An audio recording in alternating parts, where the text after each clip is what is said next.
Hey there, hi there, everybody. Hello.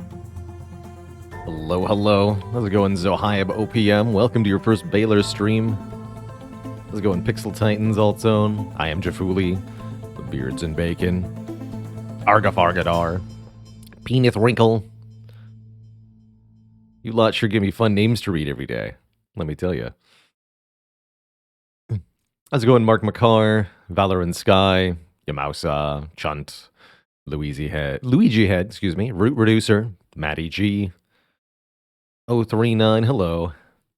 Hey there, Green Root. Evil's Toy, hello and welcome. Hey there, Gokuka. How's it going, Steel Skin? Un momento.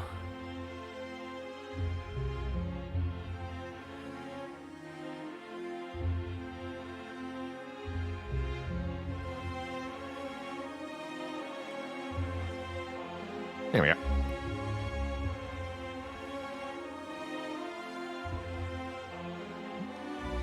How's it going, V-Ball, 6'8"? Hello. Can also start with an apology in advance. Not completely at my fullest today. Got a vaccine booster yesterday, and it's definitely fogging me up real good, like. So, humanitis extra strong today, but let that not prevent us from having fun. I had a couple failed attempts on the Ironclad yesterday. First, this was a weird Hexaghost fight. I definitely goofed in my deck creation here.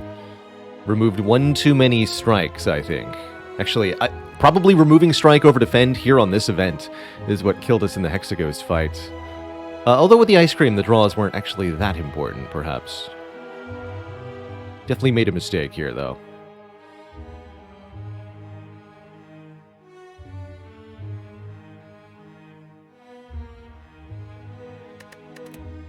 And then this one died at the very end, a heart.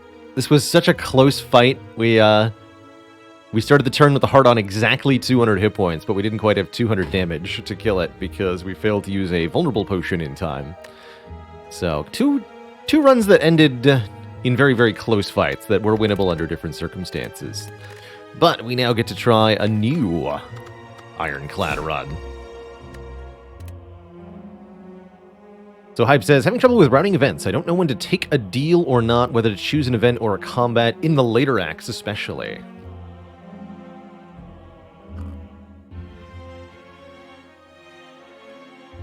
The big questions I'm usually asking myself when it comes to combats versus events at any stage of the game is, do I need new cards in this deck? Do I have a deck that is finished and going to be capable of beating the challenges of the endgame? If the answer is no, then looking at more card rewards is one of the best things you can do. Find that combo piece that you're missing, whether it be a Feel No Pain, or a Defragment, or a Glacier. Looking at a few more cards can help you get what you need. The other thing I look for in combats is, do I have empty potion slots? Do I need to get better potions for the end game? If you're sitting on 2 potions that are good for the end bosses, then by all means, go for events in Act 3. But if you're not, it can be worth it to take combats. And the other thing I look for is, do I have a special bonus for beating combats? So things like that include this would be a card that gives you a permanent bonus in combat, like Feed on Ironclad, Alchemize on Silent, Genetic Algorithm on Defect, Lesson Learned on Watcher. These all encourage you to take more fights over events, because you're getting an additional permanent boost. Or if you have any relics that enhance regular combat rewards, like the Prayer Wheel, or the Singing Bowl, or both of those at the same time, it can really help make combat rewards a lot more appealing. The other thing to keep in mind, of course, is specific events. Is there a particular event outcome that would be really, really advantageous to your run? It's important not to fixate on these too much, because your odds of getting any particular event are quite low. So trying to all in on something that's a 1 in 20 chance is going to lose your run 19 out of 20 times. But if you know that there are one, or better yet, more than one events that'll be a very large positive for you. For example, in Act 3, I'm usually thinking about, can I get Mind Bloom, or the Look at 3 Colorless Cards event, or the Double Orb Walkers. All of those are great, for example. So Hype says, have I ever taken a Silent Velvet Choker? A few times, yes. I've also started with it by swapping the starter relic for a random boss relic and been able to win from there. That's definitely happened before. Interesting act layout. I like this ending here. A late shop in Act 1 can help us gear up for the boss. I think I've learned my lesson about Ironclad versus Hexaghost. Don't forget to have a scaling solution. Don't skip Anger. Do take the Anger.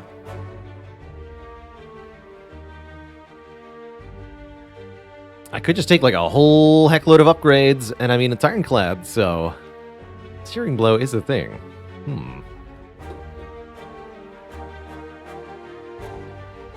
I like hitting the early Burning Elite, actually. Is there any bonus that makes this a lot safer? Maybe here or something. Card remove, max health. No, there's not. I'm thinking we might want a boss swap here. If we get a good swap, then we can take on the Burning Elite. If we don't, then we can start over here on the far left and opt for Rest Site first. Any other path is going to be forced to confront an early Elite. Right? So we have to go through here to avoid Gremlin Knob, for example. Kid Charlemagne, thanks for 3 months. Good luck on the Foggy Brain runs. I was wondering yesterday when Hexa calculates its attack. At the beginning of turn 2. So anything that happens on turn 1 will affect it. Great question. So Blood Vial, yes. Offering a Reaper, anything that raises or lowers your health during the first turn can affect how much Hexaghost will attack for. Alright, now, what do you got? Give me a boss swap. And it's a Sozu, no potions. That is going to make things a bit more challenging. It means we can't accumulate that resource. However, it is a 4 energy start.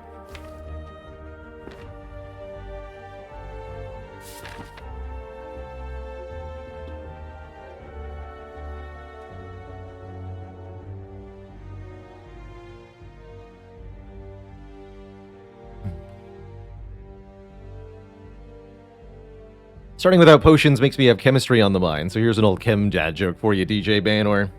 Remember, you're not part of the solution. You're part of the precipitate.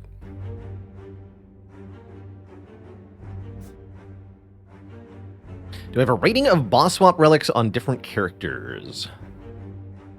I think we did a tier list for the boss relics. Let's see. If I type in ! tier list, what do I get? Nothing. What do you mean nothing? Somewhere on the YouTube, I do rate all the boss relics, and I do talk a bit about the boss relic starts. I do tend to rate Sozu as one of the lowest, especially one of the lowest to start with. No potions for the whole run is pretty tough. But like I said, 4 energy Ironclad can get it done. I'm actually considering going for the early Burning Elite, and we'll just see how this goes. I don't necessarily want to take 5 combats because, again, no potions. Yeah, I'm going to go for it. Let's start here.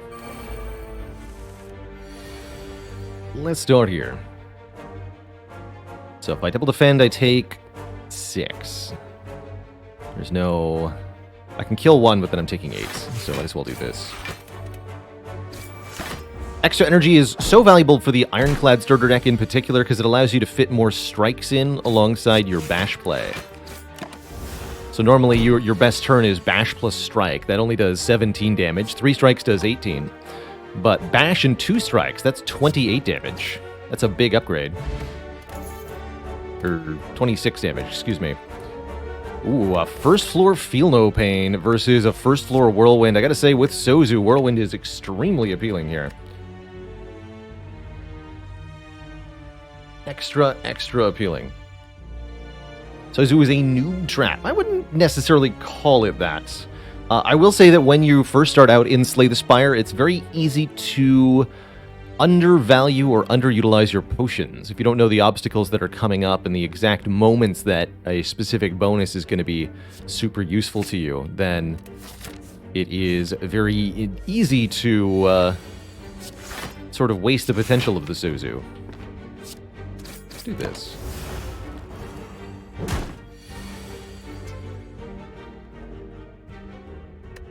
It's actually only 12 damage? Well, heck.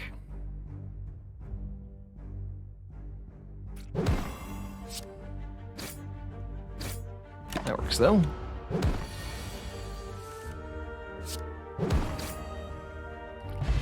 Bonk those fools. Ooh, early Shrug I really like with Zozu. Very solid block card, and a little bit of draw helps keep the starter deck feeling small. We also could consider Second Wind here. Particularly useful for exhausting burns against the Hexaghost. But I think the Shrug is much more generally useful at the moment. So Hype says, I find Boss Swap with Ironclad to either be the best thing or the worst thing. Yeah, I think I agree. It either goes really well or very poorly, depending on how badly you end up needing those hit points that you're no longer getting. Yeah. Oops. Uh-oh. That might cost me, actually. Trying to click on the strike. The fog strikes. Now we're good. We're good.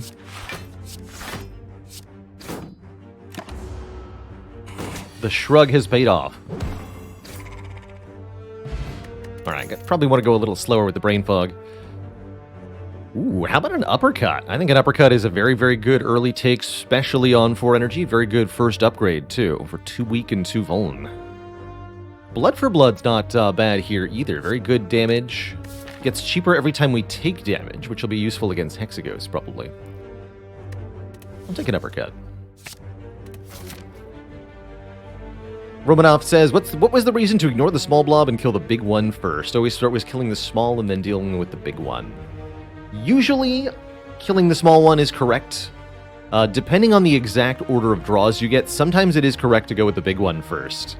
And you could see there the way it worked out on that fight, right? I had enough damage to kill either the big one or the small one, and then damage the big one by turn 2. On turn 2, the big one attacked me for 10, and we drew 1 block with, I think, the frail status. No, the big one attacked, so we weren't frail. So we drew 1 block that would block for 5. So if I'd killed the small one first, I would have taken 5 damage. I killed the big one first, and I took 4 damage. There's an improvement there.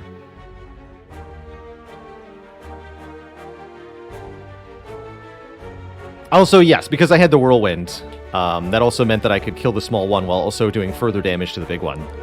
So the Whirlwind was also a reason to target the big one first. What card would I never pick up, and why is it Collect? Collect is sad. Collect is an X-cost card that you don't want to spend a lot of energy on, because the more energy you spend, the longer you have to wait. Pretty sad.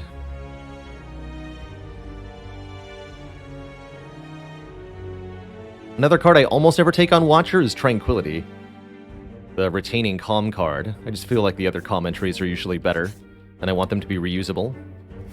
Click 3 times here. Easy. 2 defend upgrades for 5 health. Great trade. Great trade. Card I never want to take on Ironclad out of just a personal dislike, Wild Strike. I think the card is decent, but I don't like it. I don't want to take it. I don't want to play it. I don't want to look at it.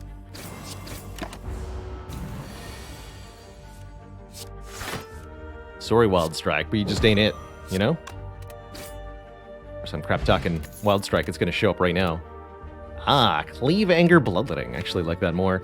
Bloodletting is curious with Whirlwind. I think without a Burning Blood, though, I'm a little hesitant to take an energy, a self-damage card. Anger, however, is great. A self-duplicating attack that doesn't cost any energy. Very valuable on Ironclad. A little bit less valuable with Zozu, but I still think very, very good in the early game. First upgrade here is 100% Whirlwind. Uppercut is the next one. We'll see if our Burning Elite ends up being easy or impossible. It's Sentries with regen, so I'm feeling very good about that Uppercut upgrade. Upper grade. It will do 32 to all when I play it, if I play it for max energy. These have 3 regens, so hit you here.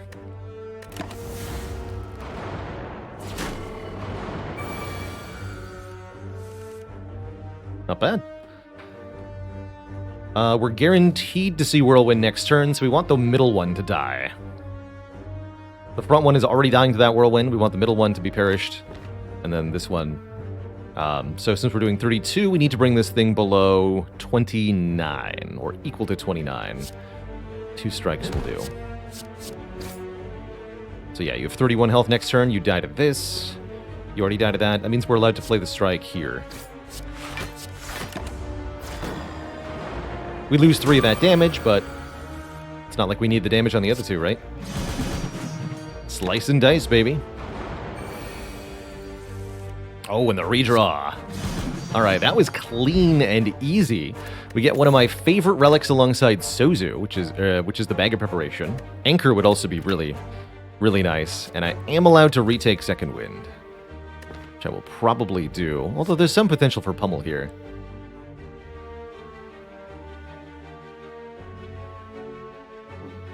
Quick says, is Anger less valuable with Sozu just because of the extra energy? Yeah, just the energy. Although we could potentially turn that energy into extra draw, and then the Anger's good again. Now, if only we could find a little bit of strength. Right? Well, we've got a few more elites headed our way. I think our odds are even better here. And we can opt out of the third one, so I'm going to continue on this way. Boy, Bag of Prep Whirlwind is so hype. Bonk. Blanc. Stronk. What I choose to do here. And then die. Easy fights. So we don't need any Burning Blood healing if we're taking no damage per combat, right? Don't need a Hemokinesis, although the additional damage is nice for a fight like Hexaghost. I'm already mostly confident we beat Hexa. The best relic in terms of getting strength. If you mean the strength stat, nothing matches a Brimstone.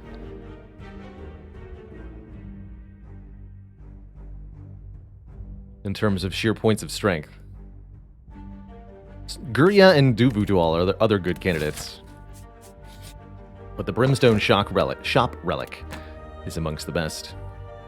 I actually like getting more energy generation. We've already got a 1x cost card, so there's no upper limit to the amount of energy we can theoretically benefit from. And I like the combo of Nunchaku Bag of Prep, too. I think I'll just play the Bash. We could go Bash Whirlwind.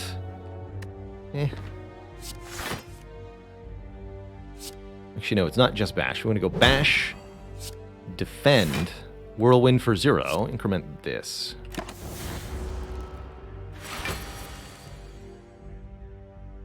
Actually, maybe not sure I wanted to Bash. I'd like to duplicate Anger here. I think we'll just wait one more turn.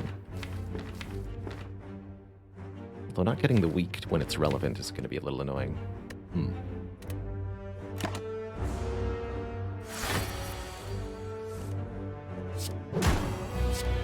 Wakey, wakey. At least we've got some really solid defense-style cards here.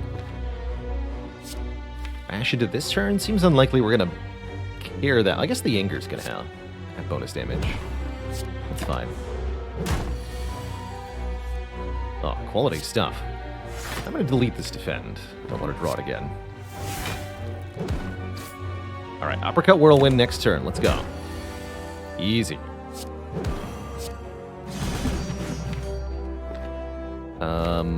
Is that enough damage? We do 6 plus 6 plus 6. Yes, we kill next turn. Whew. Close fight, Lagavulin. Very close fight. We get a Shuriken. There's a way to gain strength. That's actually not amongst the strength-gaining relics I mentioned, but is a fantastic find here. Playing 3 attacks in 1 turn will now give us a point of strength. And we can do that quite reliably, thanks to Anger and Whirlwind. Channel point cost for a Limerick. You think I can start doing limericks off the top of my head? Maybe with some practice. And Clash. That's right. Second Wind Clash. It's actually not a bad Clash, I'm going to be really honest. This is a surprisingly takeable Clash, but it will definitely betray us in the Hexaghost fight.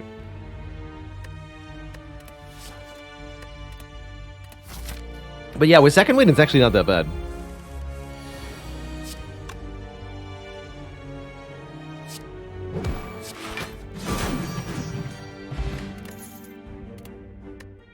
Womp womp.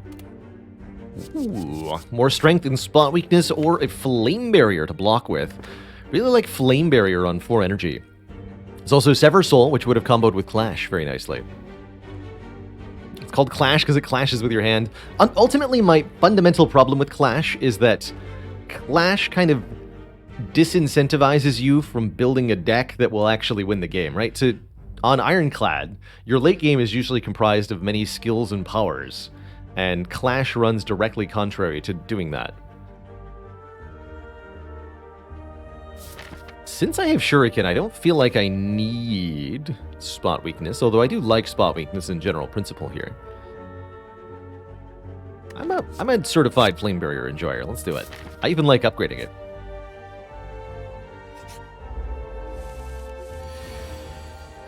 Greetings, Mr. Knob. Oh, I get to play all 3 strikes thanks to the power of Nunchaku. So, and poor Knob on turn 1 is down below half health and vulnerable. We draw Whirlwind, he's just outright dead. Well, we don't. We do, however, draw a second wind. So I can take only 1 damage to the Knob, and then win. Easy. Get out of here, Mr. Knob.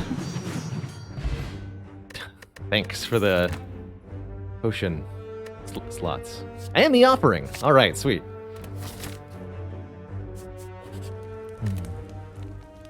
Offering's a good enough relic for me.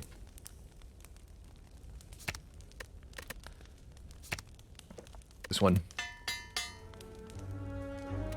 That's the one. Alright, let's take our 258 gold into the store, where there is a Dark Embrace and an Abacus.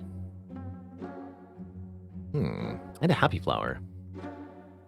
Definitely like Dark Embrace. Certified Dark Embrace enjoyer, for sure. Root Reducer, thanks for the 3 months. And Abacus? Duh, Abacus. Could also buy Impervious here, a 30 Blanc card, which is pretty powerful. Definitely buying this. Love me a Dark Embrace. Moving strikes, yes. All right, so I've said it before to myself, and I'll remind myself here. If I have a copy of Anger, there's no such thing as too few strikes. So I will purchase Strike here, preventing us from getting Impervious. And actually, you know what I want? I want a Discovery. I think Discovery is a pretty good card, actually. It's going to exhaust for Dark Embrace and do some other cool stuff. Also going to upgrade the Flambe. General thoughts on Carnage? Great card. Spectacular damage for the energy, and the fact that it exhausts if unplayed is usually a positive. Do I use the Discovery here? Rather sad we drew Flame Barrier on turn 1, but that's how it is. Let's see what Discovery creates on turn 1. A Feel No Pain, a Dual Wield, or a Clash. Could have 2 Whirlwinds. Interesting. Feel No Pain seems quite nice to this fight. Let's take a free Feel No Pain. And we're still allowed to gain a point of strength, as long as I play the Whirlwind for 0 to activate the Shuriken there. Very important that we have that ability, and that we remember that it's good. Maybe one of the... Oh yeah, I can play all 3. Good. Get another point of strength here. Excellent start, overall. I'm gonna go Uppercut, Anger, Dark Embrace, Offering. It's gonna be like aggro here. 3 strength. Shuriken is popping off. We've already played an Inflame Plus.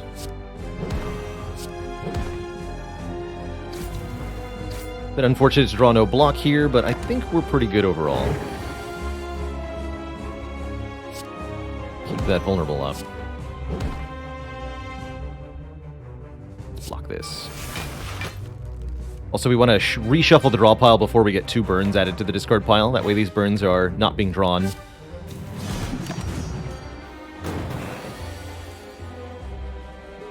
Man, Flame Barrier really failed us here. At least Dark Embrace is putting in work. There we go. Mash does more damage than Strike. We should have a kill next turn with this draw, for surezies. GG, Hexaghost. You have become Hexa. Toast. 5 points of strength from Shuriken. That's pretty good. That's pretty good. It's no Brimstone, but that's pretty good. 3 rare cards await us here. Speed could scale max health for us. That's beautiful, but is it as beautiful as Dark Embrace Corruption, the combo? Really like these two powers in conjunction with one another. Basically, your whole deck becomes free, and then you get to draw a million cards. And then all the enemies die, because you get to play Whirlwind for a lot. We'll have to get enough energy to actually play both Dark Embrace and Corruption on the same turn. Yes, it does too. I still highly recommend watching if you enjoyed that run, because we got to the very, very end. Heart was like 50 health, and we died. Zevz, thanks for the Prime sub. In fact, with a slightly different cost roll on the Snecko cards, we would have won that Brimstone run. Even without the small misplay that we did make. I'm taking Corruption here. And probably Astrolabe, although Coffee Dripper is intriguing. I do like having more base energy to further blap our opponents, but I am deeply intrigued by the possibility that his Transform in 3 upgrade 3 cards here. I'll get you to floor 56 and then you're on your own. That was my first time fighting Heart with Brimstone and not having it disarm in quite a while. I think maybe I'll wait for the disarm to be locked in next time. 5 energy does allow playing Corruption Dark Embrace at the same time, it's true. We could also just upgrade Corruption or the Dark Embrace or play Offering. Our other options. I want to believe in Astrolabe here. I definitely don't want to curse. Let's get 3 transformed upgraded cards from these strikes into Double Tap Plus, Inflame Plus, and Immolate Plus. Yeah, that's pretty good. I'm reasonably happy with those cards. And I think that's going to help me absolutely blap Act 2 quite decisively. Yeah, Act 2 is toast. We already took a pretty aggro route through Act 1.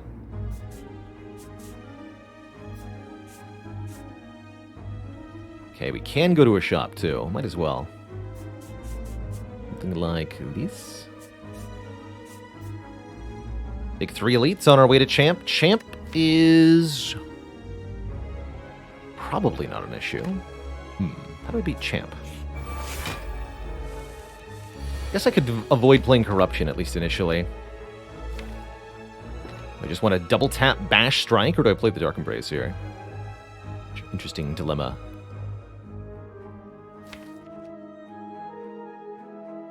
I think playing the Dark Embrace is the smart move. And then we double tap the Strike.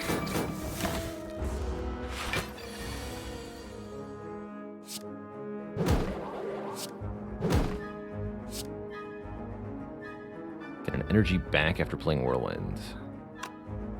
Got that wrong. So that means I won't play it? Won't gain a point of strength? Yeah, I'm cool with that, actually. Trade 1 strength for 1 energy, essentially. Alright, Discovery, what do you got? A free bludgeon. Don't mind if I do.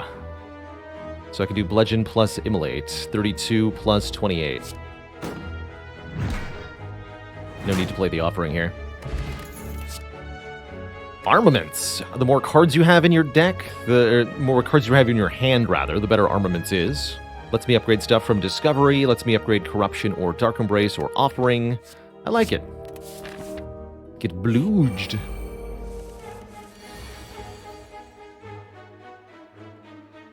Double Tap Whirlwind does 48 damage, so we can kill the front one, but not the back one. Maybe take 11. I think I'll just play Corruption instead.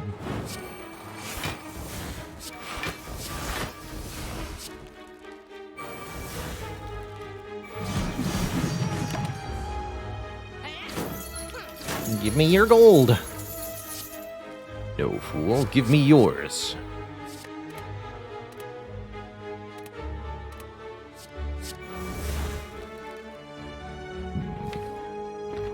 Just play second wind here.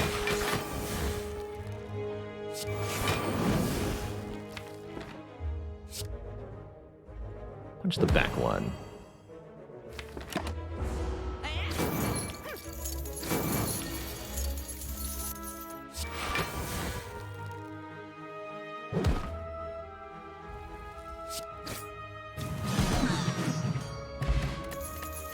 Thanks for the money, kids. Ghostly Armor is okay. Rupture only works with Offering, and I don't want a Perfected Strike. I'm going to skip these. Are we winning yet? We're definitely on good track here. Although...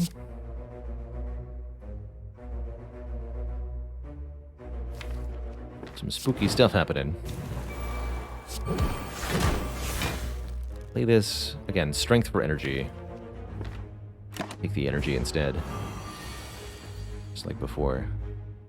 Let's see, armaments defend flame barrier. Blocks for 18, 21. So I only take 3 here. And then next turn is pretty miserable. Probably better to play the Offering.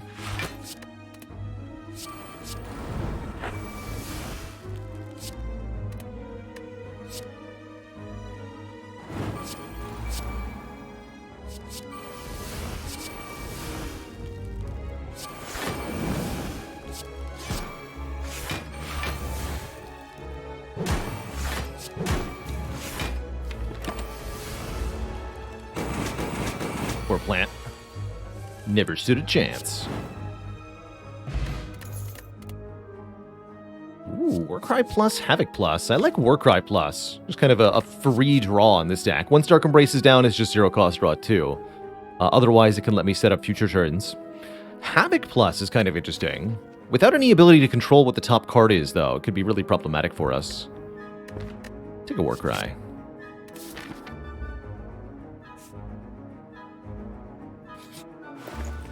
Ooh, just enough money for Toolbox, by which I mean exactly enough money for Toolbox, giving us an extra card on turn 1, a choice of 3 colorless cards. I'll take that. That seems really good. Love me the Toolbox. And then I can take a Relic for a curse that I won't be able to remove for a long time. I think that's a no. Okay, there is another... Whoops. Oh, guess I'm resting. That's just happening now.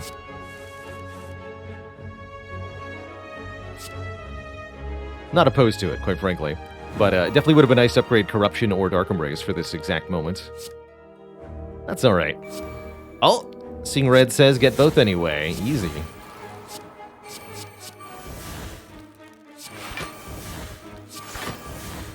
Got a free Body Slam. A free Pummel and a free Iron Wave. The Body Slam's pretty exciting.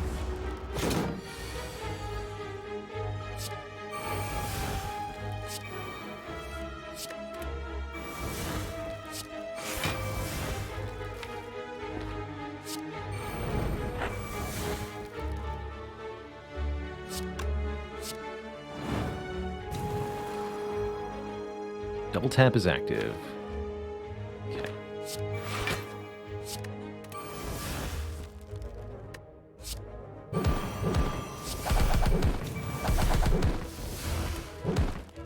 Bonk. Magic Flower makes healing more effective during combat, but only during combat.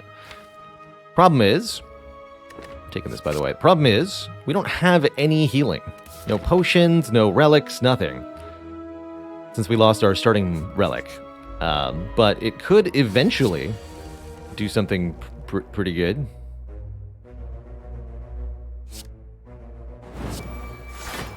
Good job, Armaments. You did it.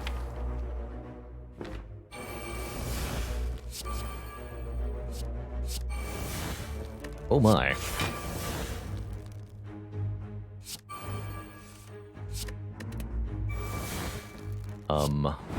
And boop.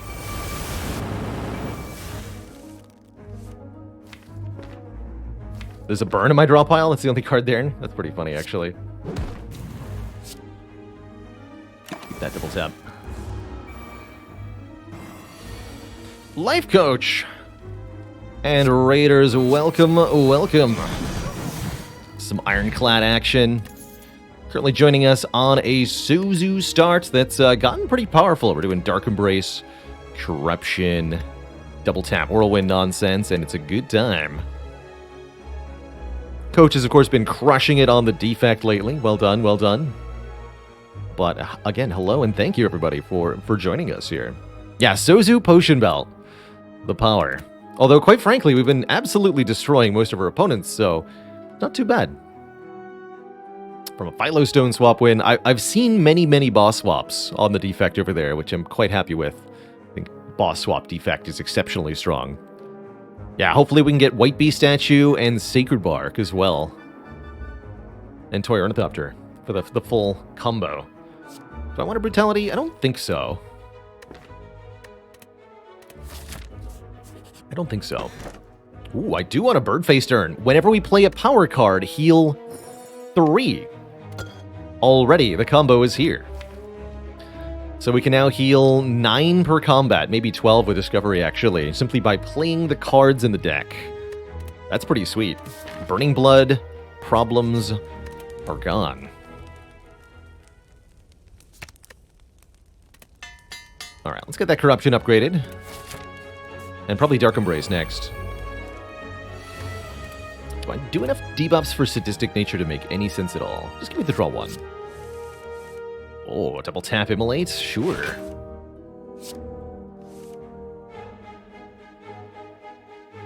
Double tap Immolate. I'll play the Discovery. Let's put Uppercut on top.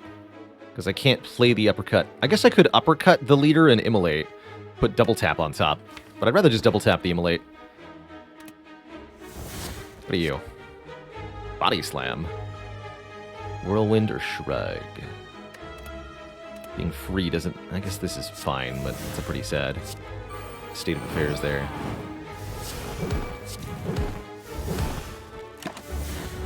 Shouldn't have even played that Body Slam, actually. Oh well. So I don't mind the offerings anymore, since we have healing now. Good stuff. Fluctuation EM, thanks for 34 moons of support. Give me even more energy.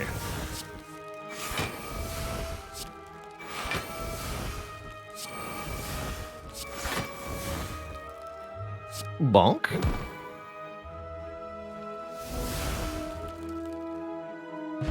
Get a Juzu bracelet, guaranteeing we won't encounter a combat here. Not even necessarily a good thing, but I'll pick it up. I would take an upgraded Pommel Strike and a Heartbeat. An unupgraded one, not as interesting. Hey there, Phaley. Good to see ya.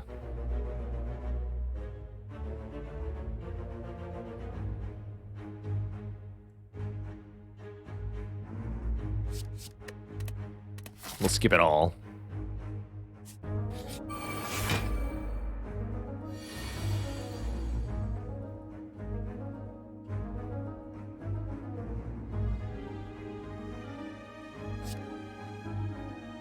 I guess Dramatic Entrance better than Swift Strike here.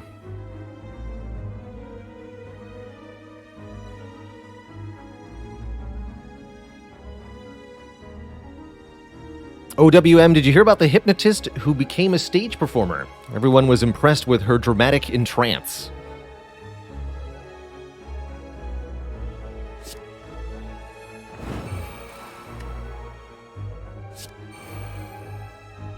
Free blood for blood, I'll take it. Discovery's been good. Could kill the Sentry, or we can all in the damage on the Guardian. Since we've got stuff like double tap Immolate, let's all in on the Guardian here. Take that. I was saying blue urns.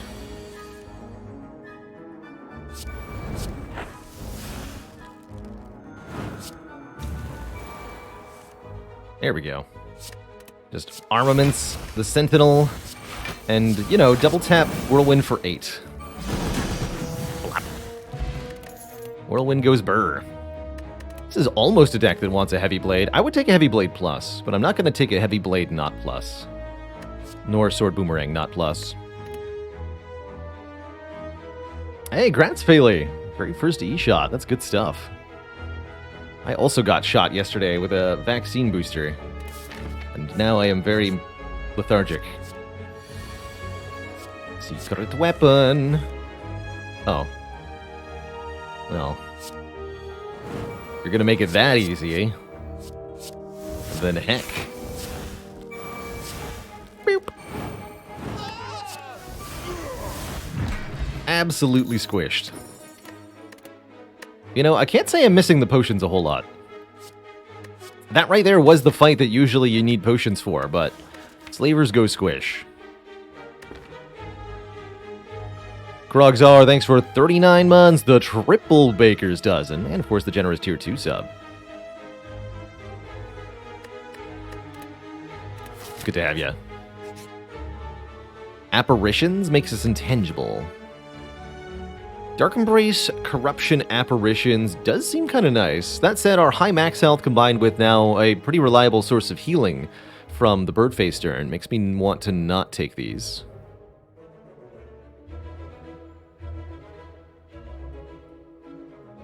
And we're currently at full health.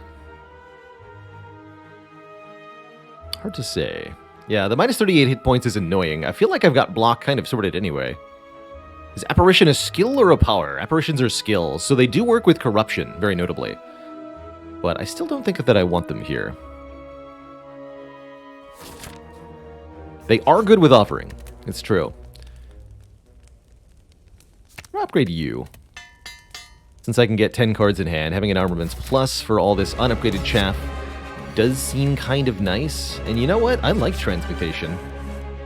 I like Transmutation a lot. Give me 3 upgraded zero-cost colorless cards. Please. What do you got? 5 random zero-cost skills, Trip and Dramatic Entrance. Interesting. Let's see what the skills are. Free Flame Barrier. Free Impervious. Not thrilled about the free Havoc, but that's fine. It's Exhaust and a zero cost. I'm going to keep it. Going to want to build up Strength with Shuriken where possible. Not excessively. Delete Champ's health otherwise. Not going to play Warcry yet either.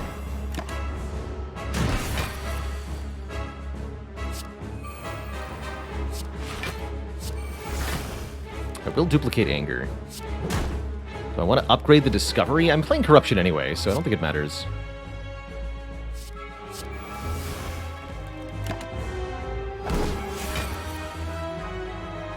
Question is, do I play Corruption now?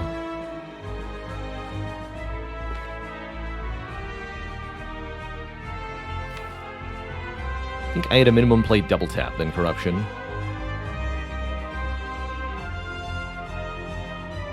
Brown Platypus. That's the that's the old chair I used to sit in. The chair.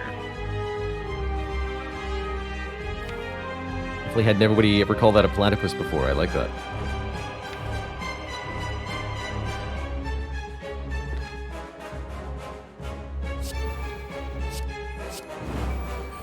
That was Offering than Corruption, actually.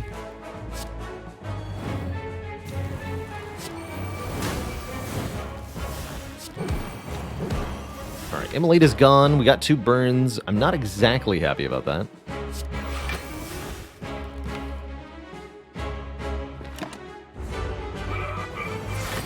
Do have a second win, though.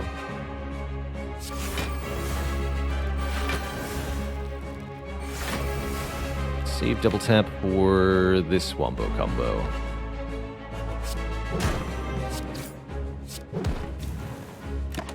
Just build strength for the moment.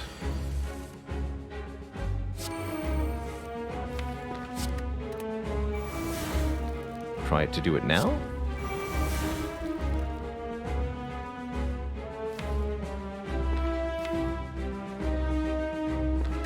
Sure. Not convinced this will work.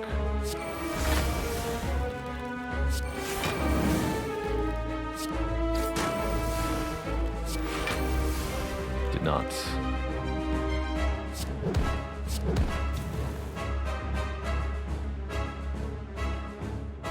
I think we just go anyway, though.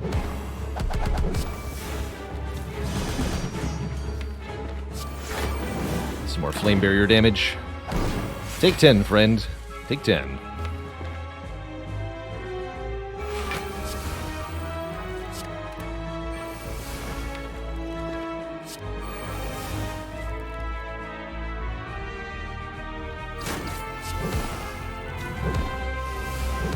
GG. Alright, that poor chump really didn't stand a chance. The shuriken has actually been really huge. Half of a demon form, well, quarter of a demon form. We're offered another offering, or I can take again feed. Feed with magic flower will get us a bit more current health. I think I just like going double offering here. 75 max health seems like plenty. Especially with this much energy and draw.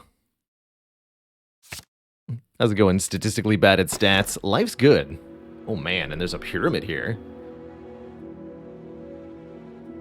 Pyramid means we would retain all of our cards every turn. That does let us do some nasty double tap stuff.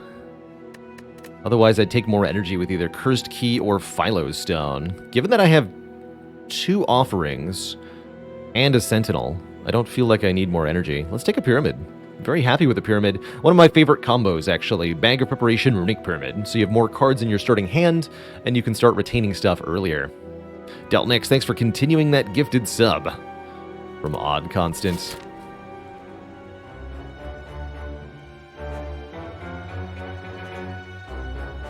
We go for 3 elites again. Do we need any res sites? Any upgrades that are actually important? Not really, right? Armaments has us covered here.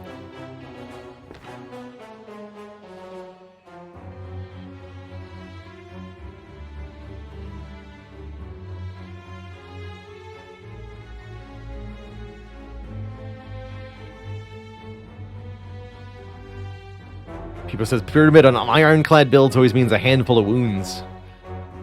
I was talking earlier how this run about how Wild Strike is a card I basically never take. I have an intense dislike for Wild Strike. No wounds, please. Yes, we can also optimize Shuriken stacks a little bit easier with Pyramid, or we can triple Hand of Greed. Just putting that out there.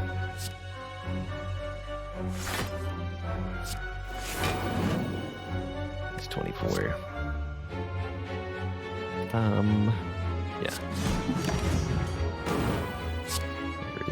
Hand of Greed range. Better bonus points if I can armaments it, but that seems relatively unlikely.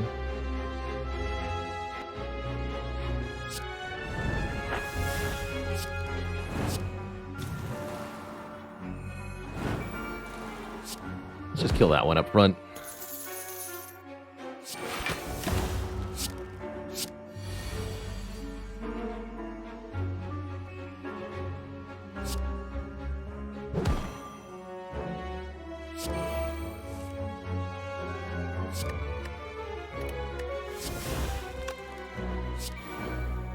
Another second wind. Double second wind. The re-windening.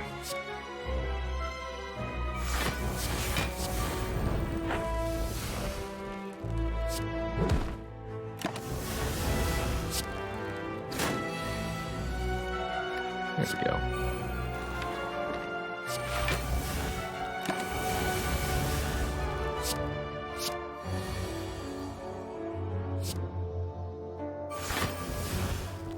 Heck.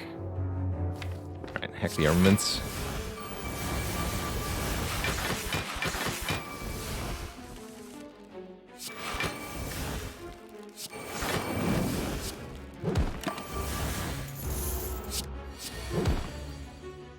The money. True Grit. Unupgraded? Probably still worth. I don't have a way to exhaust attacks currently. I know we missed 10 whole gold. Here's where it ends up mattering, right? I can't buy meat on the bone. No. But I can buy Chemical X for this Whirlwind. I'm going to do that. That sounds freaking sweet. And I have exactly enough for a card removal? Sounds like fate to me. Unless I want to maybe take Panacea. Let's also power through with a second win. That could be quite good, right? Just gonna remove that last strike. Strikes, get out. We're a Whirlwind deck now.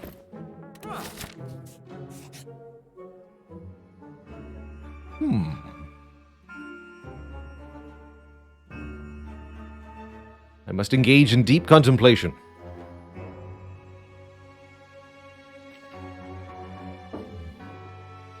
All of my gold. I don't know. That seems like... You know, if I lose all of my gold, I won't have any left. Offer 0 gold. You notice a slot for gold coins with a scratched out inscription above it. An opening appears in the tomb, and outside's a small red mask with a note attached. Take from others, as I have taken from you.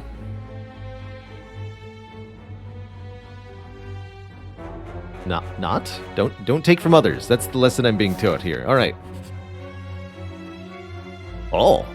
And then we're immediately offered the money refill. 999 gold. Could also go upgrade all cards, although upgrade all cards can no longer heal with 2 offerings in the deck. Seems like a sort of ticking time bomb of death, right? We slowly lose health. We'll never get it back. That's a no. With the second wind, we could tolerate 2 normalities, maybe, but normalities with Runic Pyramid are super spooky, and we have no easy removal opportunities, unless maybe Curse Removal Fountain here. Let's instead fight a boss. Kind of mundane and simple, and yet really, really effective here. Pick the Panache for the heal.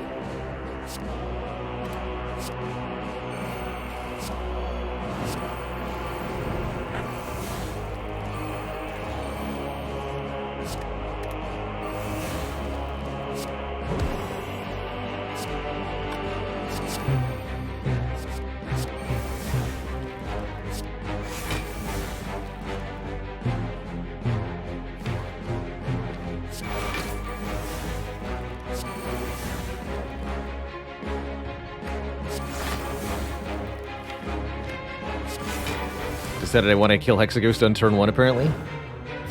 Seems to be the case here.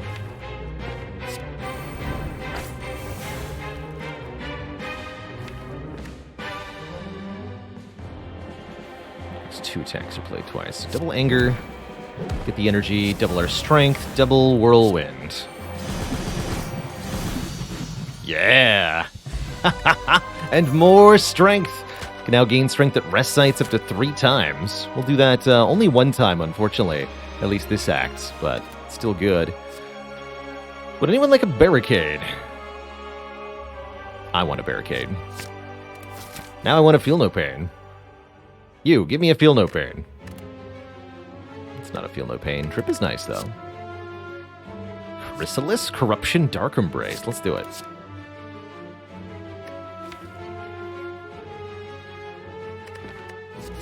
Blind. Don't need Trip, though. Triumph!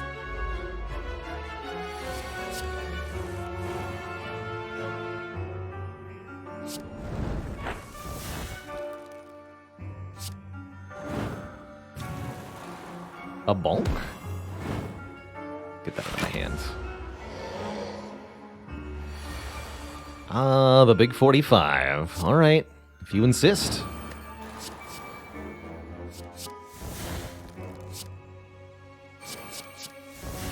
Free Impervious. Well, heck, can't say no to that.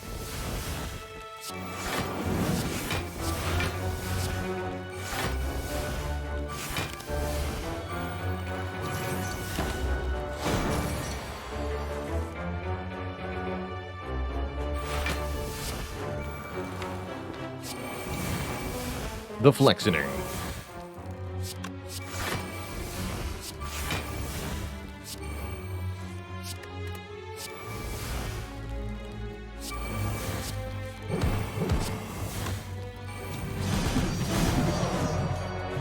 Into tiny little pieces, you say? Hey, there's the upgraded Pummel Strike I was asking for. I'll take this one. Deal 10, draw 2, and you better believe I'm lifting here. For a point of strength. Whispering voices offer you madnesses.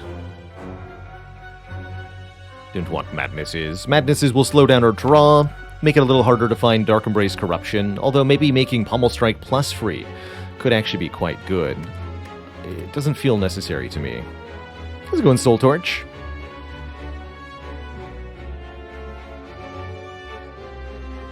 Hey there, Personal Matthew. I do see the bitrate is dipping a little bit, so there might be a bit of a connection issue going on.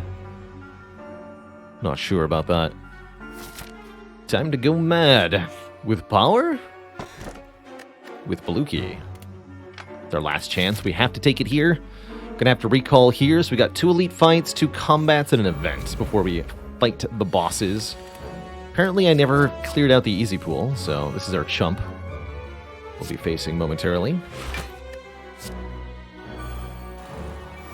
Redefend, of course.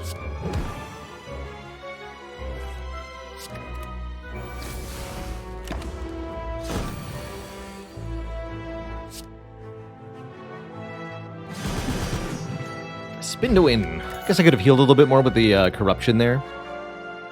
There's no such thing as too many shrugs with Dark Embrace corruption. So we'll happily take another one. Get a Gremlin Horn. Energy in a card whenever an enemy dies. That's very nice going into the final 2 elites here for specifically this one, Reptomancer. What luck. What great luck.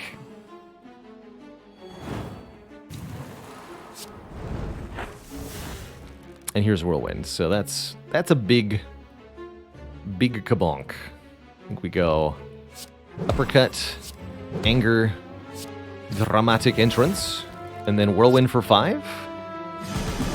Get 2 energy back. Play Bash. Bringing Repto all the way down to 34 health already. Poor lady.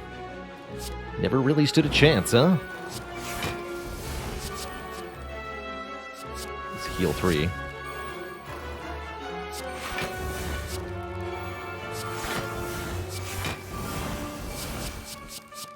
Entrench for free? Heck, I gotta see where this goes.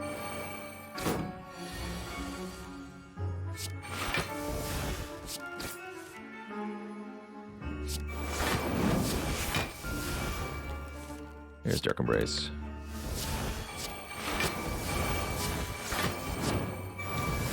Oh, the fire breathing. The power.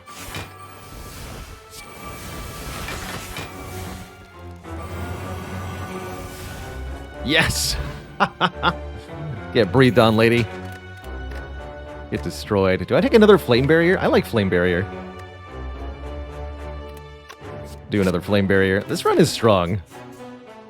The good kind of strong, you know?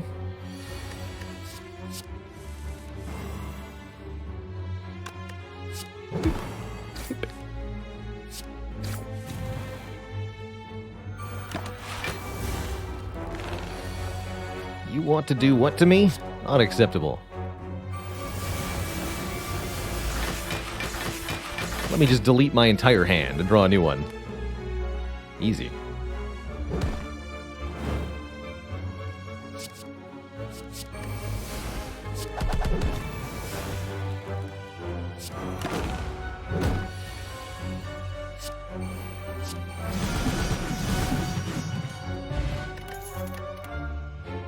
Now do I take a Havoc? I don't think so.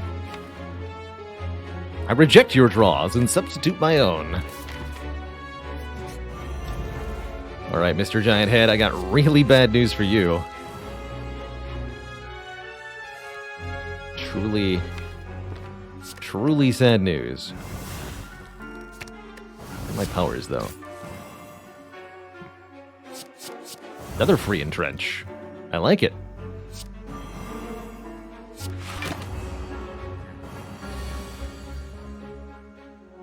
Alright, what am I doing here? Offering first, then heal back up? Yes.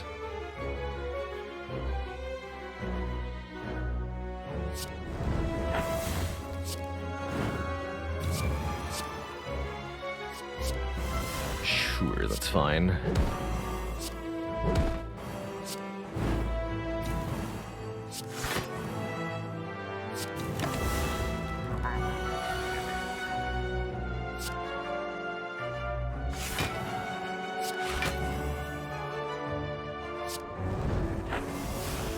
There's the powers.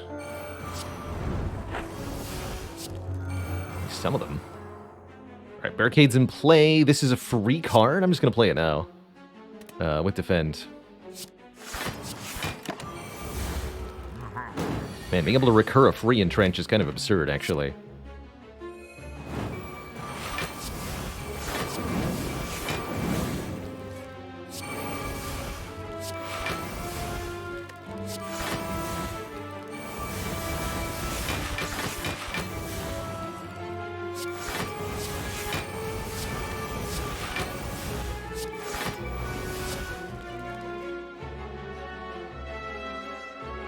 Whirlwind goes burr.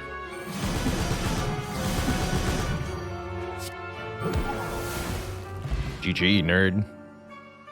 Show Fizzler, thanks for 4 months of support. We get a champ belt, further applying weaken when we would apply vulnerable. And a juggernaut, interesting. Damage when we block. I don't think we need that as a damage source, but it is kind of fun. Again, still would prefer a feel no pain. I'm gonna skip it. Doesn't help me that much against, for example, the awakened one. Alright, Time Eater, good luck to you. Big, stinky nerd.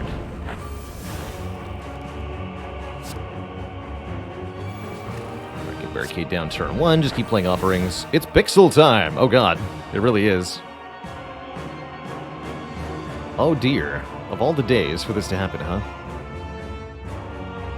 It's a tough day.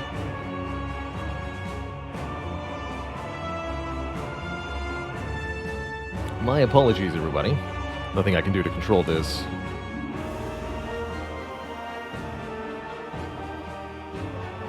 Hey there, Flood Machine. Nice waffles. Alright, so we got Barricade and Dark Embrace down turn 1, and Inflame down turn 1. We want to make sure the Weaken keeps going, so probably play Uppercut here. It's relatively wise to block now, because we will be frail next turn.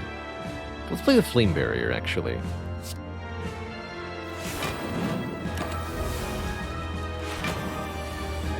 One big hit for 48, that's tough. I'm not going to be able to block that in full.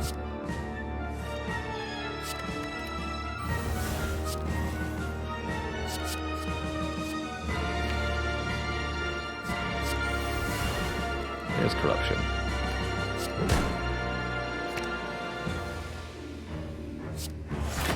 Ouch. Oh god, he's doing it again. Alright, make some block. Preemptively this time.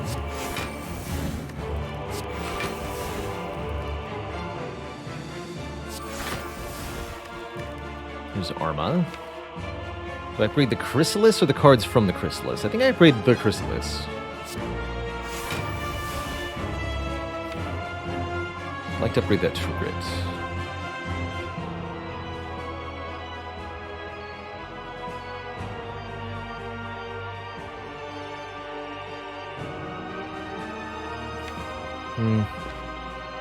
Guess I don't get to. Alright. That's fine. Those are all very bad skills. A bit of a bummer.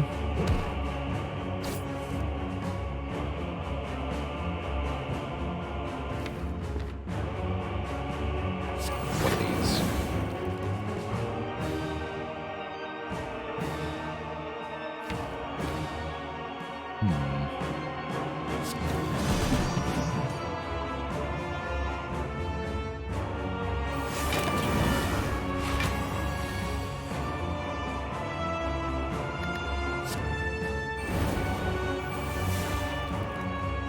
Weaken this turn. That's fine then.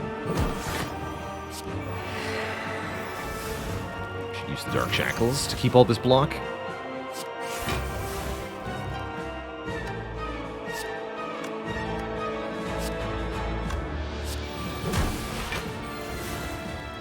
Good.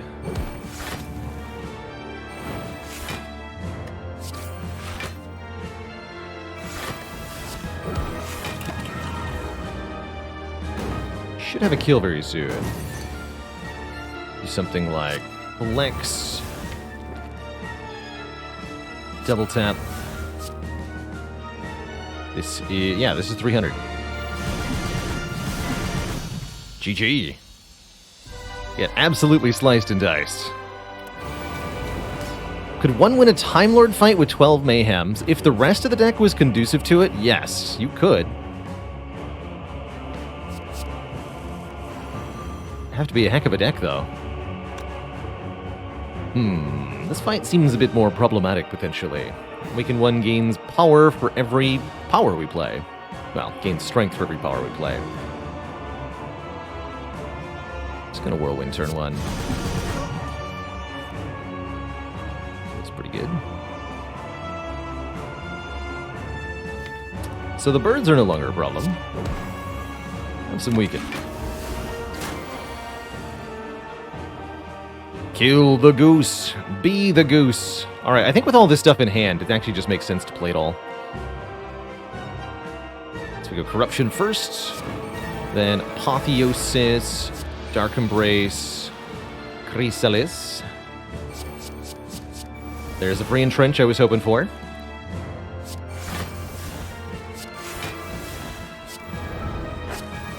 Barricade in play.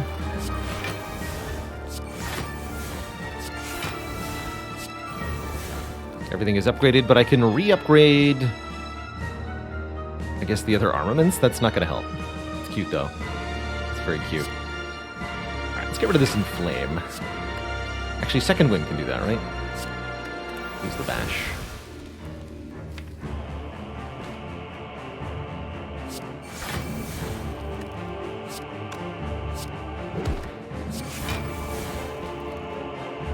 Hitting Disarm seems reasonably good here.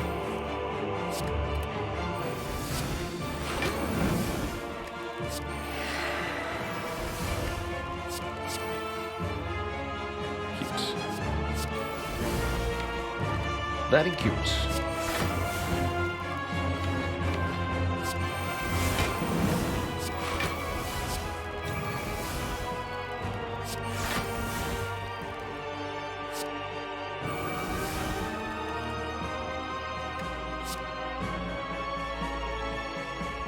Well, when goes Burr? Yeah, it sure does.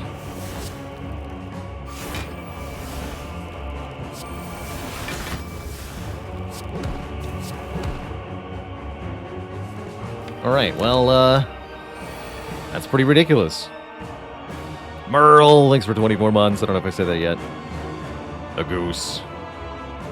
How do we keep finding Entrench? It keeps coming from the Chrysalis that we added, creating random skills.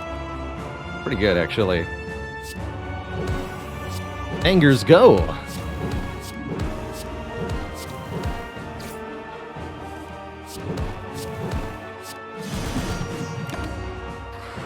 Pretty good damage, man. Get him! Angry mode. And that's why anger's great. GG.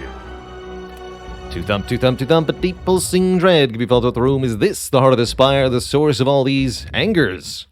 You ready your angriness and deal 2286 to the heart. Okay, missing 8 health here. We could rest and get a card reward. Or I can lift. I'm gonna lift. CC, thank you so much for the Prime sub. Welcome to the Cozy Sub Club. Do the damage numbers at the end mean anything there? Yes, that is your current score. The score of your run.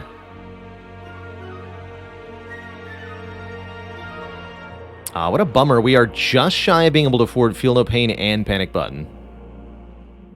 Could also take orange pellets to remove debuffs from ourself. Probably go Feel No Pain, though. Do pellets do anything with corruption? No, you still exhaust all your cards. Mostly useful for removing the vulnerable debuff that the heart will apply, and the frail debuff, too. I agree. Feel No Pain is probably better than pellets, especially if I can upgrade it. 5 gold short. Such a bummer. I'll take another shrug, though.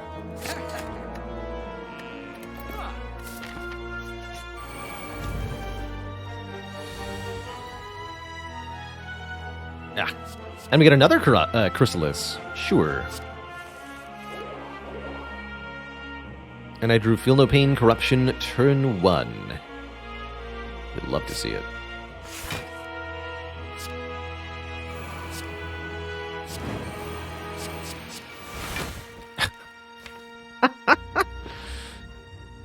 It just works. It just works. Do I play this anger? I think I just keep it in hand for the moment. Oh, hype. Dark Embrace, Second Wind on the burns. Easy. Play Chrysalis first. Give me another Entrench. Close enough. That's a pretty good upgrade. Any other important upgrades? I mean, upgrading Barricade is nice.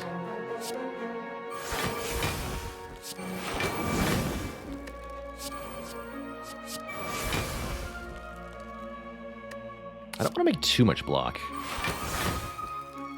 This is exactly enough block.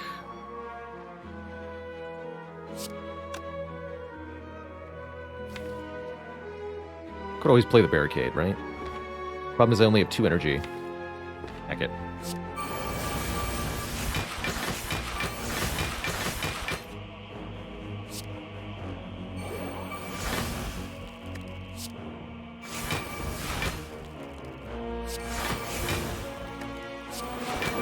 And then we never found Barricade, and I died.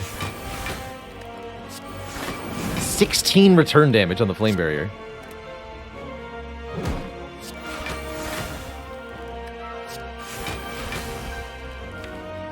Do it. I just exhaust there. Nothing important, looks like. Immolate? Immolate went. Like I said, nothing important. 2 limit breaks, hello?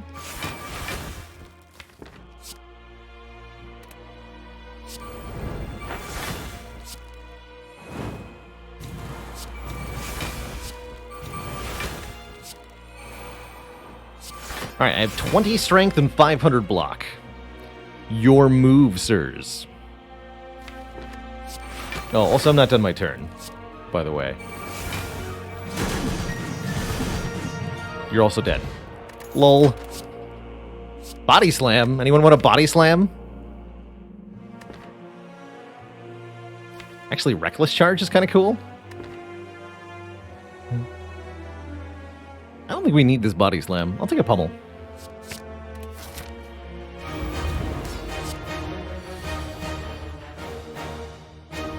Transmutation. Secret weapon can assure weakness. That sounds useful. Nose. Oh, I do have Centennial Puzzle. We just picked it up. Got it. I do have a Centennial Puzzle. Come on, free entrench. Oh, Chemical Axe. I didn't actually think about that. Not sure why I didn't think about that.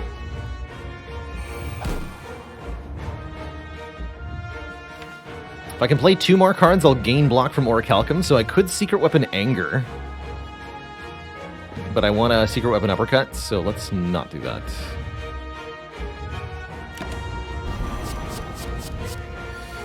Okay, multi-attack first.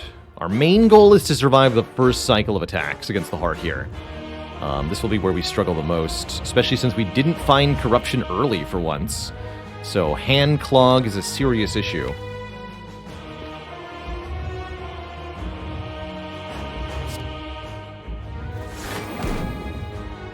Need you to be weak for next turn.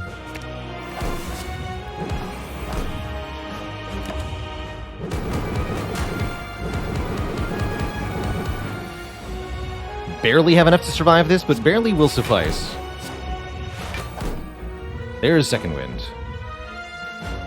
Consider using that next turn, maybe.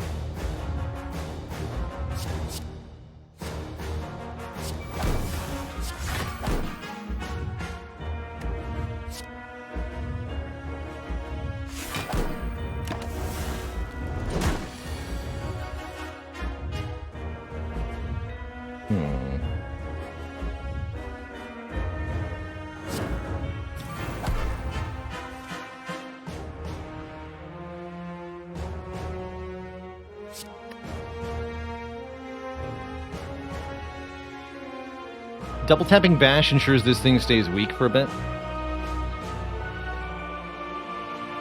I want a Second Wind that next turn. Actually, no, I want more draws. So I'm going to double tap Bash here to keep the weakness up.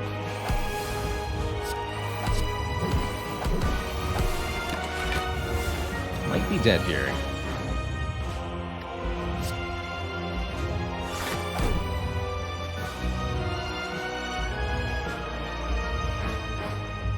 7. Okay, so that's a full block at least.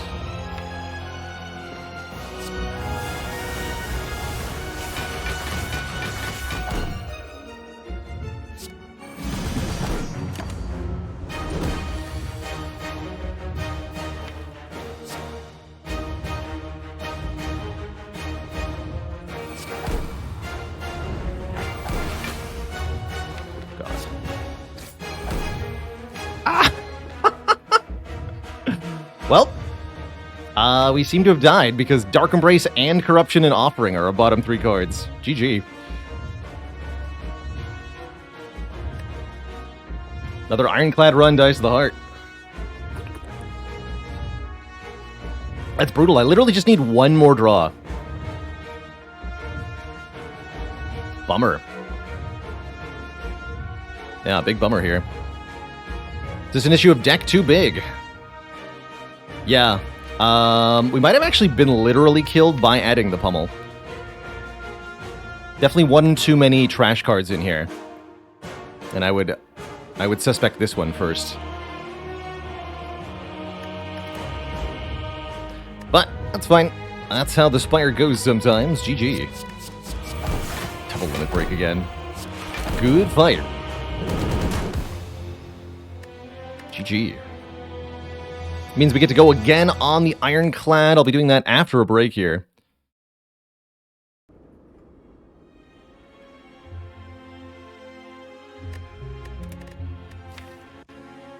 That's tough. Yeah, 2 in a row to the heart. Oof. Time to refill the legs, stretch the water. Be back in a few minutes. When I return, we'll go again with the Ironclad. See if we can't do any better. I suspect we won't be able to, but that's fine. GG, everybody.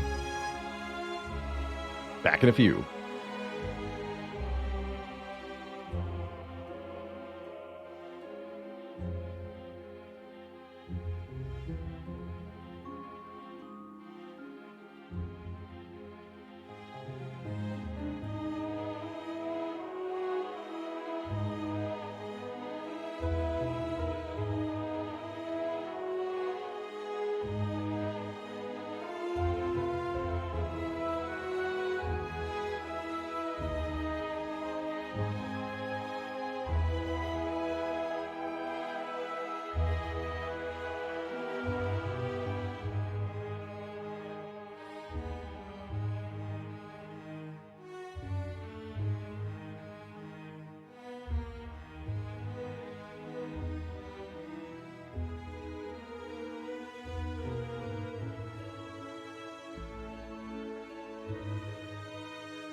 All right, folks, thanks for the patience. We have returned.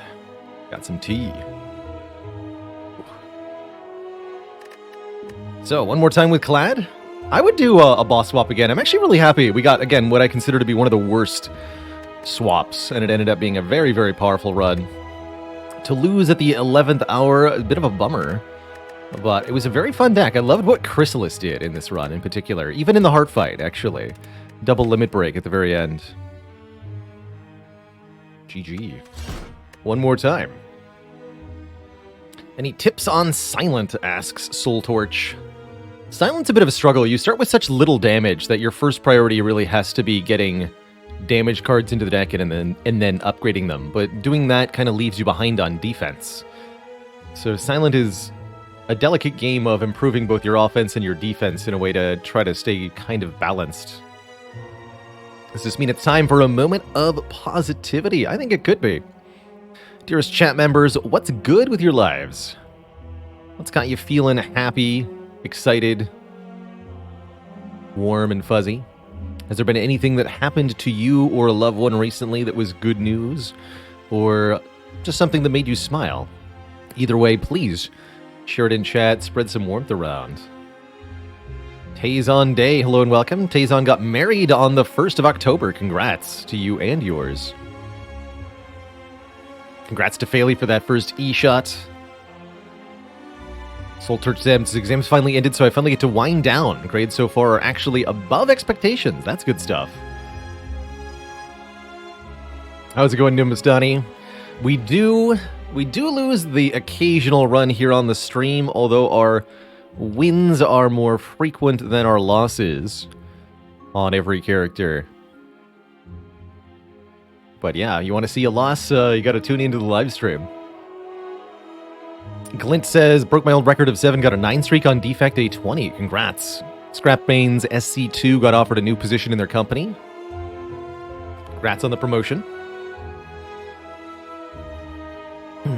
Tassiri finally beat the Leviathan in Darkest Dungeon 2 last night. This but you're a white whale. You've hunted the beast. It's Chili Chili had a wonderful love-filled birthday weekend. Congrats. Happy birthday.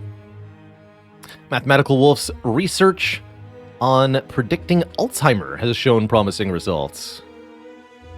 Very cool. I think that's a disease we've still got a lot of breakthroughs to make around.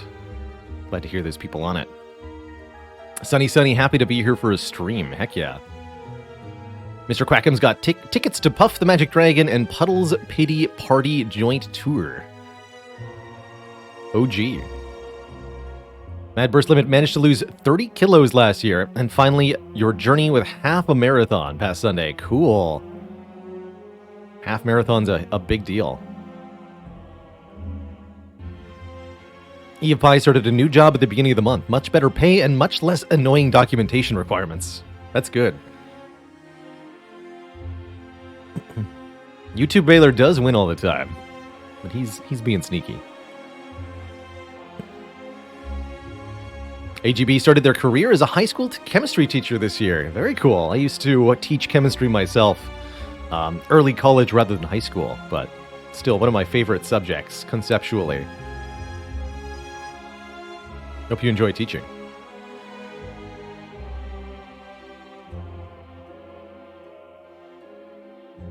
Lisa Zock said, me asking about what's good made you think about good things. The more time you spend thinking about and focusing on the good things, the more goodness spreads, essentially. It's kind of just like any skill or idea. The more time you spend ideating on it, the more it becomes part of you.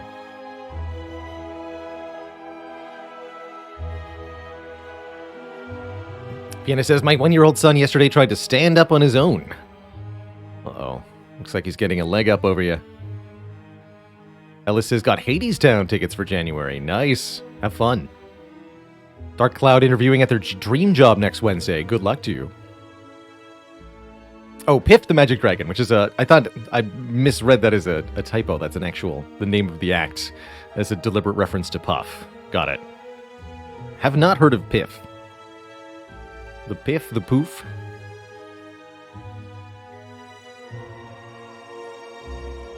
Water Crystal, thanks for the Prime sub.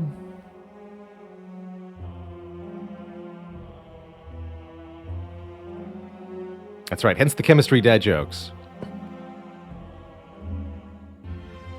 Two atoms are seated next to each other at a bar. One says, "My God, I think I've lost an electron." The other one asks, "Are you sure?" And the first replies, "I'm positive."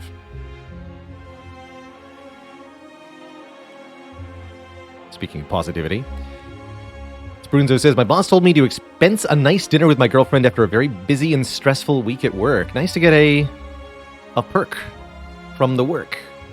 A boss that clearly cares about you and your personal well-being in addition to what you provide. It's good stuff."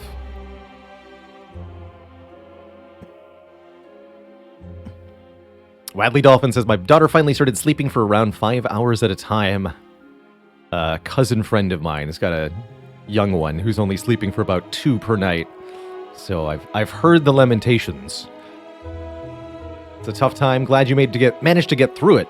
And here's to some good nights of sleep ahead for everybody."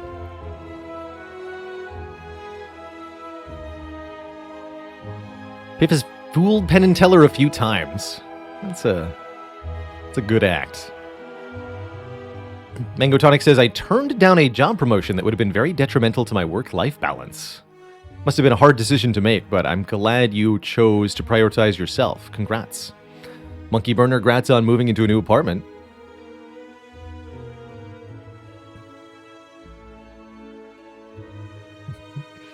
I was going to tell a noble gas joke, but it always gets no reaction.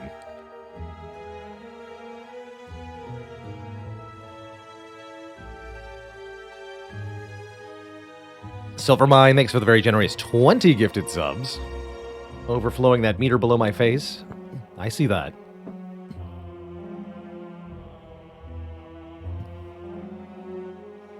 We'll do some modded Slay the Spire community stuff maybe Friday or Saturday this week. Zingman says, "Any tips on transitioning mid-late on Ironclad? My strategies usually involve the big expensive powers in some fashion. Figuring out how to get those into play and then taking advantage of them. Whether it be Barricade and then trying to scale a million block, or doing Corruption, Dark Embrace, Feel No Pain, or getting a Demon Form in play. Usually my plan involves large amounts of something abusable. Another thing you can do for the late game on Ironclad is have this, like, value deck that is full of pommel strikes and shrugs up front, and its plan in long-term fights is to exhaust down to just a dropkick infinite combo. And again, Dark Embrace and Burning Pact really help with that. Some amount of exhaust synergy sub-package will almost always support another deck. Is the script running currently? Yes.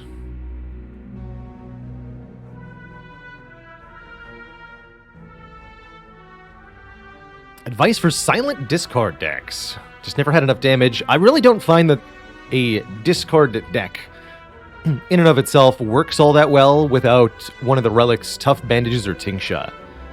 So I'm usually not trying to deliberately make some sort of discard synergy, unless I see one of those. That said, an early Sneaky Strike, or better yet, Eviscerate, can be a really good early damage pick, and make it easier for you to take stuff like Acrobatics. But ultimately, the point of a card, of the discard synergy on Silent, is to allow you to draw through most of the cards in your deck in very few turns. So the idea is that you're playing a couple of cards over and over again. And that card can be Eviscerate, it can be Sneaky Strike, it can also be Grand Finale, it could be a Poison card, it can be a Shiv card. Whatever you've found that is a tool you're able to exploit, essentially. Alright, well, we're not sniping anything.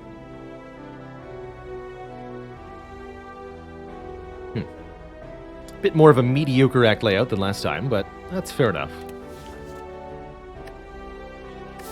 Never taken a curse here. Do I do have a boss swamp again? Let's try to redeem the boss swamp.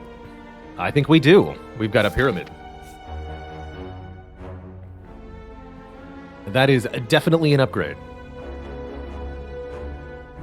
Remember, you don't get the pyramid to start unless you click that bottom button. It's the only way to get it. Can't get lucky unless you try. What were the other options? There was take a curse for choose a rare, take a random rare, or 3 1-health combats. All of which were pretty miserable in this situation.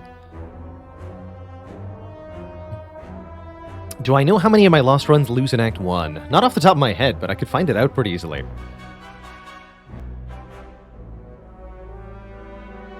I find that I've been losing to the heart a lot lately. Or this year, I suppose. Let's see. Am I removing a card? Pyramid does like an early remove. Especially on Clad. Let's do this. Boop. And boop. With Pyramid, we always retain all of our cards every turn.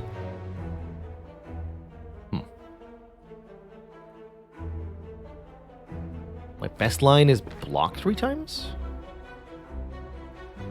I think so. And then we redraw the same hand. Okay, there we go.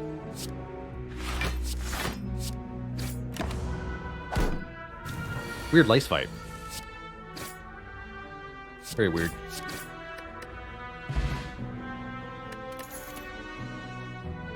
Big fan of Headbutt with Pyramid, letting us return our most valuable card back to the start. Definitely don't like a Clash here. Although Clash can be kind of hilarious. I bet we could make it work, but it'd be a real struggle. We'd have to deliberately pick up cards that could exhaust other cards, or maybe a Warcry. I'll take the Headbutt.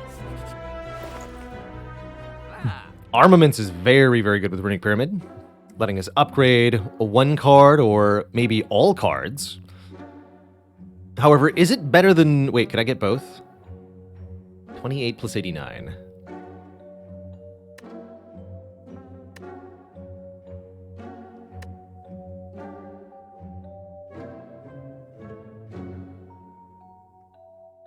No. I have to choose between Armaments and Dark Shackles here. Dark Shackles with the Runic Pyramid is very, very, very good. Like, way too good. Entirely too good. Yeah, we could have done Arma and card remove, which is definitely a bit tempting.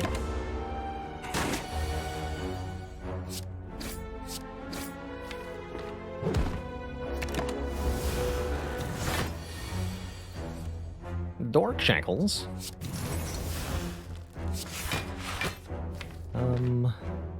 Strike, strike, headbutt kills.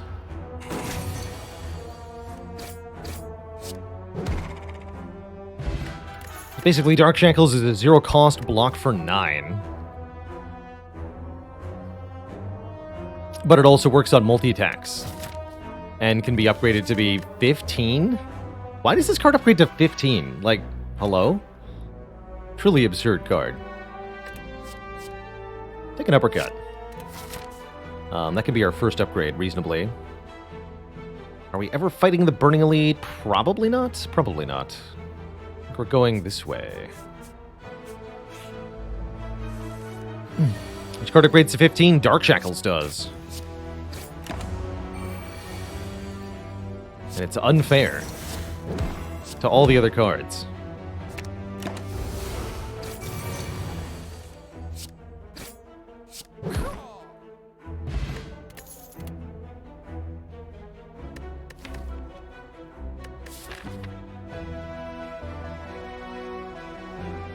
Hell yeah.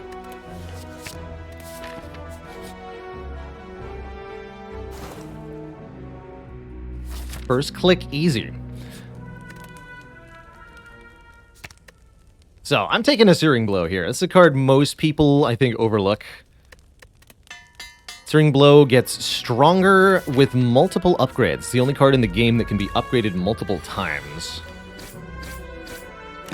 And it's got some serious power that it can attain. Oof. Block Potion? I don't need to.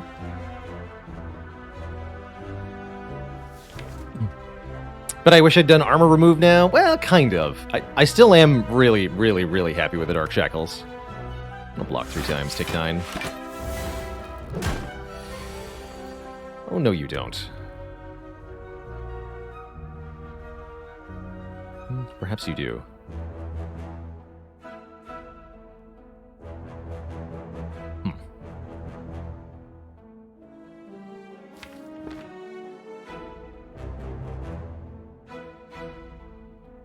We need to take another hit here.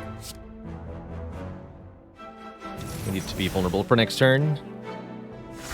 We'll do this. There we go. Searing Blow. Headbutt. And then Strike kills them both. That wasn't too bad. Regen Potion is excellent and gets some health back. Very intriguing Entrench. Very intriguing Entrench. I don't think I need it. Very intriguing, though. Am I going to be okay against Hexaghost here?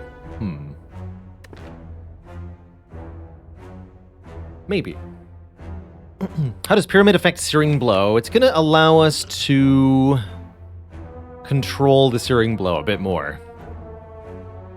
It's going to allow us to always land it with Vulnerable, for example. Let's skip all these. So our main goal now is to upgrade the Searing Blow basically as many times as possible.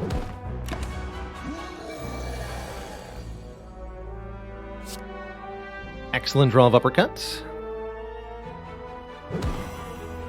So we can do some math. 9 here. Next turn this does 24 plus 9. That won't be enough. So I'll use the Block Potion and the Dark Shackles next turn. Dark Shackles actually works against Knob. Lose 9 strength, gain 3 strength. It's going to be a good block. But yeah, we don't have a kill here. This Searing Blow is too weak. Look at that, 15, easy. Easy peasy. And then we do 29 damage next turn, so we can play this Defend. Take 2.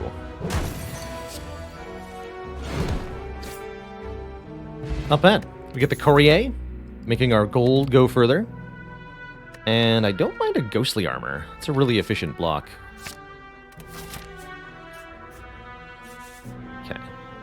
So we're going this way. We've got one more elite to get through. With this potion, I think that's entirely manageable. Oh, Bag of Preparation, Runic Pyramid. You love to see it.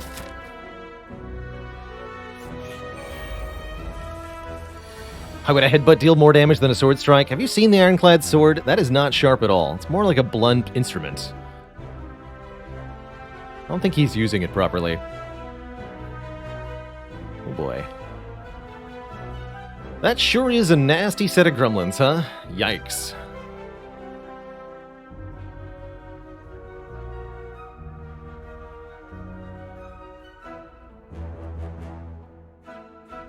Cannot allow myself to become weak and frail, so we have to kill the fat gremlin first. I can Dark Shackles the sneaky gremlin take a little bit here. More like a pipe than a sword. It's an executioner's sword. Alright, so we'll go Uppercut, Strike, kill the fat gremlin. Searing Blow fails to get it.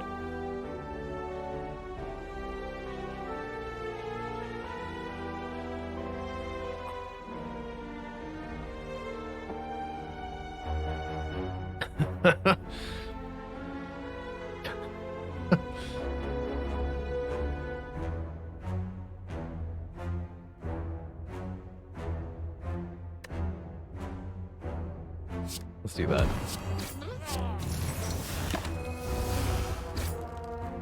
We still have to kill the wizard by turn 3 as well.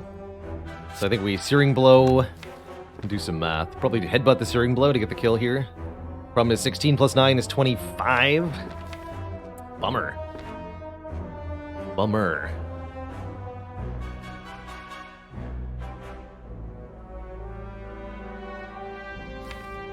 So I gotta take another 5 next turn.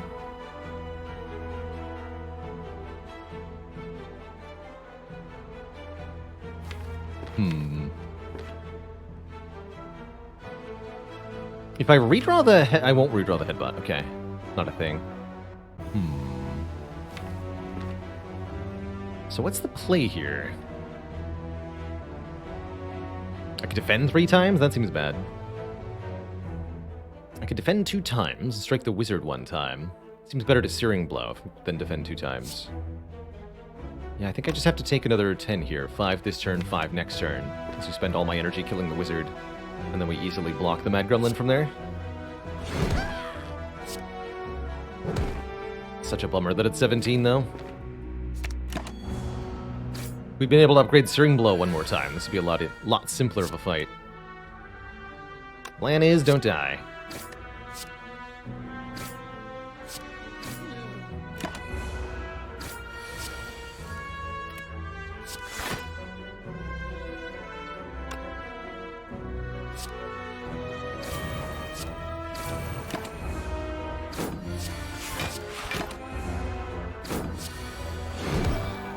Okay, a little spooky. Definitely a little spooky. Love Second Wind with Runic Pyramid here. Lets us create hand space, generate blocks, get rid of statuses that are a problem. Pretty exciting. This is either Lagavulin or Sentries. Both should be pretty easy. Although, without further upgrades on the Searing Blow, we're going to struggle a little bit in those fights. Feels weird to not take the elite. Thinking about going this way. I'm a little worried about our Lagavulin matchup without an upgraded uppercut, or with only a +1 Searing Blow. The Searing Blow is really quite weak at only +1.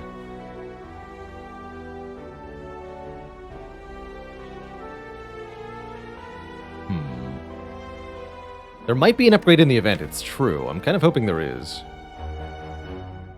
No, I'm gonna do this. Get that to +2. The upgrade to +2 is more damage.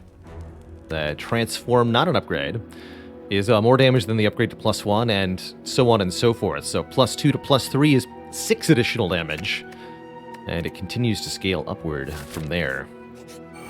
Very quite happy with the Burning Pact, allowing us again to further bring the deck down to just a small, good subset of cards.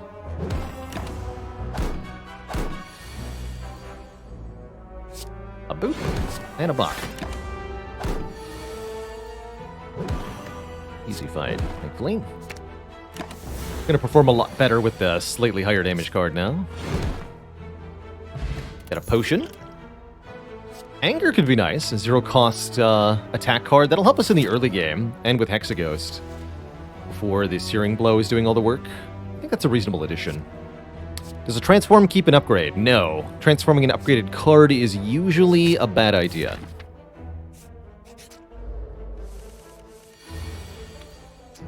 Usually, but not always.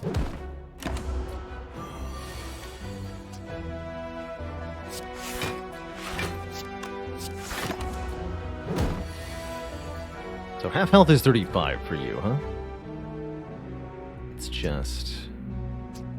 So if I play Bash, it splits, unfortunately. Let's go Burning Second Wind and Strike. Wait for the weak to wear off, play Searing Blow, Anger, Strike next turn.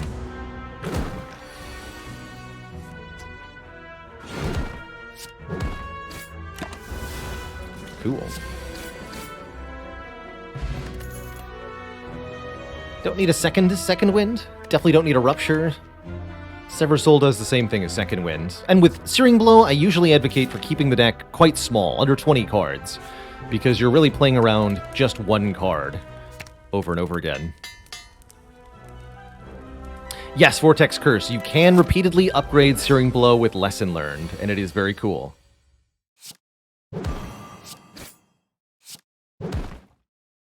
Anger gonna be putting in a lot of work this fight. Maybe also Dark Shackles? Yeah, we can Dark Shackle this.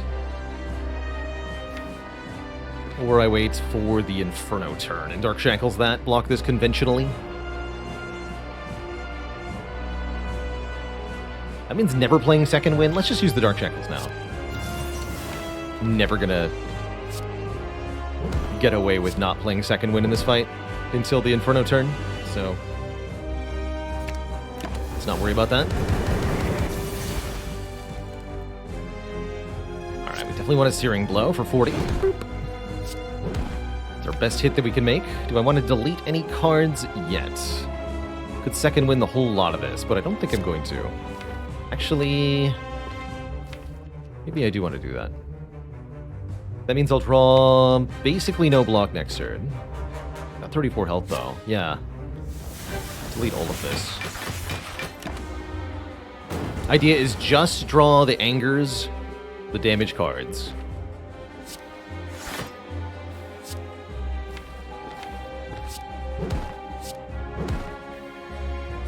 And keep making angers.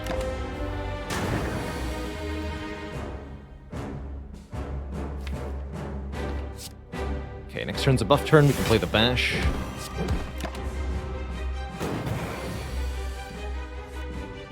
Bash. Anger, anger, anger, strike.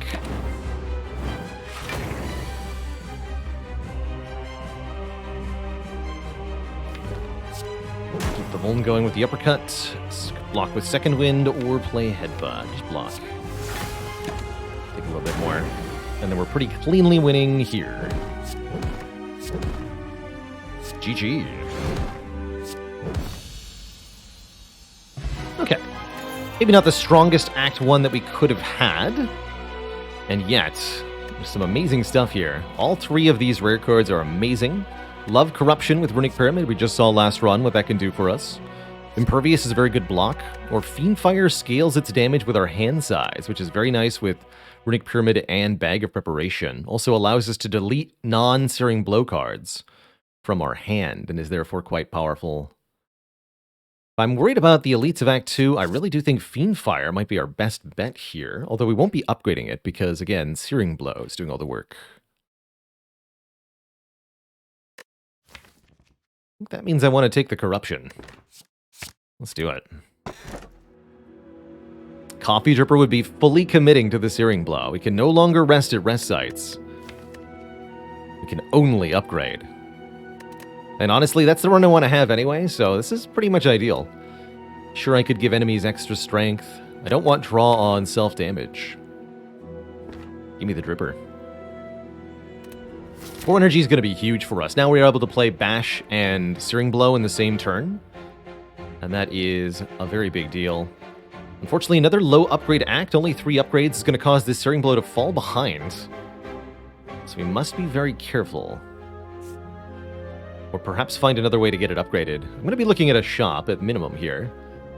Let's run with Love and Apotheosis, or an Armaments or something.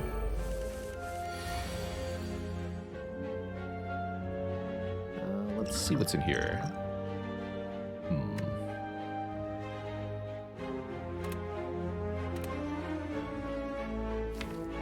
Yes, I'll take a free Mayhem, sure. What's the worst that could happen, you know?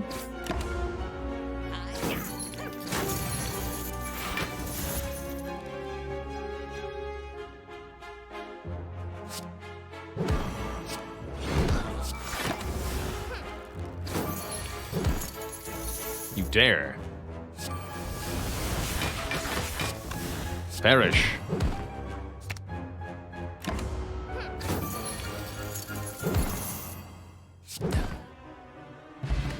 That was a fun Mayhem. Truket's kind of nice. Not upgraded, though, which is pretty suspect.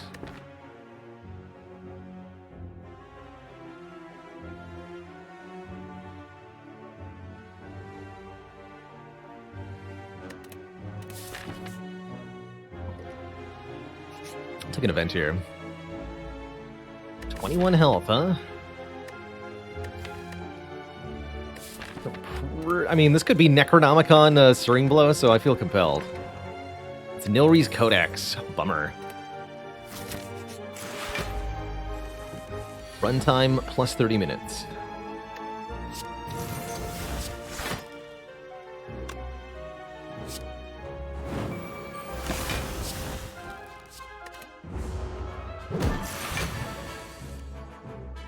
Dang it.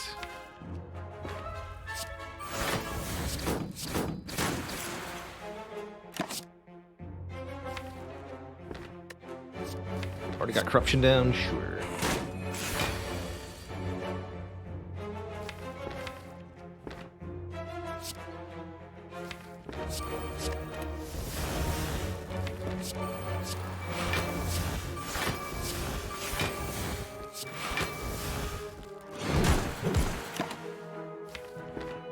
We more or less need to kill it next turn. Actually, Rage will block for me if I need to.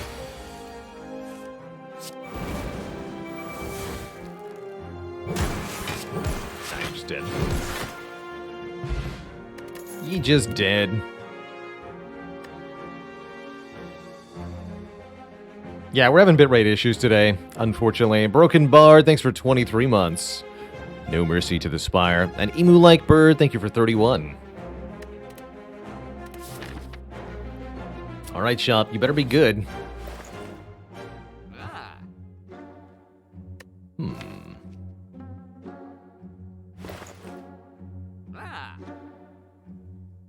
Strange Spoon. Strange Spoon is very interesting here.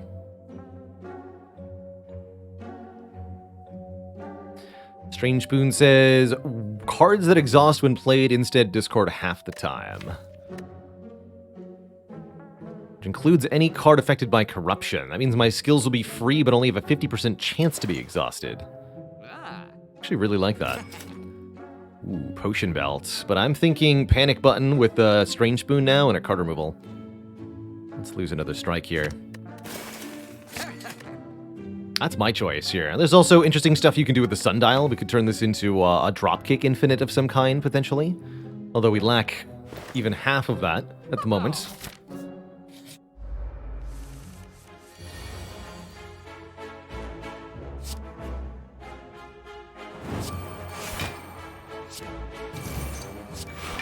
A Strange Spoon, so I can now headbutt my Dark Shackles that I just played. Pretty cool.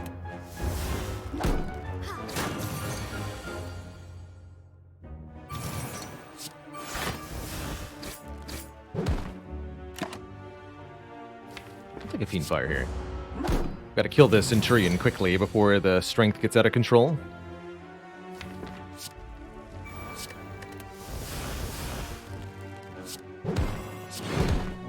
Actually, Uppercut Bash would have killed him. It's fine. Please kill him now.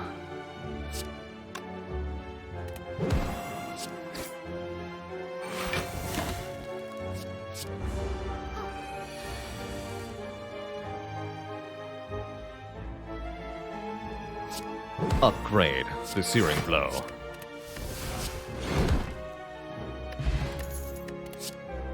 Okay, an upgraded True Grit, that's perfect. Note that the card that True Grit targets is not affected by the Strange Spoon.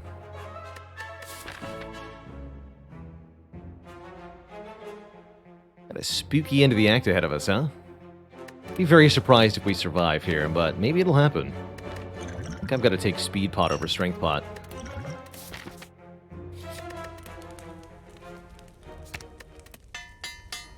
Really wanted the Necronomicon.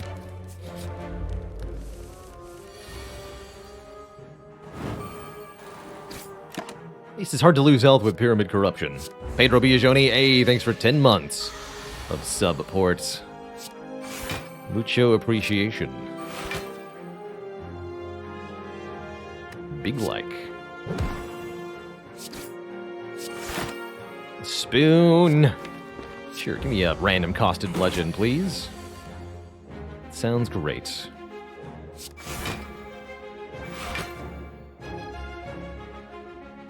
Get rid of this strike.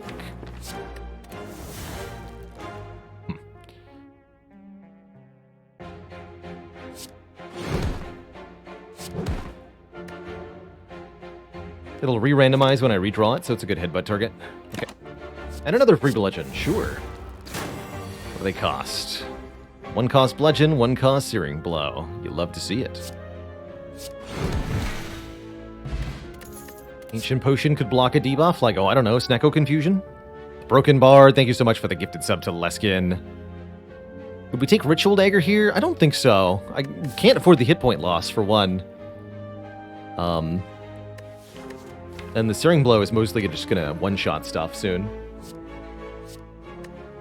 Do I take a Pummel Plus? I think card draw is pretty paramount at the moment. But Ancient Potion, Speed Potion for Collector, maybe. I think Power Potion's gonna be better for Collector, quite frankly. Mr. DNA, thanks for 31 moons of support.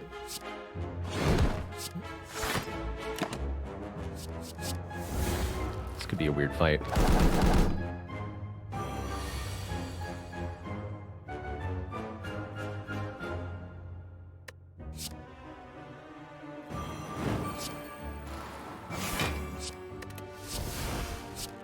Hit the Chosen. Okay, Nilries can actually bail us out pretty hard. That's kind of a big deal.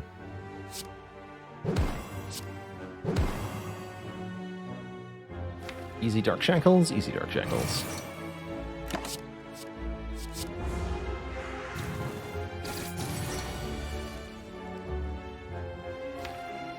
So we can headbutt the Searing Blow and then draw it. Let's do that.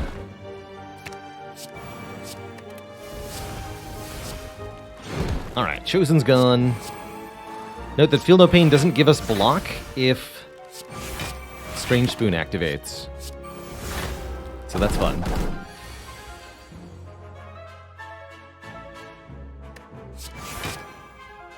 So with Sentinel, when Strange Spoon discards it, we gain neither 3 block from Feel No Pain nor the 2 energy from Sentinel exhausting, because Sentinel did not exhaust.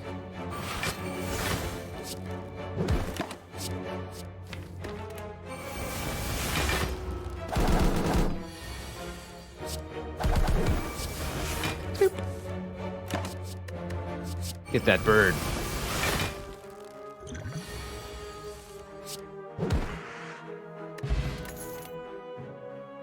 No thank you. To all these. I don't want to be taking any damage at all, ideally. I don't think I want to try 2 elites. I'm going to continue to be low on the relic count, which is definitely a little worrisome here. Ban might be nice block. Only occasionally. I'm going to take the key. Get a different relic later. Alright, good luck to us. Maybe this will be a heal? No, it's the Face Trader. It took the blue key, so I am allowed to swap face. I'll play your game. Caw-caw! We're blessed. Didn't want to lose health for money there, so pretty happy with that, actually. Pretty happy with that. Good stepping.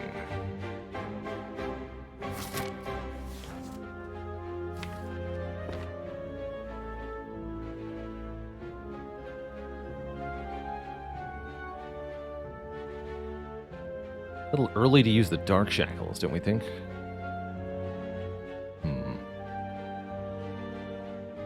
I'll just play that.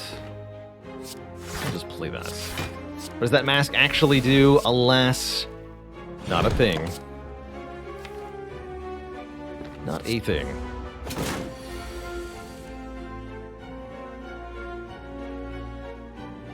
Pummel first. Okay, I can block 20.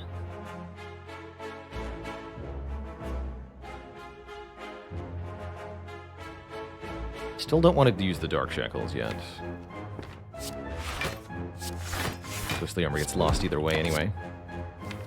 That's gonna be good.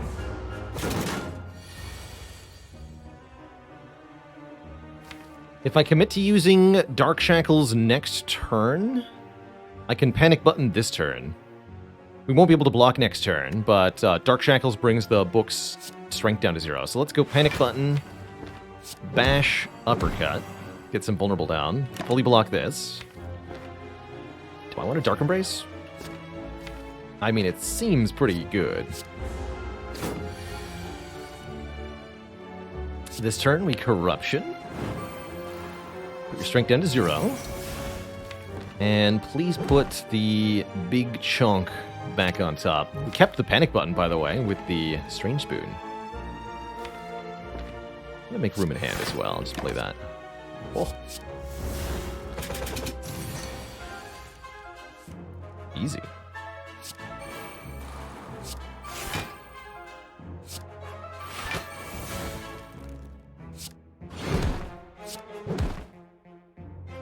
Bash Strike next turn is more than 19 damage.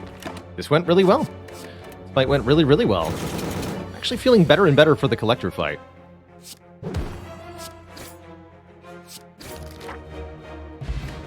Especially with 2 energy on turn 1. Backup copy of Corruption? I don't think we need that, but it's cute. Nilries will provide. I, again, like the current potions quite a lot. 42 base damage. The more we upgrade the Searing Blow, the fewer times we'll have to play it. Please stop thrusting me into such horrifying conditions, though, you know?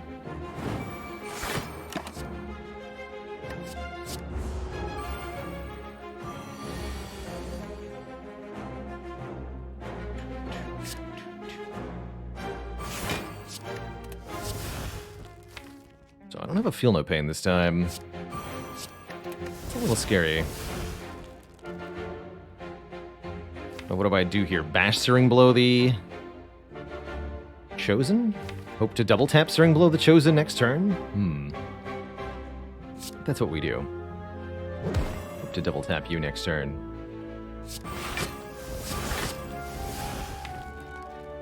$50-50 odds, unfortunately. Let's see here. Hell yeah, I'll take him late. Okay, unfortunately, we did not draw that, but I think we still kill the Chosen here, right? 63 plus 13. Yes, we can. Searing Blow. Headbutt you. Get the Searing Blow back. Back button. Searing Blow kills here. Not too bad. Battle Trance lets us get more cards in hand with Pyramid. Very, very useful. Might interact with Artifact in a weird way, but currently that's not an issue. So a reason we're only upgrading Searing Blow. Observe, I suppose, is my answer to that. This is actually one of the weaker Searing Blow runs I've had. But simply upgrade it as the only card. It can become obscene.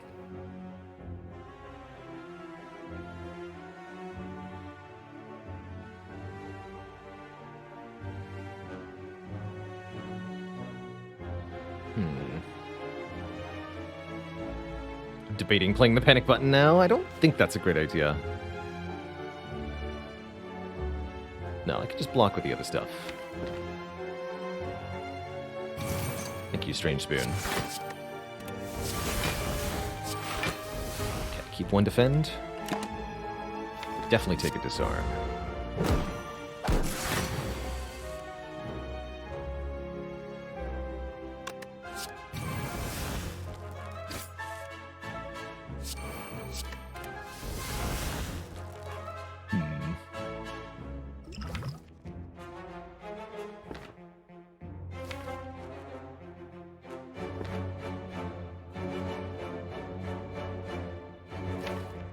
Got Dark Shackles. Let's do it this way.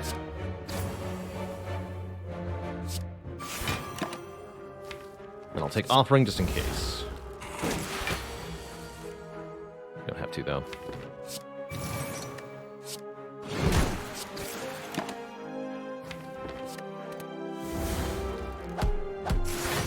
All those debuffs are gone, no prob. Poor Parasite. Flame Barrier. Another decent block card, sounds good. Don't want to add too many more cards, though. Like I said, we need to keep the total deck size relatively small here.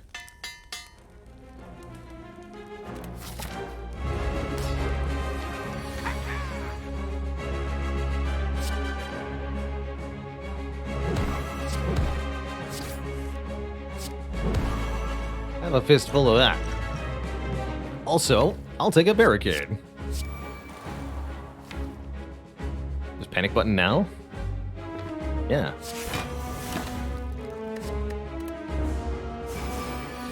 Seems good.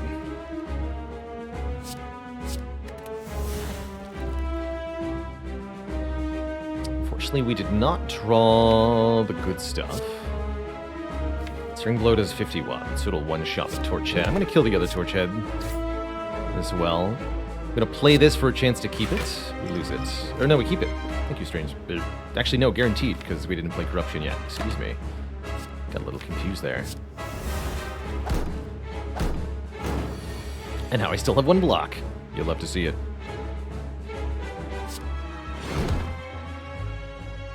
Love to see it.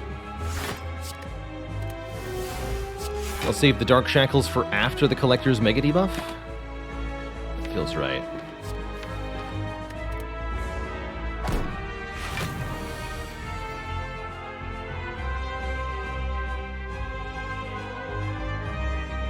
So is this the turn then?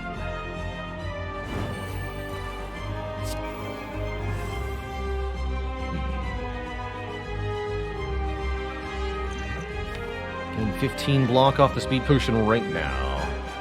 Or more if I second wind.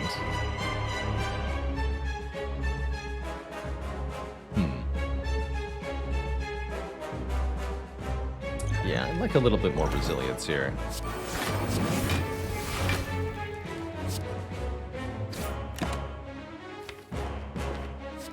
That sounds fun.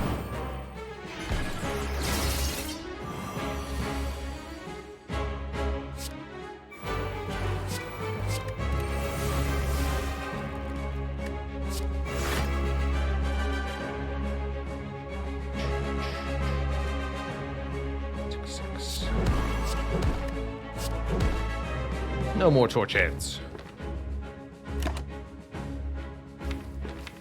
We don't need any of that. Yeah, I'm glad I used the speed potion earlier. That makes this turn less terrifying, but it is still terrifying.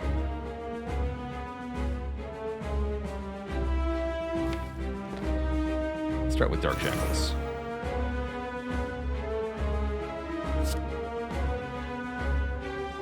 True Grit to delete what? Anger? Sure.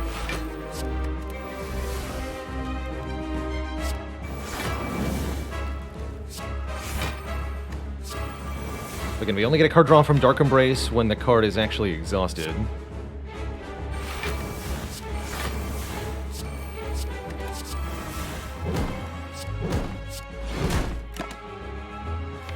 This all sounds great.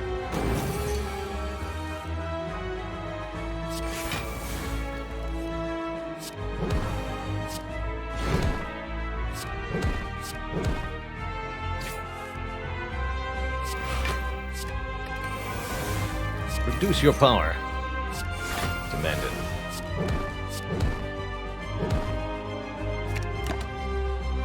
Double Searing Blow. The power. Alright, we made it through the act, despite the precarious health situation. We might have even been able to kill an elite, honestly. Still no healing for us. But does that mean I'm not taking an offering? Actually, Exhume is kind of absurd with Strange Spoon Corruption, huh? Any card that has been exhausted, we can return to our hand with Exhume, and then the Exhume itself has a 50% chance to be discarded by the Strange Spoon. That's pretty cool. I'll take it. And then we're offered P-Box, Astrolabe, or Black Star. Pandora's Box would be 7 transforms, which is also 7 times 9 gold. Or Astrolabe would be 3 upgraded transforms and 3 times 9 gold. No energy for us, but we've got 4 energy per turn. I don't think we need too much more. The only one I'm not really excited about here is Black Star, although that would give me more relics. With this last act, might be way behind on upgrades for Searing Blow, but it's still a powerful card. Can you get upgraded Burning Blood with a boss swap? No. Psychedelic You cannot get the upgraded starter relics by turning in your starter at Niao. Box. The defense are pretty good with the corruption. I'm thinking about transforming and upgrading the 3 strikes. Sounds good to me.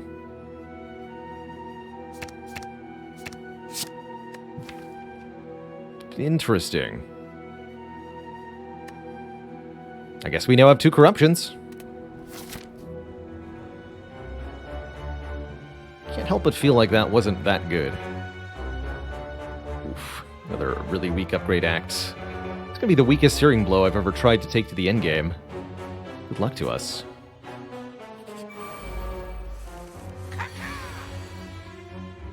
Good luck to us.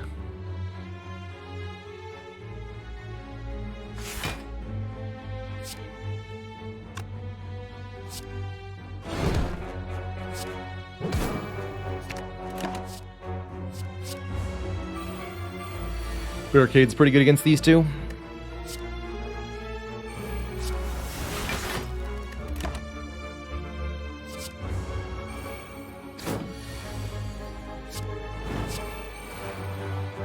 Get rid of that.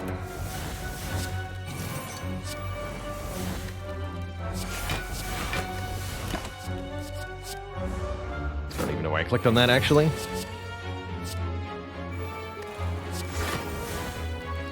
Exactly 51 damage? Well, it's your unlucky day, Spiker.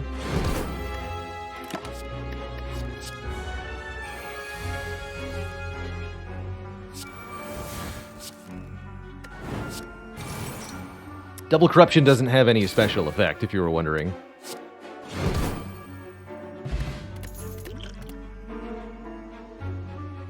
By taking the Sundial, the Dropkick would be the other half of the Infinite with the Pommel Strike. That could be a way to win. But I didn't take the Sundial. I do, however, be an awe of glowing Tesseract. Come on, please, please, please, please, please, please. Panic Button's good. Purity's good.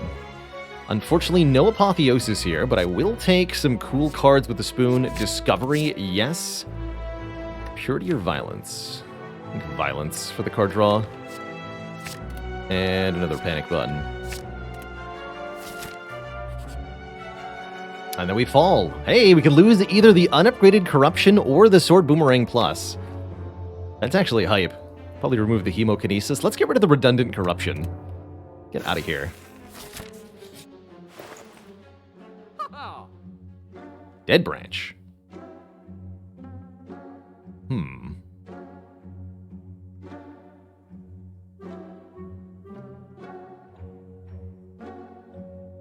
Don't know how I feel about that. Dead Branch, Strange Spoon, Corruption sure is weird. With Pyramid, too.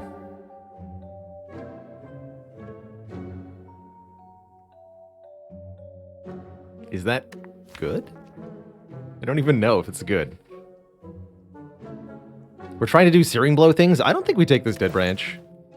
I think I take this Giant Heal, though. It sounds really nice for getting through the Act Alive. Give me that. Get rid of this. Do I want Spot Weakness? Not really.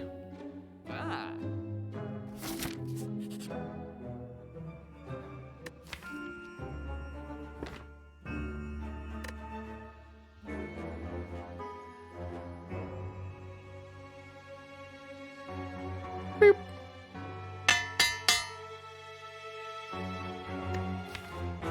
So, now we have a fully upgraded deck and a Searing Blow +7. This is one of the reasons I advocate for upgrading the Searing Blow exclusively, because then something like this happens and you become absurdly powerful. Truly absurdly powerful. This is the way it always was. This is the way it always will be. All will be forgotten again soon.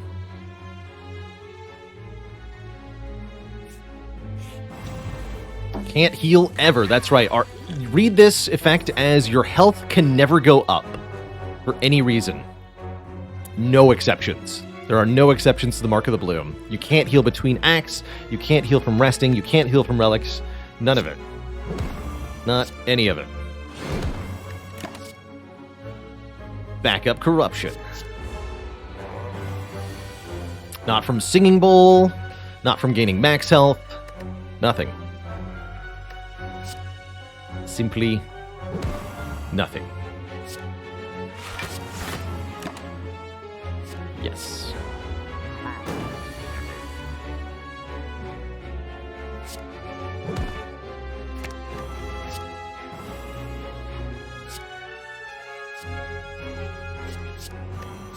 Alright, lets me skip the pommel strike, I guess. Is that even meritorious? Sure.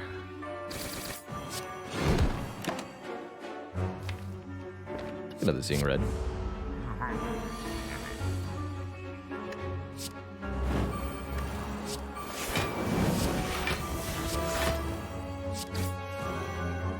Sure do got some good blocking power with Corruption, though. It's going to be pretty hard for us to fail to get what we want here. Generally speaking.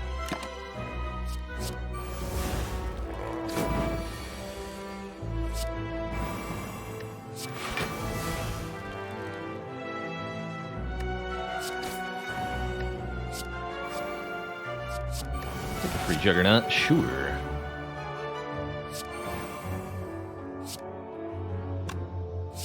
Play a bunch of non-Searing Blow cards to increase the slow counter of the Giant Head. Zoom Discovery. Discover a Feel No Pain. Play the Feel No Pain. Play the Searing Blow for 200 damage. The Bonkening. Gandalf Bond, thanks for 10 months of support. Thank you all for bearing with me on the bitrate problems. Hopefully that won't affect if this becomes a YouTube run. Do we take Entrench? That's a powerful block card. Even if I don't actually get Barricade, this is crazy good.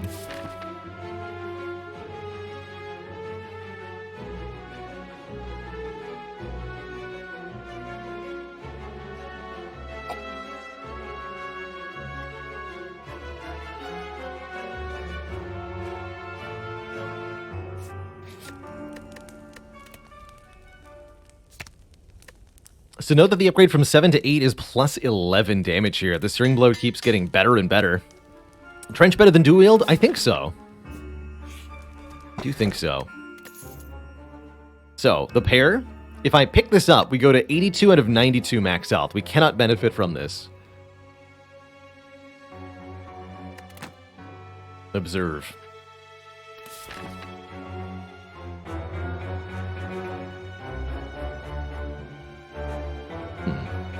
Give the Baylor Bot a kick. Oh, I see what happened. Yeah.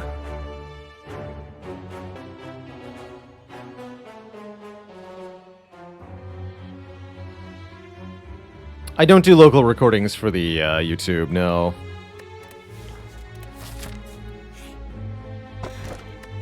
And a boat thingy. Oh, that's right, I owe the chat a dad joke for Oil Moon.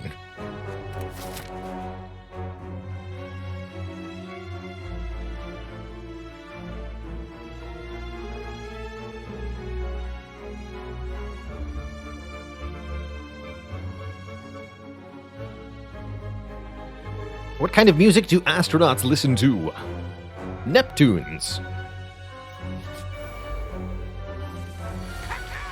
Caw. So, 72 damage on the Searing Blow now. Means we can do the big bonk in many situations. Just kill things.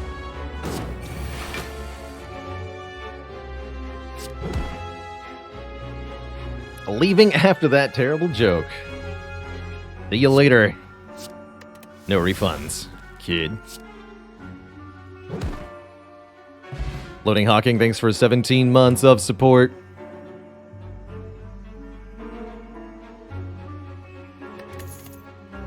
And I'll take a Warcry. Yeah, bot. Developing the bot and the eternal struggle of keeping the bot alive. Bot, are you there? Bot is not there.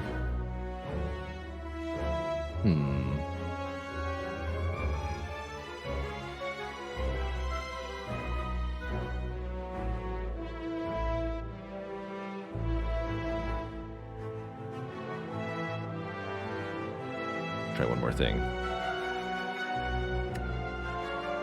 Let's see. It's there, but refuses to exist. Appreciate you being on it. Do need the bot for our sponsored segment later. I can always restore a bad version of VeilerBot for that if we need to.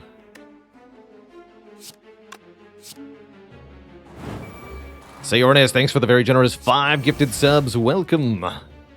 The Cozy Sub Club, everybody.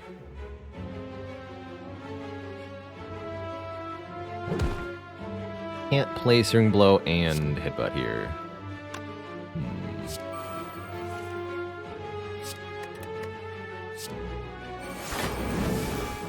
Okay, let's try it this way then. Oh, perfect. Bash, free immolate. Get out of here. You're alive still, but you'll die to the flame barrier.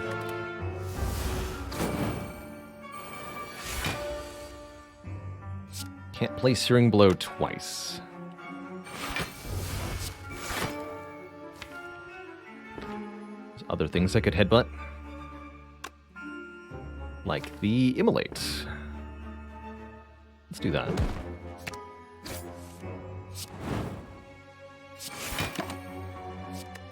And then we can just kill with Searing Blow next turn. Boop. And bop. Decisively handled Reptimancer. I tend to find that if you've survived with your Searing Blow run, it's going to do really well in the late game. Demon Form, Body Slam, who needs them? Although Body Slam is pretty good, actually. Gonna be very honest. This is a Searing Blow deck, dang it. Got both bags. Bagtastic. Another chance at a Dark Embrace.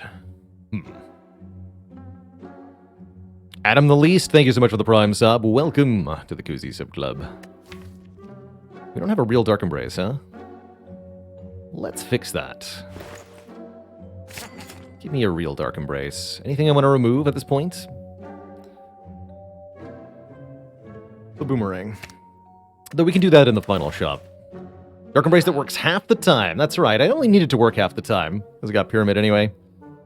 Alright, bot seems to be alive. Welcome back to the land of the living, bot. Buy the blood potion. Smort. Maximum smort. Why?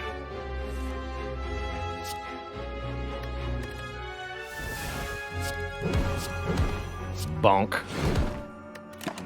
Nice turn 1 nemesis.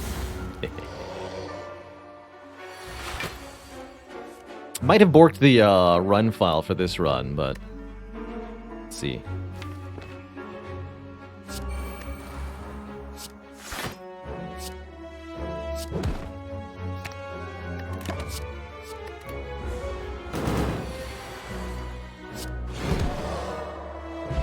Molten Egg is a final relic. A little bit late, but maybe there's another Searing Blow here.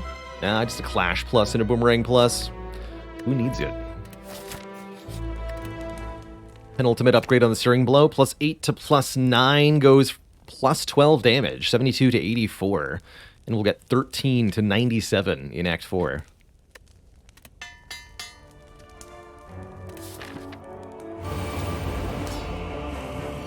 The Baylor's Dozen. Great looking turn 1 here against the Awakened one. We don't need to play too many powers. Pretty confident in this fight overall. Let's do Discovery first. Grabbing Zoom for later. Keep all this. Take another Flame Barrier? No, we need to keep the deck thin for the moment so I can find the Searing Blow and kill these nerds. There it is. So we'll start by using the Searing Blow to finish off the cultists here.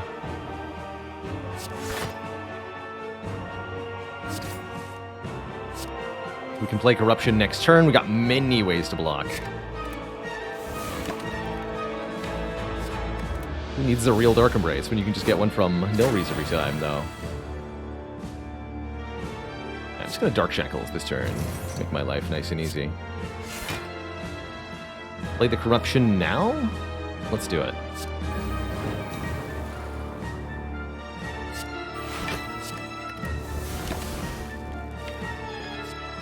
No to Fiend Fire.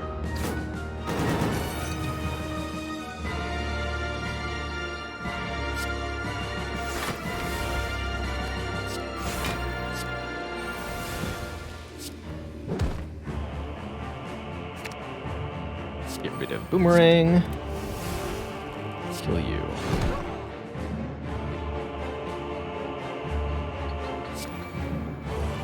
Blocking got a bit awkward, though. Let's use this.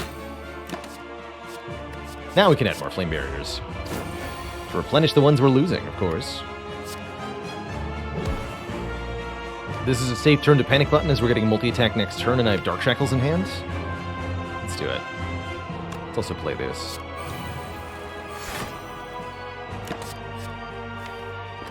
Don't want to sever soul.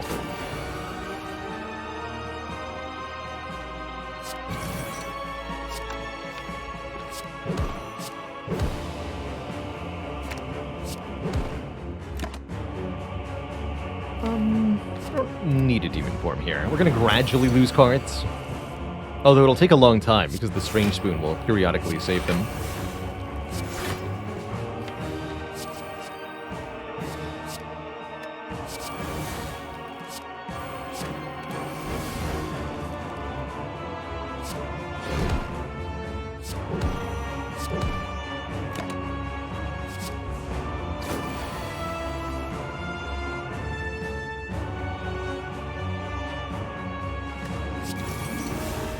Have an unlimited number of those, apparently.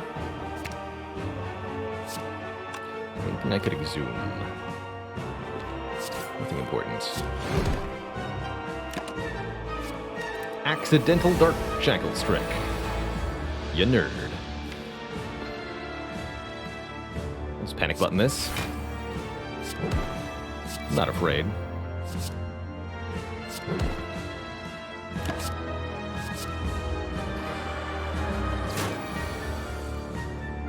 We did lose Dark Shackles, right? Oh no, I can't exhume the Dark Shackles. Uh-oh. I was operating under the assumption I could exhume Dark Shackles. Or wait, no, that's the exhaust pile. Yes, I can. Okay, never mind. I'm a fool. Get out of here.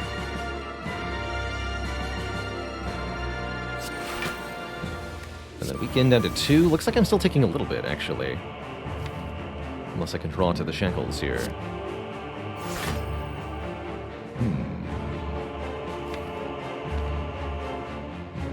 Am I okay taking 2?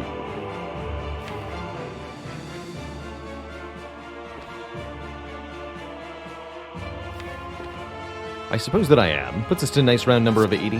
Sure. I'll take 2.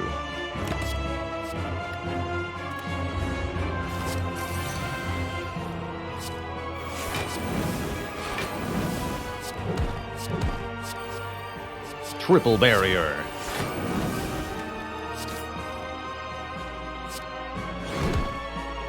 Great Flame Barrier Reef. Could do well with that.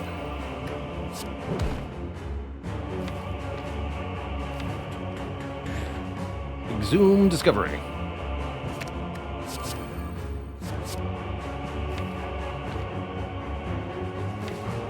Okay, bye.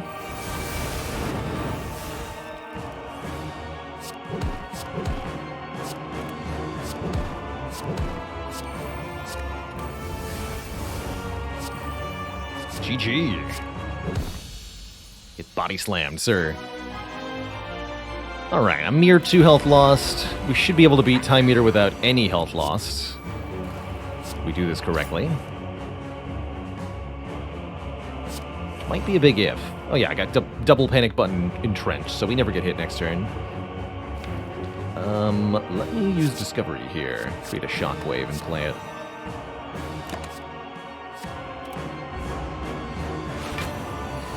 $36. That's no big deal.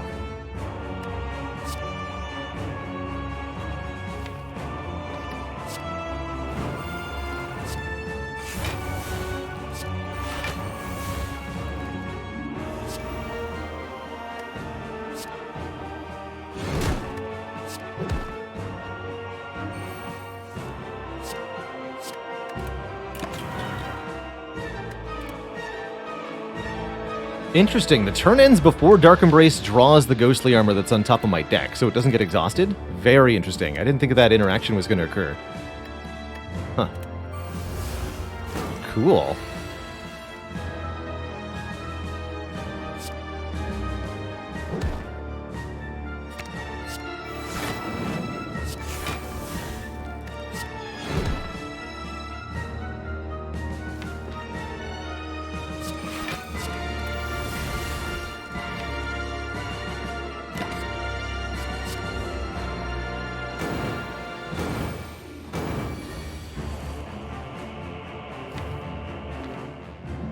I guess let's reset the timer here. I could even use the Dark Shackles.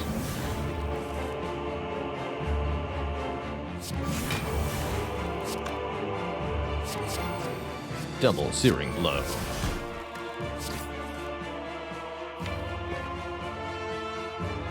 Sure.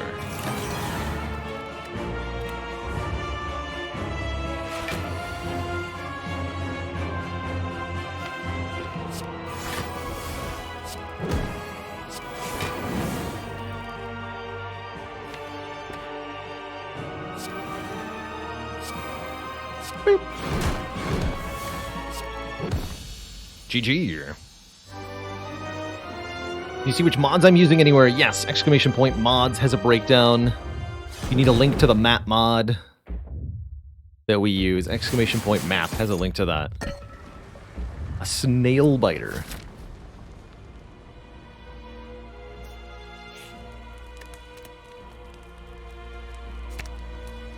Well, that fight felt a bit sluggish to me. Alright, so we're at basically 100 damage now with this Searing Blow plus 10. This is our main weapon. Reasonably, this deck would work just as fine with a Body Slam instead, but don't let that bother you. Some interesting offers here. Master's Strategy for card draw, some slightly different potions. Really like the Gambler's Brew in particular. Bronze Scales would do good damage to hearts. Well, I can't afford Bronze Scales card remove. We're one shy. Medkit, not that good with a Strange Spoon, as there is a chance for the statuses to be discarded. Instead, better to let the second wind destroy them. Already removed the Boomerang? No, I didn't. Okay, get rid of the Boomerang. And then I'm going to swap the Energy Potion for the Gambler's Brew. I think that's what I want to do here. Not going to take Armaments or Metallicize.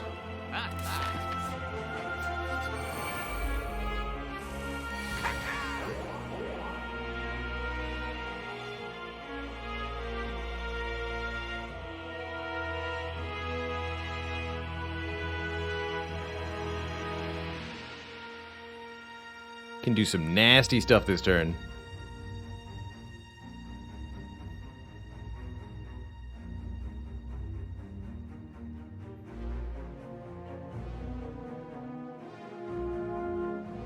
It's only 22. 22.97 doesn't kill.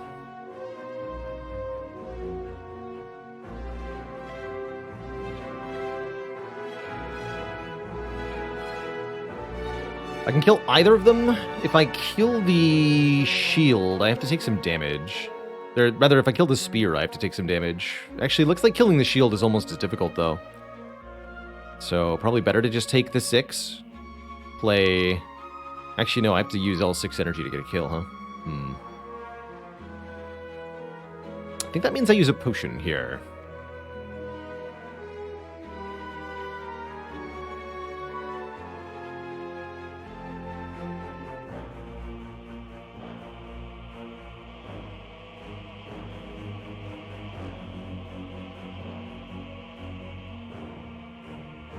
Yeah. Do the following. Play Searing Blow here. Headbutt here. And then I'm going to Distill the Chaos. And basically no matter who gets hit, we should be able to kill them. Perfect. I'll take it.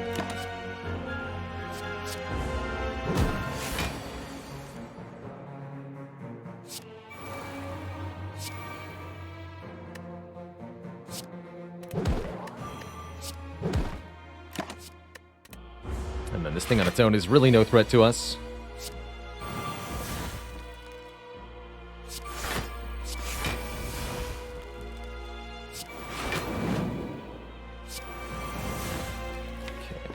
Nothing to play there. Give me a Body Slam.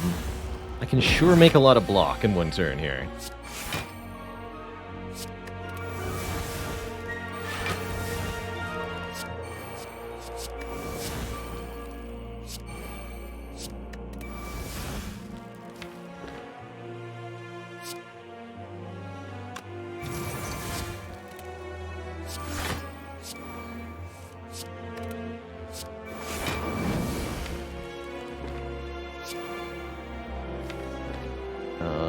go panic button.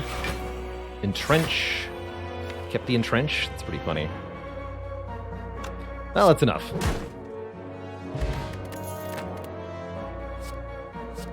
Yoink. You'll no pain Palouse. Whenever a card is exhausted, gain 4 block. And Strange Spoon messes with that a bit, but still pretty fantastic. Overall. Still very fantastic.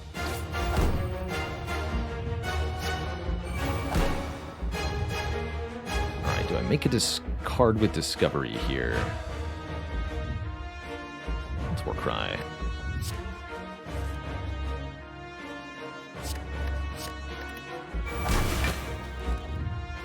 Disarm. Excellent, excellent early card. Even got to keep it. Cool. Alright, that means the first multi-attack of the heart will do no damage to us. Let's take a Sentinel here. Now, this is a bit spooky, but we have ways to answer this.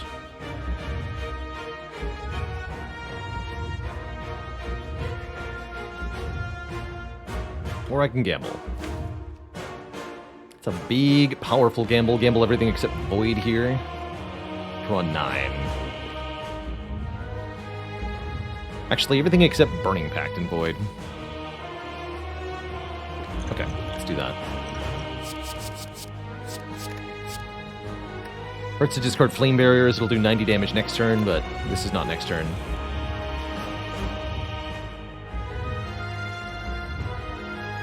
Not Corruption yet. Not yet.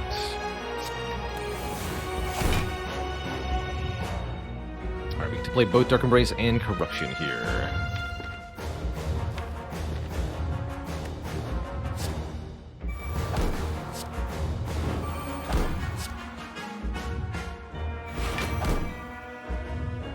Take 24? We'll probably have to do. No entrench in my hand or anything. Actually, less than that. We block for 8 more here.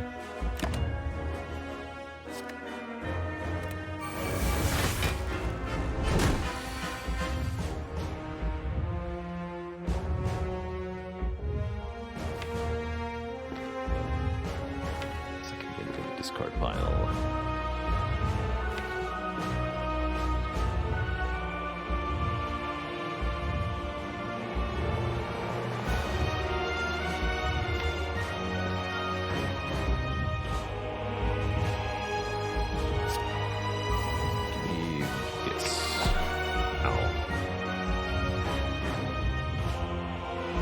I have to draw at least one, right?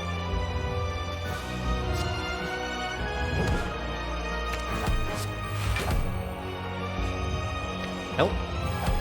Help! Alright. Thanks, Strange Spoon. You did it. You did the thing.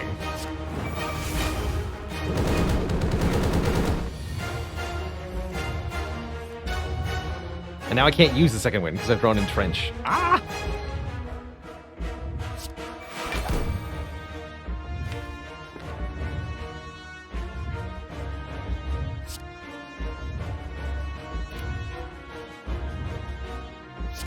Spooned! Alright, here we go. True Grit works on Wound. Some damage here.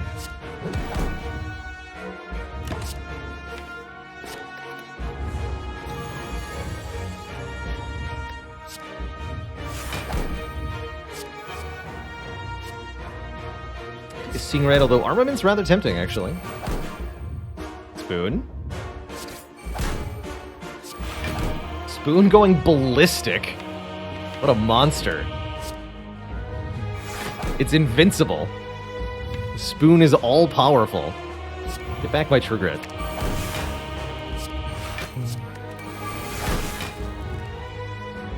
Lord.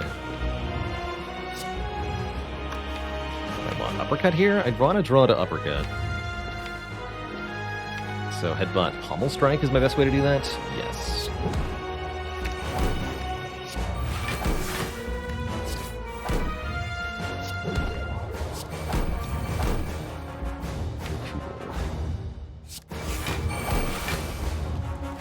That gets exhausted. Juggernaut or Feel No Pain?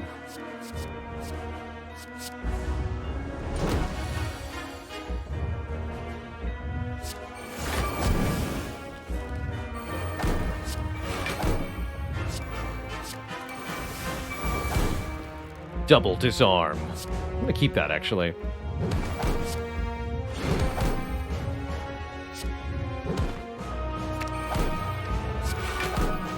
Let's get toasted, nerd.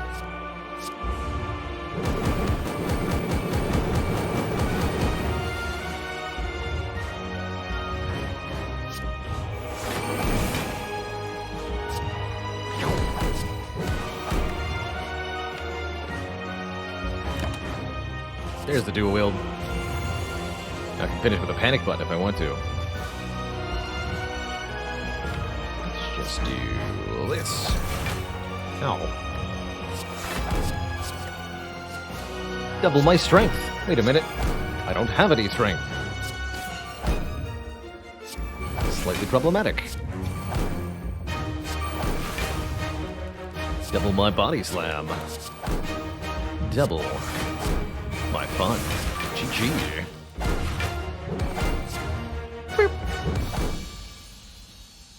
Well, that was a slammin' good time. The upgrade all cards Searing Blow deck gets there.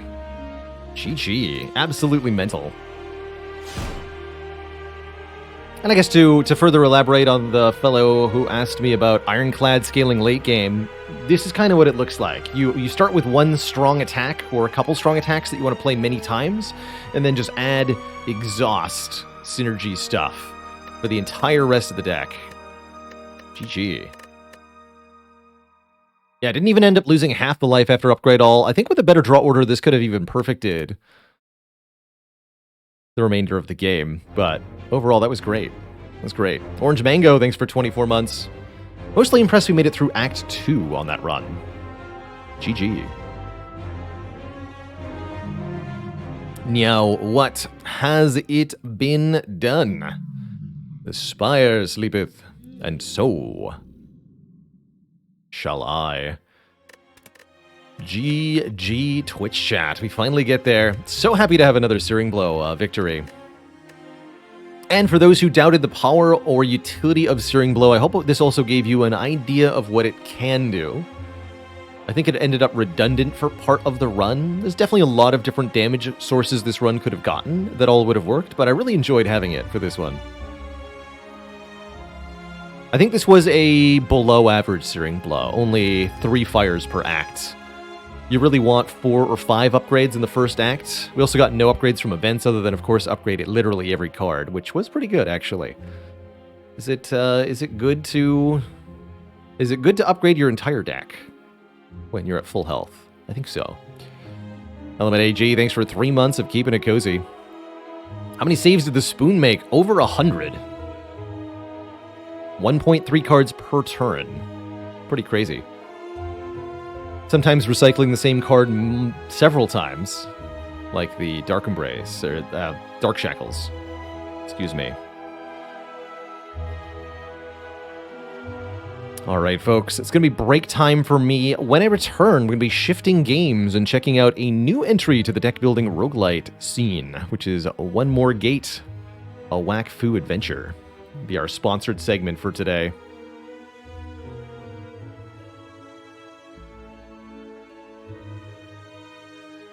Has my evaluation of the upgrade all option changed?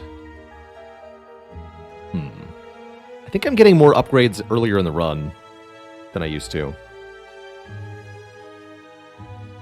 Yeah, I wish Spoon had a percentage there. Wouldn't that be nice? So you could know if it was above or below average.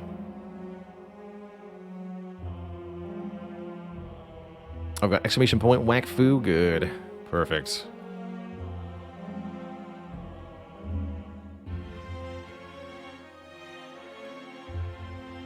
How's it going, Horse Noise? Highly recommend the PC version of Slay the Spire. It's the only version you can mod. And there's a lot of very cool mods for this game, whether it be quality of life or informational stuff or content. How's it going, Celiel? I liked Vault of the Void. It was nice checking it out for its 1.0 release. I ultimately find the threat system a little discouraging. I feel like you're very encouraged in Vault of the Void to make a deck that just kind of like does 1,000 damage in 3 turns.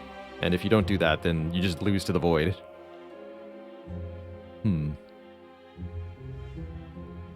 So it seems all offense, no defense to me, but maybe I just haven't figured out how to make a working defense deck in Vault.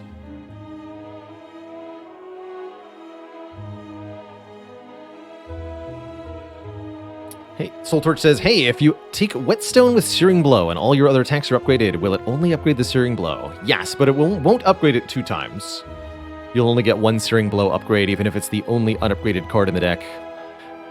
Searing Blow is a valid random upgrade target for things like the Tiny House, for things like the Warped Tongs. What else gives you a random upgrade? For Lesson Learned. All that stuff can upgrade Searing Blow additional times. It's always considered an upgradable card.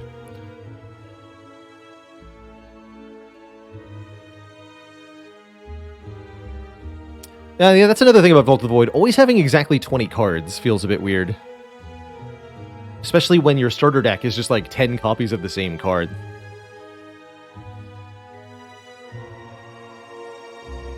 We did try Across the Obelisk on Stream Decline.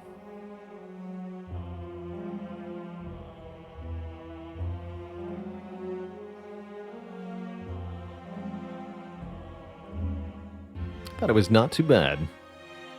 Yes, you can armaments Searing Blow more than once per combat. Note that any upgrades you get from armaments are lost at the end of the combat. It only applies during the fight. But you can upgrade it any number of times if you can keep the armaments alive, and we've even demonstrated an infinite combo, including upgrading armaments Searing Blow to get a Searing Blow plus 100 in the champ fight. That was fun. DePimpy, thanks for the Prime sub. Welcome to the Koozie Sub Club. Put cards in that expel in Vault of the Void to keep a smaller deck. Yes. That is definitely one way to do it. The enemies that add status cards are really nasty in Vault of the Void. But I think there's a couple answers to that. Certainly a game where card draw is hard to come by. Because card draw and energy are so linked together, card draw is something the developer strictly decided to limit the players on. I think it works pretty well.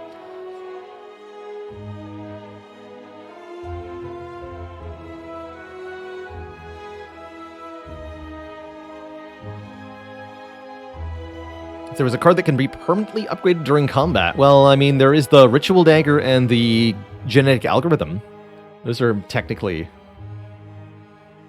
ways to do something like that. Lesson Learned permanently upgrades something else during a combat. Anyway, so I'll be back in a few minutes here. Going to take a bit of a longer break. I need a bit of a snack or something to get my brain cells working together. And then when I return, we're going to be checking out one more gate, a Wakfu adventure. Seeing this new and super cute looking entry into the deck builder scene. Back in just a few minutes, folks. Please don't go nowhere.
Alrighty, folks, we're back. Thank you so much for that patience. Hope you'll all join me now for a sponsored look at a new title, a new deck builder that just launched to Steam on early access earlier this week. And that is One More Gate, a Wakfu adventure.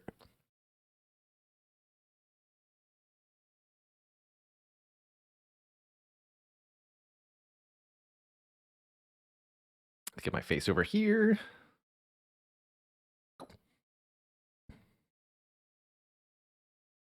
Wakfu Legend, rather. Excuse me.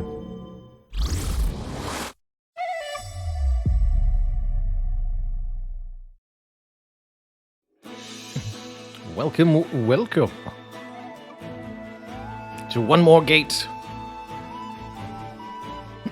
So this is mostly a first look. I watched a little bit of Jorbs playing this yesterday, so I've seen some of the fundamental mechanics. One More Gate is a new deck-building roguelite, emphasis on the light part of roguelite. There's sort of a town that you upgrade between runs, and you can permanently make your cards stronger. So more like a narrative progression that you're working through, I think, than something that's replayable and the same every run. So, one quick little spiel to read. So, firstly and foremost, I want to thank Anakma Games for sponsoring this piece of the stream.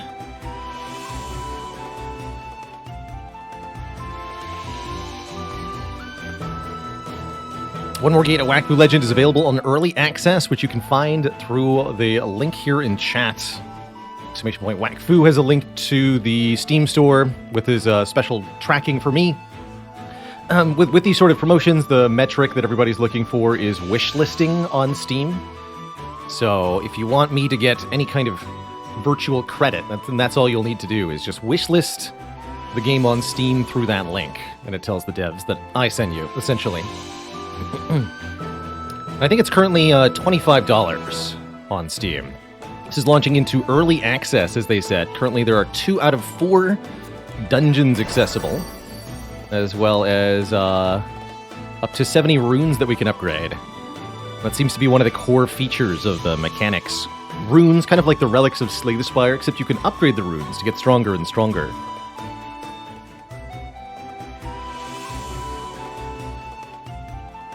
Is this on PS4? I do not know. Sorry, Ankama Games. Don't know if I pronounced that correctly.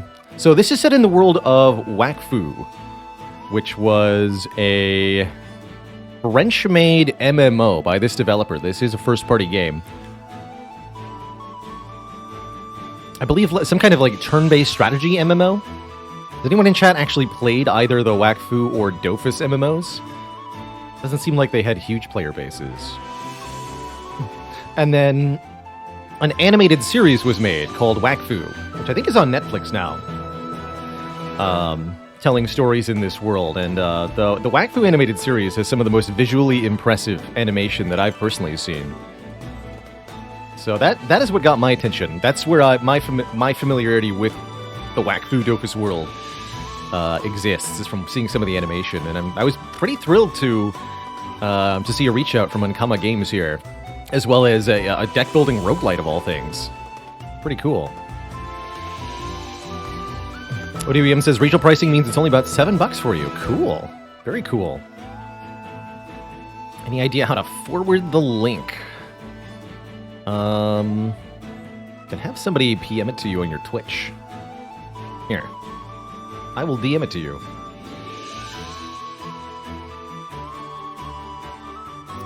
Assuming I'm allowed to.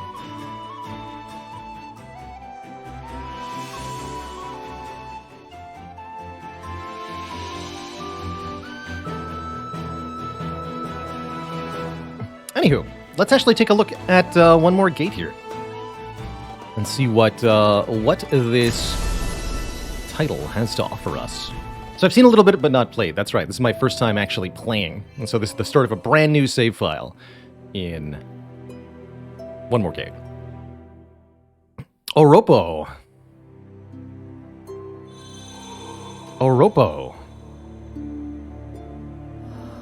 I'm here, Oropo. Come to me. Don't give up. We'll be reunited soon. Stop trying to do the impossible. You'll never see her again. You're mine, kid.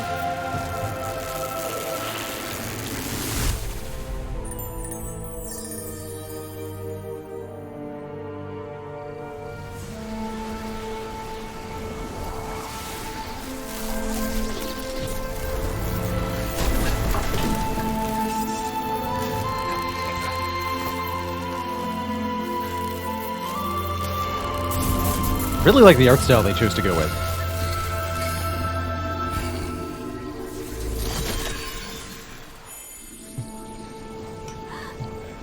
It's kind of Slay the Spire-esque in that it's more muted earthen tones with no outlines on the characters. I like it. Nice roll. So I believe we are Oropo.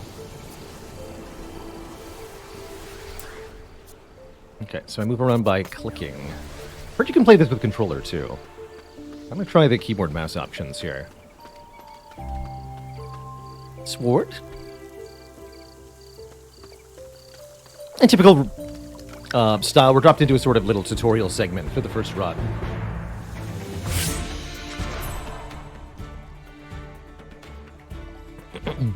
Use attack cards to do damage, defense cards to protect yourself, and boost cards. I like that the tutorial previews are in French, the native language of the devs, so they don't have that updated for or localized yet. Each card's value is given in the upper left corner of the card. So, damage in the upper left, I think cost in the upper right. Cards fill our Wakfu gauge. This is a central mechanic of this game. Visible at the top of the screen, the Wakfu gauge is, you can kind of think of it as a combo meter. How it works is that our energy that we are allowed to spend varies each turn. We can spend 3 on the first turn, so the second half of the gauge is locked. But then on each turn, one of these unlocks, so we can spend 4 energy, then 5 energy, then 6 energy on turns 2, 3, and 4. Once you spend all 6 energy, you're able to use a finisher card to do something really powerful. So on each of your turns, we unlock an additional unit in the Wakfu gauge, and we draw up to 6 cards, 6-card hand. Got it. So we have one adorable little chihuahua and a spooder. Little spooder. Okay, so I just click on the card. Gotcha. So they have a specific target. We are indeed Oropo.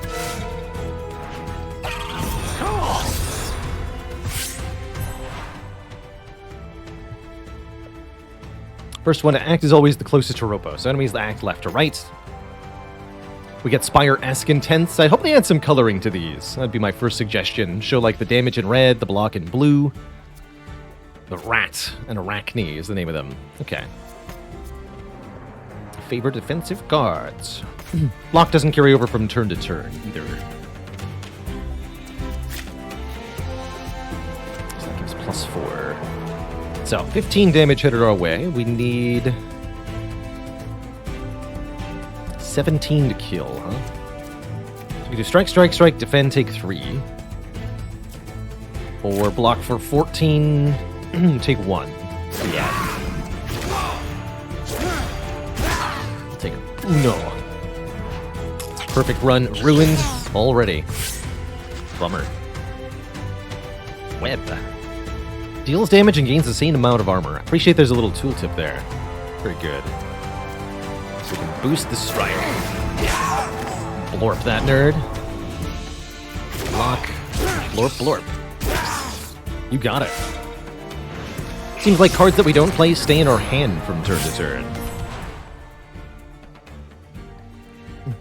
Oh yeah, we are playing this on 4K resolution. I imagine font size might be a bit difficult. Very common problem in deck builders, actually, is the font size when it comes to viewing on a stream. Passive amid. When we fill the Wakfu gauge to its maximum level, Oropa will launch a devastating perfect attack. But after doing that, our Wakfu gauge resets back down to 3. So you are allowed to decline the perfect, I believe. Except, gonna be dead, kid. There's nothing to combo. I didn't get to show the cool spinning kick. Bummer. Well, next fight. Surely we'll do it. The Soothing Stone. This is the first of the relic-esque items in this game. Looks like we've got 4 slots. Square, circle, pentagon, hexagon. Presumably for different types of rune. That's what they're called, runes.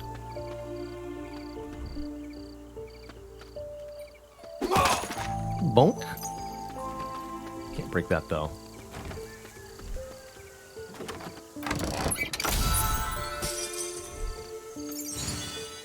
More money. And I can choose exclamation point or question mark. I choose exclamation point.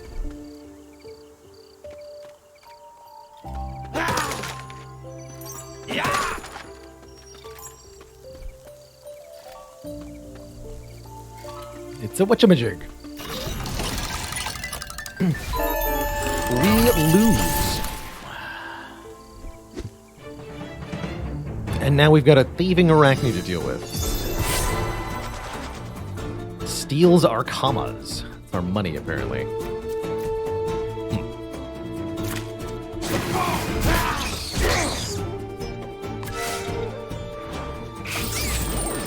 My dollars. So 4 energy here. Keep that boosted strike. I'm seeing if we can boost a strike multiple times, maybe. Not any way to discard a card from our hand, to my knowledge.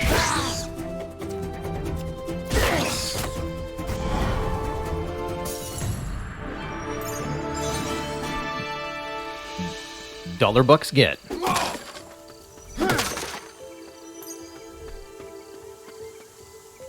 I like this little kind of walking around part.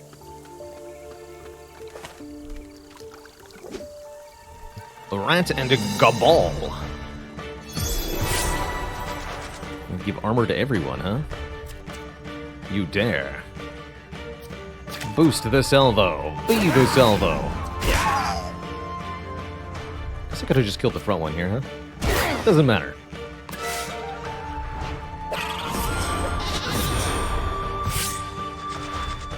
It's definitely what I should have done, though. 19 headed my way. I guess we can just block for all of that. Anger, shield, shield, shield. Lock 19, take 19. Not too bad.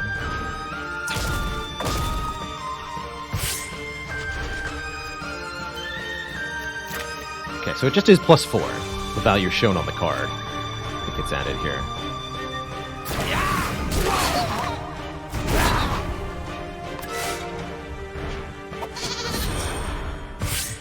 Alright, Oropo, show them what you can do.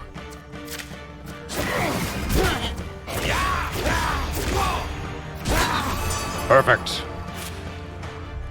Maelstrom.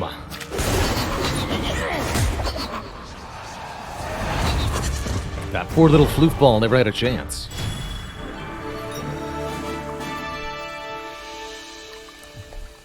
A circular rune, the Scourge of Anger. All enemies lose 9 health when an enemy is defeated. So it's sort of the chain reaction, kill all the enemies in a multi-enemy fight situation. I like that.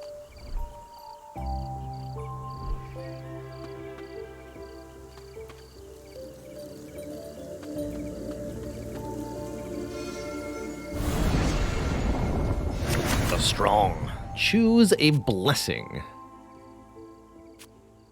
Card is destroyed after use. Massacre 20 to all, or Fury 40 to the front. Let's take the Fury. So that gets added to the deck. It's a one-time use. Kind of like a potion, almost. Not allowed to change the contents of the deck at the moment. Interesting. I think this game takes a bit of a different approach to deck building, by the way. You're not adding cards constantly like you are in Slay the Spire and changing the deck, rather looking to create some sort of working combo and then exploit that to the max. Stop! Where do you think you're running off to, kid? I see. Not the talkative type, are you? You ain't going anywhere. Not after all the harm you brought to the village. What did I do? Looks like this opponent's gonna get the last laugh. Dang. Can I boost the Fury? No. But I can use it. Let's hold it for moments. Bonker.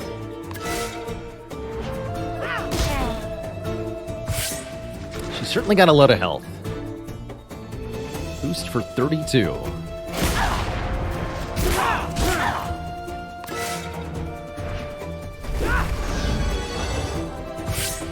And then attack for 52. Just watching a little bit of this last night. I do know this is a like the end of our tutorial, essentially. Classic RPG style.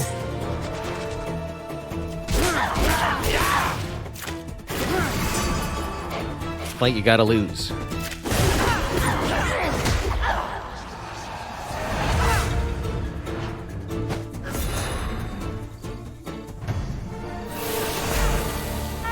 Hadouken! Nice try, kid, but not good enough. So, that's our tutorial little dungeon. Your introduction to this. So, and this brings us to the hub region. It's essentially meant to bring the player to the hub before you actually, like, go on the first run for realsies, while still letting you play the basic mechanics of the run. I get it. I don't really like that approach myself, but I get it. Totally get it. Stun the first enemy. Very expensive card, but pretty cool. So there are levels. I think levels carry over permanently, and each level gives you max health and card unlocks. Rhea, what are you thinking? Why did you do that to him? Didn't have a choice. He broke the zap and ran off. Hello, don't be scared. We don't want to hurt you. Move and I'll knock you out again. Feel like we're sending mixed messages to this kid. Let him catch his breath. How are you doing? For Lup's sake, Hildy, don't pamper him. He destroyed the zap, remember? Don't think you're gonna get off easy. That's true. Without it, we're cut off from the rest of the world. It's decided then. You will fix the zap, no matter what it takes, kid. When you're done pouting, come to the shop next to the inn. We're being beaten to a pulp? I didn't even make time for introductions. What's your name? Oropo, that's an unusual name. I'm Hildegard, and the feisty, impatient one is Rhea. It's decided then. You'll fix the zap, no matter what it takes, kid. Why does everybody call me that?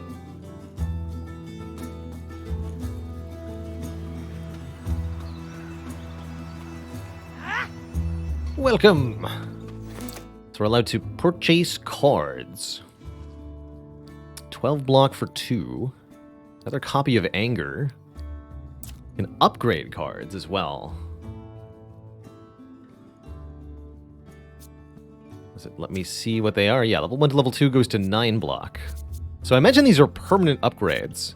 And it looks like you're allowed to upgrade these cards multiple times, too. So over the course of a run, you'll be upgrading... Or over the course of the sort of meta-progression of the game, you'll be permanently upgrading your starter deck quite a few times. 7 boost. 17 damage. Or plus 5 on the strike. I'm going to take the salvo up, I think. Oh, I like that hold to confirm. Looks like the first upgrade's really cheap. After that, it gets very expensive. Level 2 to level 3, 250 Wakfu crystals, which can be used in the shop. So we can also buy a new card. Stampede. Push the target to last place. Oh, you're allowed to move the enemies around. That's kind of cool, actually. So if I buy another copy of Anger, do I get to shape the deck? Or is that just like in the deck now? Not necessarily something I actually wanted to add, but oh well. The village is a safe place. Can upgrade cards or buy new ones. Head out through the gate to go adventuring.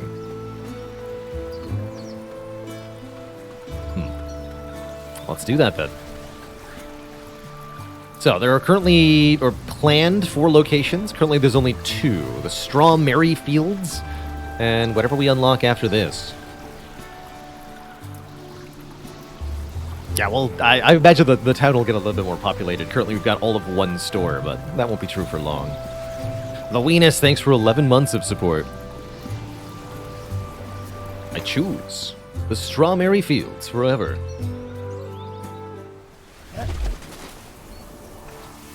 I really like that roll animation. That tickles me so hard. Be able to modify the deck later. Got it. Watch out, the gob balls have become very aggressive. Terrifying. So we lost our runes, but I'm sure we'll get more in a moment. Double rat. Okay, so this is a little bit random then. That's cool, actually. As you'd expect for a roguelike. Give him the blip laps.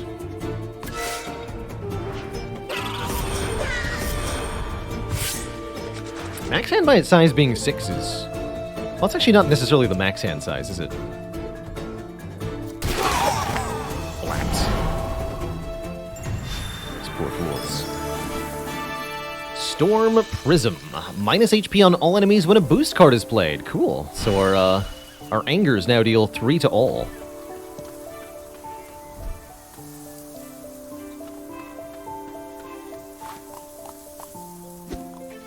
Interesting that we were able to redraw the AoE card there. We had other cards that we could have drawn, right?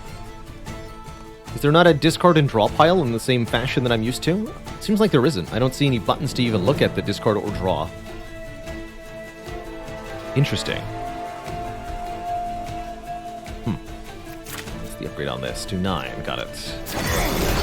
Oh, right. It's just +4. I knew that. I knew that.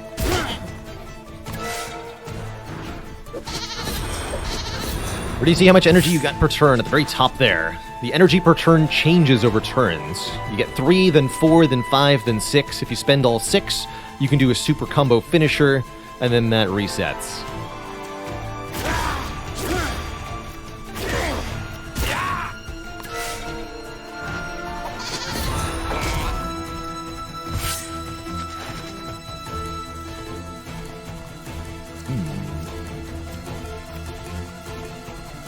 Never kill the back one here, so I guess we boost the shields.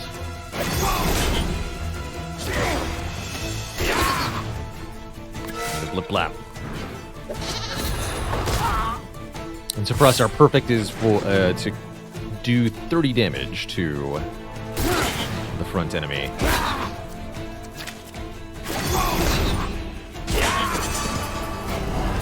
Perfect.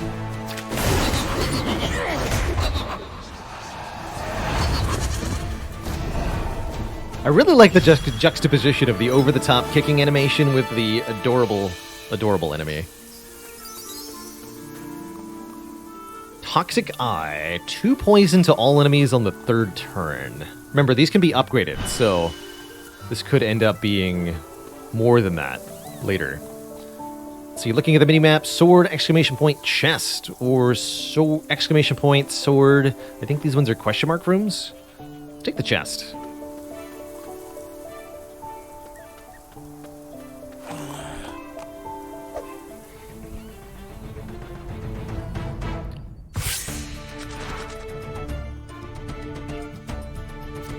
I can boost the salvo, but I can't actually play it this turn.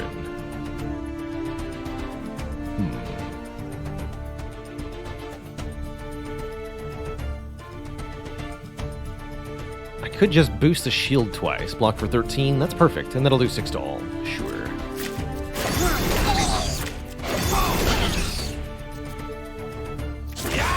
If we can upgrade that Storm Prism, that's probably what I want to do.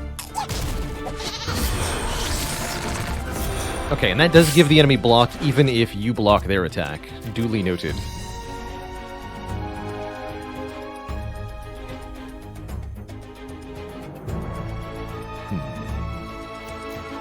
Salvo's not quite a kill. Anger salvo would be, but then I'm taking 5? Or Anger strike, strike, shield. That feels like it gets there.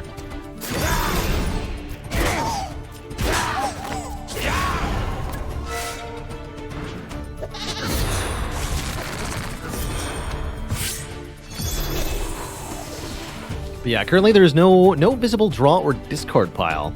This game is in early access, so parts of it could change, including the interface. And that might be one to make known to the devs, that we demand a draw and discard pile. You know? Let them know we want it. Okay, that does get unlocked even if we don't spend all 5. Good. Hey, they got poison.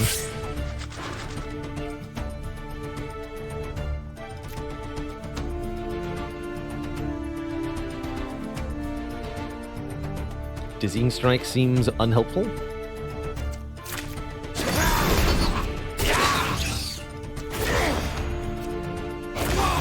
Kick it in the face.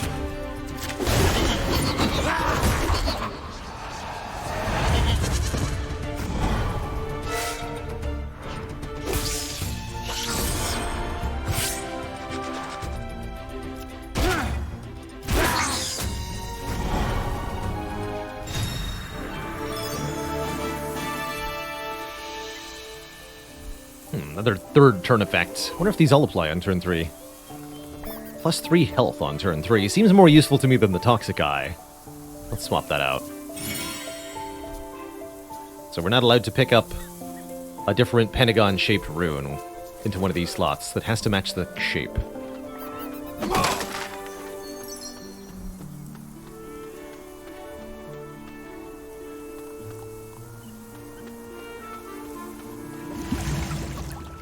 Well. What do we have here?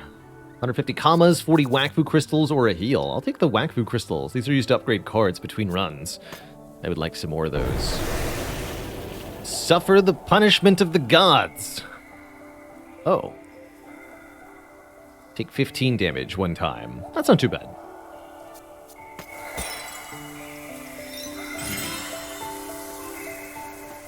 Gods were displeased. Yes, the relics can be upgraded multiple times, that I can tell you. I don't know the specifics of it, but you can definitely upgrade them multiple times. Same with the cards in your deck. Alright, this is not the greatest fight to take that punishment into, but we've been pretty fine so far. Oh, a triple gobbly.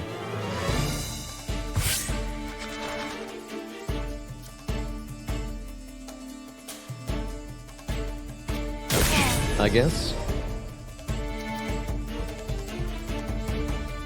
Go ahead and stun that one to avoid the damage.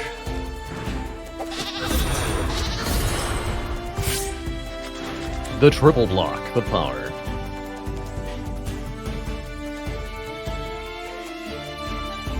These jams, though, I like these.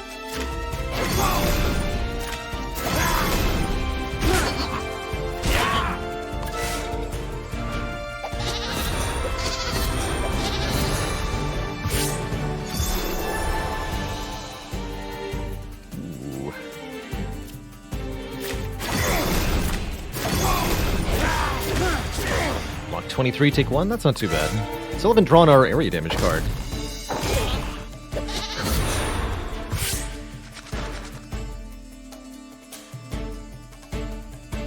Okay, so it seems to me like when you draw cards, you simply draw randomly from all available cards in the discard pile. There's not a specific order to the cards, which is maybe why there's not a draw and discard pile. See how we haven't drawn the area damage card many turns in a row, even though we've been playing many cards, because the cards aren't in a traditional order. It's rather interesting.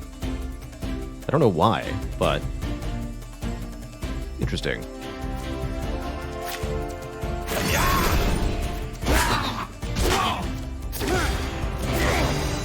Let's not spend the perfect. Keep my 6 energy.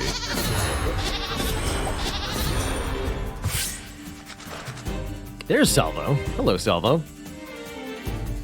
Where you been? You know?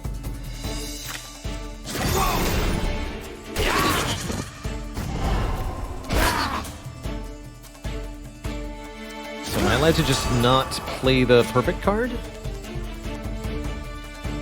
Okay, no. If I spend all 6 energy, I have to use the perfect. Fair enough.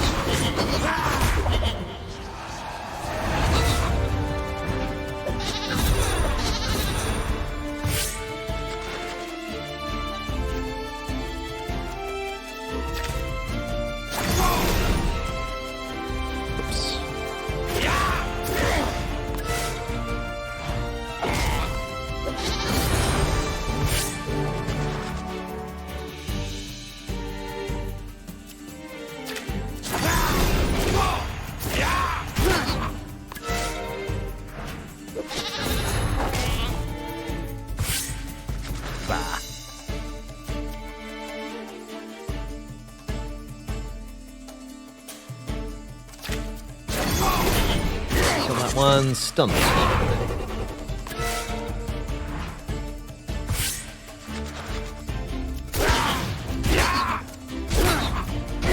GG.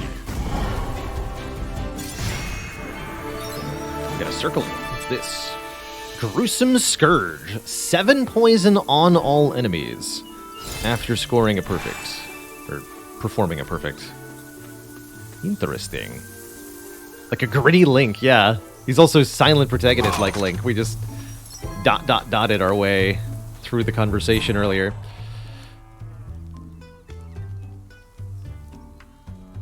Bury the Shoo Cauldron, that's his name, recovers the runes you leave behind and returns them to you in the form of shards.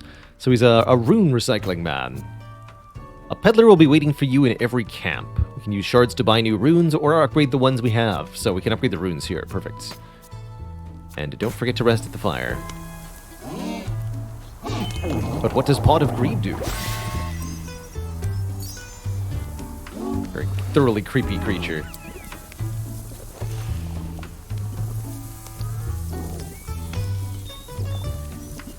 Defragment. Oh, and here's the upgrade. So 46 Wakfu crystals? No, rune shards, excuse me. Plus 5 hit points on the 3rd turn, or minus 4 when you play a boost card. Yeah. Let's upgrade this. So you can swap out stuff too. Prism of Pain. Minus health on all enemies after a stampede.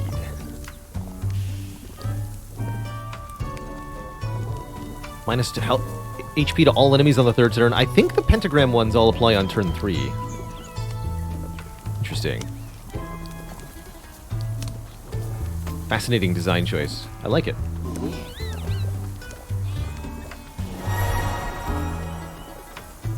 Onwards, I suppose? Yeah, interesting twist on a deck builder. I like it. I like the art style, I like the music so far, and there's some very interesting concepts at play.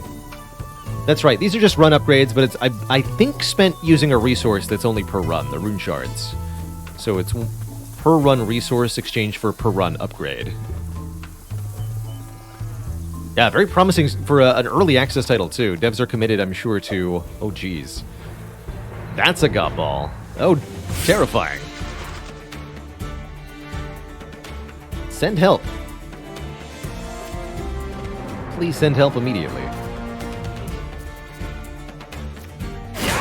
I'll stun that nerd.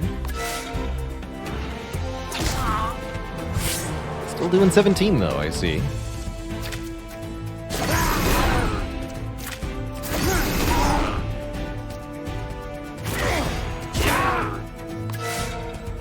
Back next turn. Terrifying. It's terrifying. Why is it so terrifying?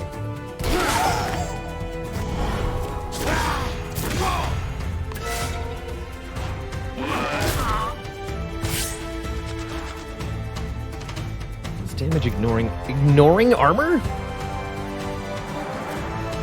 What do you mean ignoring armor?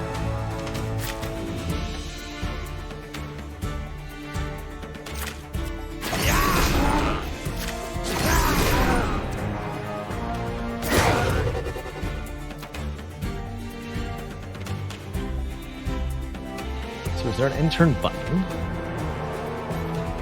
That I know of. Okay. Do the perfect next turn. Chain stun.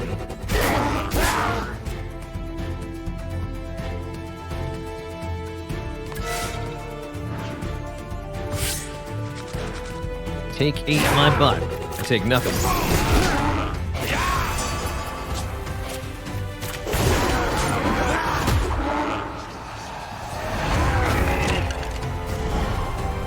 Turns into a skeleton. I love it.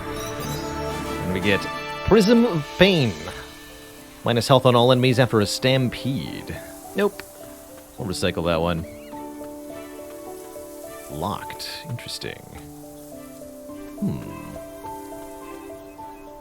Interesting.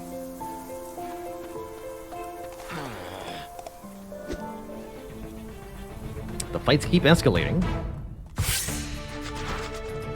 Not quite different enough for my taste, but again, early access. Boy, this is going to be real tough.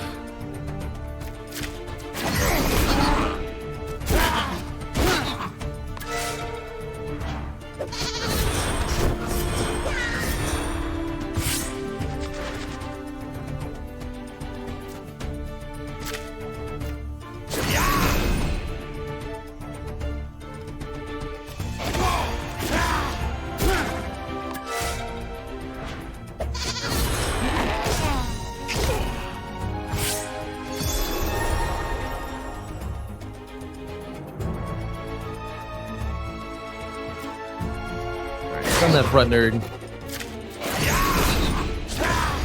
Kill it next turn. Unless it gets armor. Oh, good. Okay. That's randomly targeted. Good to know. Very good to know. Finally, Salvo is here.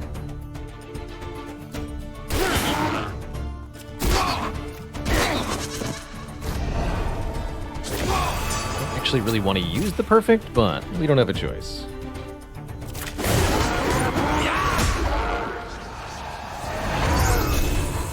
Oh yeah, that also puts 7 poison on them, so that's probably a good thing, actually.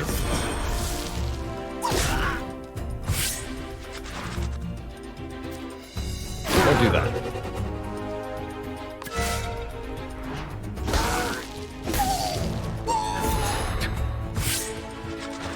It's so adorable. Chain stun. The power.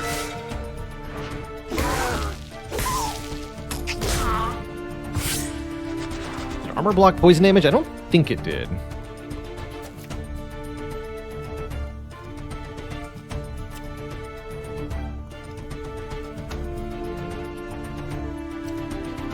That's fine. That's not a second.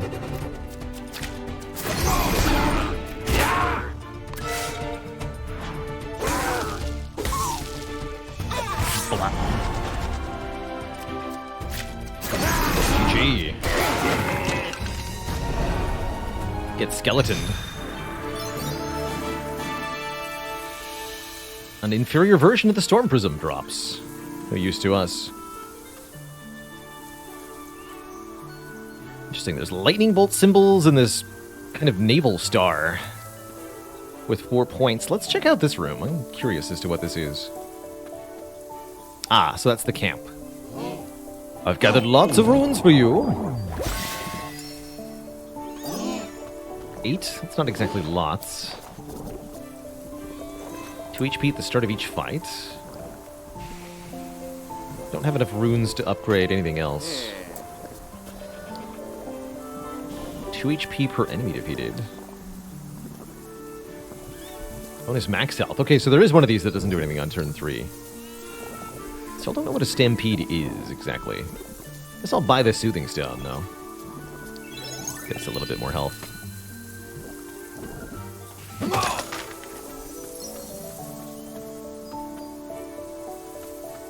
Primogen.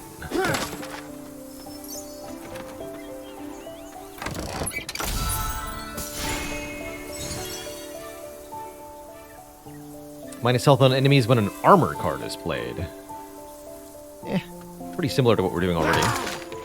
It's less than the one we've upgraded, so I'll keep our upgraded one. Oh, is that the effect that pushes enemies to the back? That would make sense. I do not know if it's possible to see the whole map at once. Let's take a look.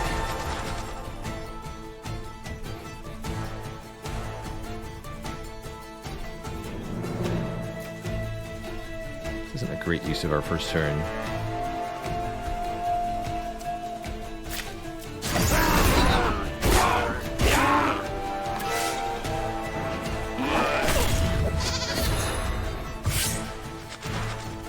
Rude. Oh, jeez. So if this works the way I think it is, our block should apply just to the second attack here. Yes. Cool. Can you stop doing that, please? It's terrifying.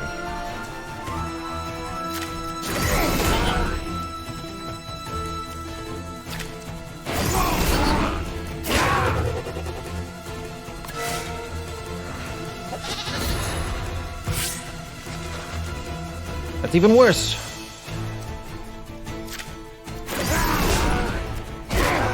Oh, we're not quite killing it either. Bummer. This is spooky, man.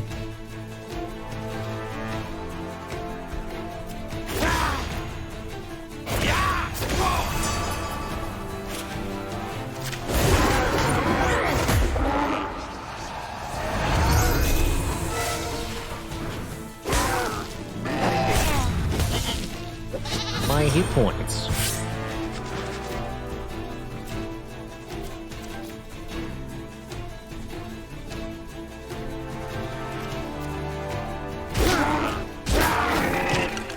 Some damage here too. Getting worn down pretty quick, actually. Makes sense. With no meta progression upgrades of any kind, we're going to be never weaker than this.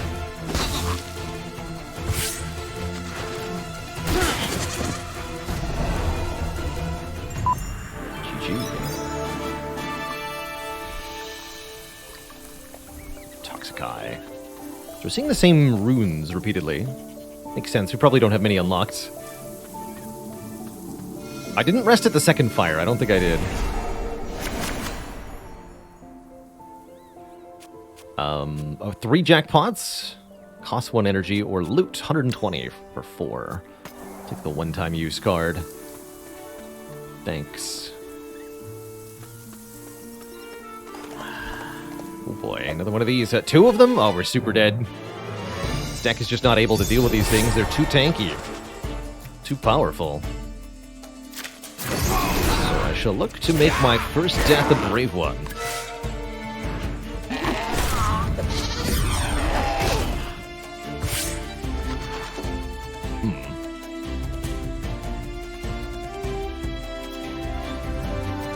Might as well take the money, too. I think that's going to carry over between runs.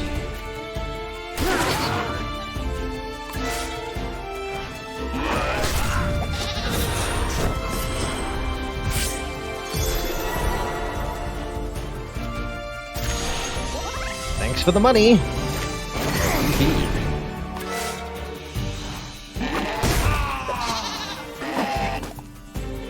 GG.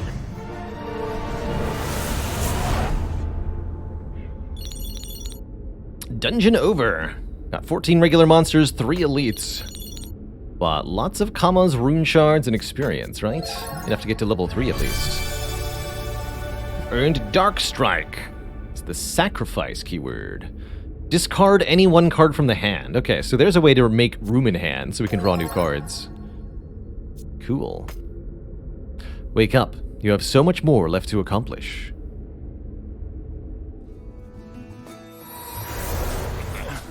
Wake up! So, what's new here? Okay, so we can buy Dark Strike. And we have 1 in the deck already. Plus 6 damage on the first upgrade. We got 86 crystals. Ooh, the upgraded Dizzying Strike gets cheaper? I did not notice that. That's a big deal. And then tier 3 is plus 1. Are you kidding me? Absurd.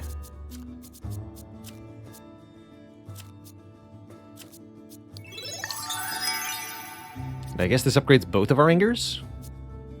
All copies of a card are upgraded? Is that how that works?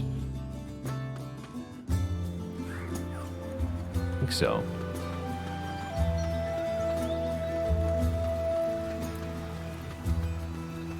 There's nobody else here at the moment, so I guess we go again? With the upgrades that we got.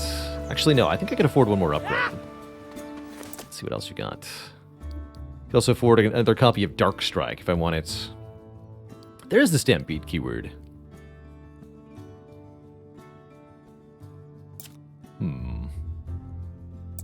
Or a third copy of Anger.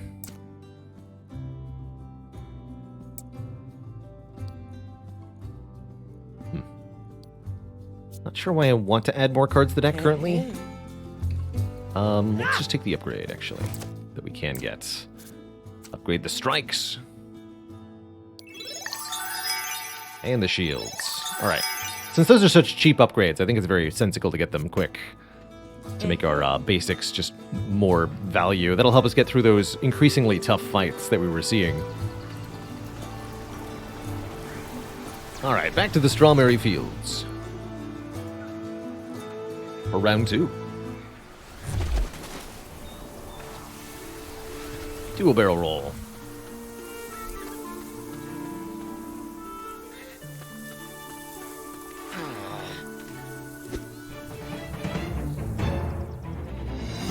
Ratus or Ratus. Alright, powerful strikes means we can get a bit more done, I think.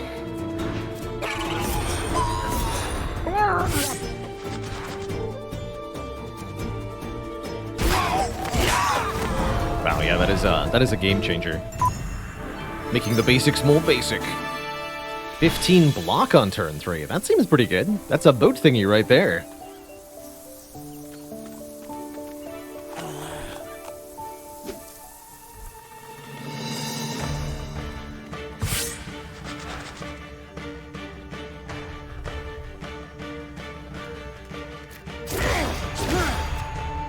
Fights are getting more dangerous more quickly, too. This definitely wasn't our second fight last time.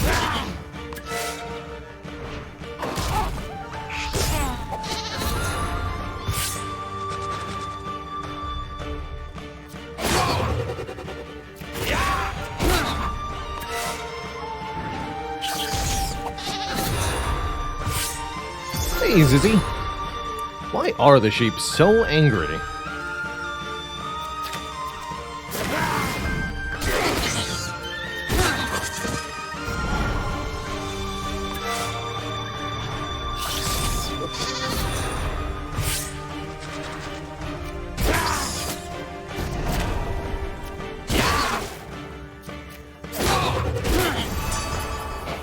Kick him in the face. Wonder if we can unlock different perfect bonuses later.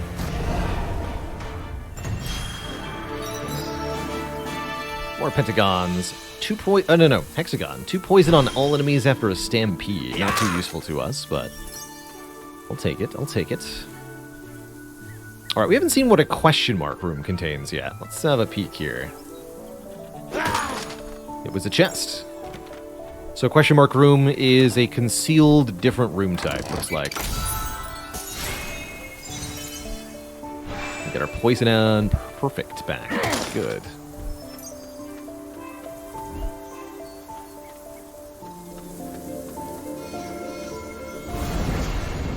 A one-time use card. Give me the AoE one this time. Hexagons are the bestagons, that's right. Infinitely tesselatable.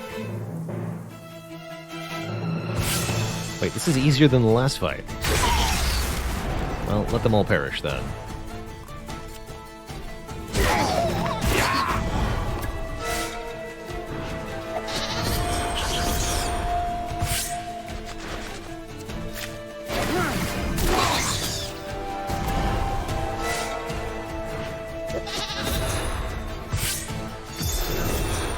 Do I feel like this game suffers from trying to copy Spire too much? No, it's not trying to copy Spire that much at all. There's some very fundamentally different core mechanics with the way that the energy system works and the very drawing of cards. It doesn't use the same system of Spire where you have cards in a draw pile that go in order, which is really still baffling to me.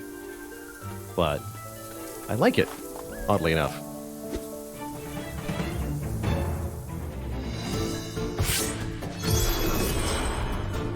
Yeah, I think I would agree with that. One of the most different to Spire of all the deck builders that I've seen.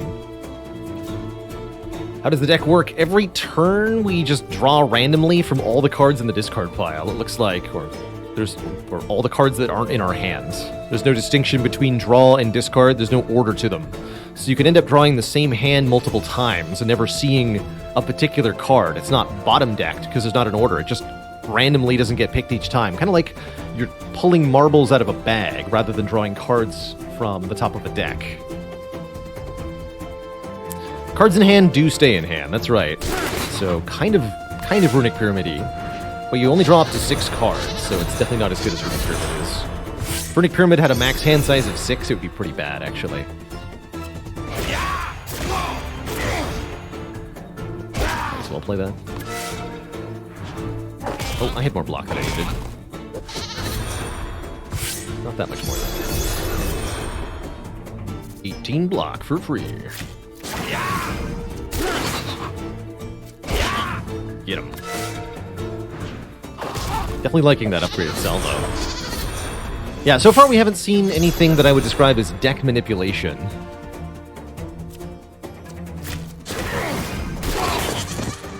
GG, nerds.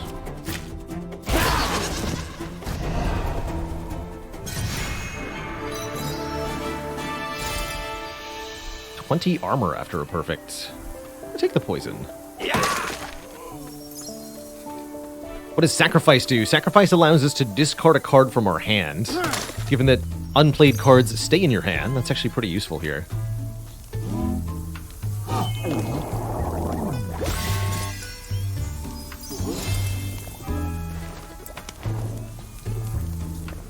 Let's see, I don't need this, right? Ooh, 3 poison on all enemies after a stun. That's pretty cool. If we want to upgrade this, 10 poison, 30 armor on turn 3.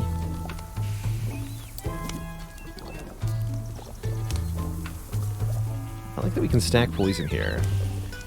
Toxic Scourge, poison on all enemies when an enemy is defeated.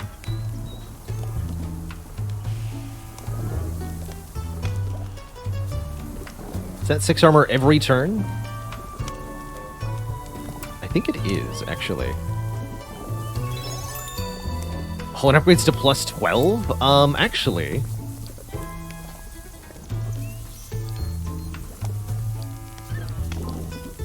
I don't really need to do poison. After a perfect. Let's have 12 per turn. That sounds good. Oh yeah, and we've got fire to rest at. It's actually not letting me leave without resting at the fire, so you can't forget. Okay, it doesn't look like that bag is interactable with.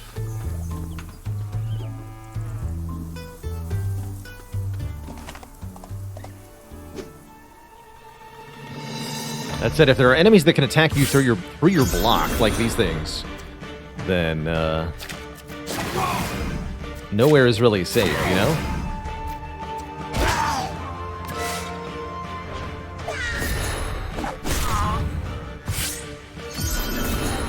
Interesting they're only attacking for 4 this time.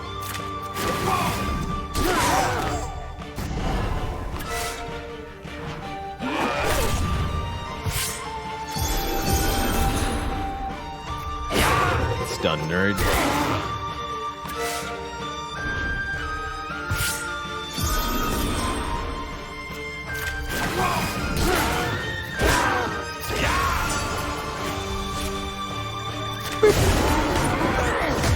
A major yak.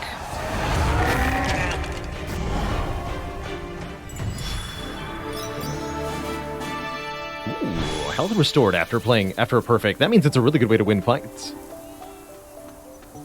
Yeah, now we might actually be clogging our hand with our blocks, but it's just how it is, right?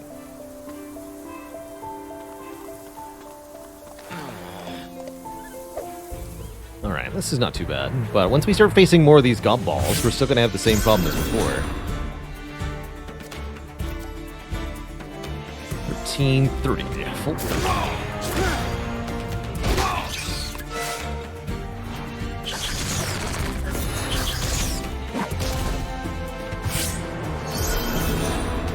they aggro, though. 24, not quite, huh?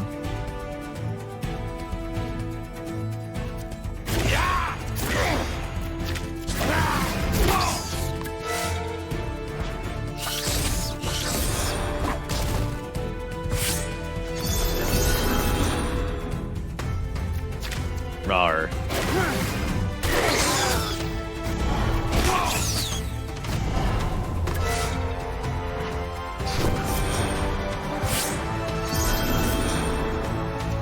Dare.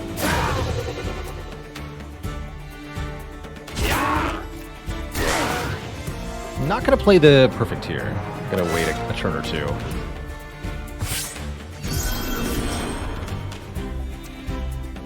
Not quite, huh? Not quite.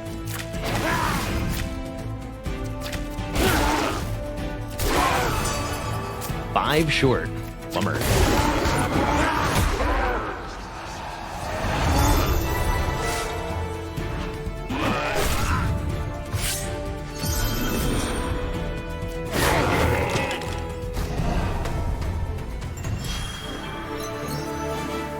Commas after a perfect 5? That doesn't seem like enough. Keep the health restoration. Oh, you are allowed to look at the map here. Oh, interesting. This actually, like, connects to a whole thing. Very cool.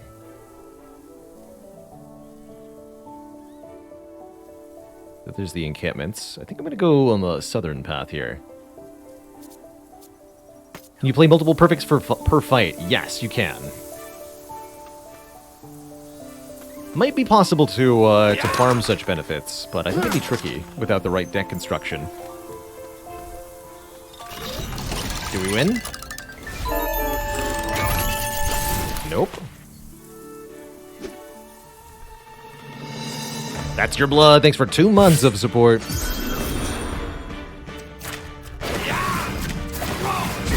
Got more health this time. Definitely didn't have 75 before. It's also stealing more money from us than it did before.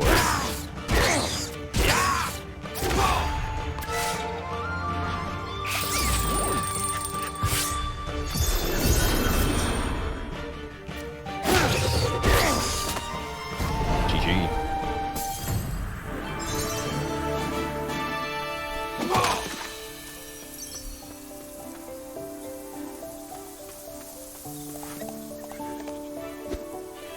Okay, still just one gob ball for now.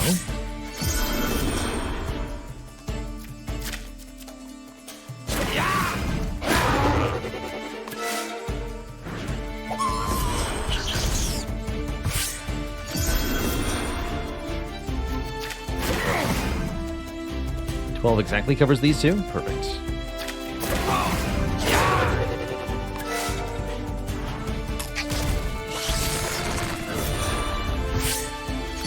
Oh, it changed its intent. Interesting. It doesn't always do that.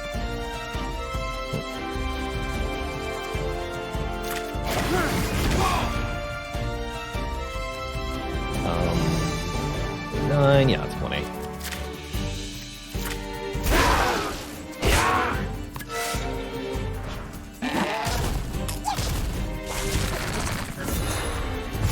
Does boosting an anger repeatedly let you keep a mega boost in hand? I think it does. Great question. Yeah, I want to go with the answer to that is yes.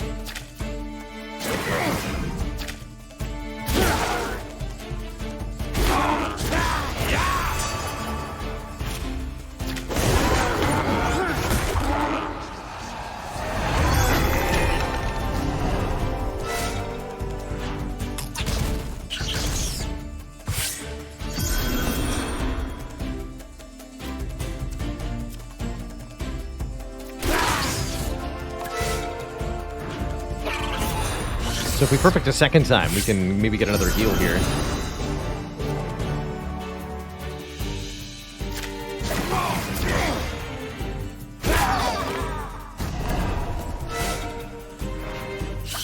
We're spending all our energy without actually killing the opponent. Seems really difficult. Yeah, we can't do that. GG. 2 armor after a stun? 2? Why would I need armor after stunning? Hello? Take a question mark.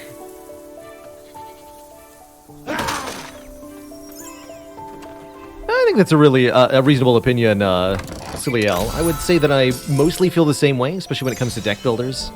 That I prefer there not be extensive meta progression, and that I have to improve my deck building skills to succeed, rather than some arbitrary stat threshold. That said, I think this game has a lot of very interesting ideas at play. So I'm really enjoying it so far. Become invincible for a turn. Or heal 25. Wow. I'll take the heal 25. Please and thank you. Alright, is this further than we've gotten before?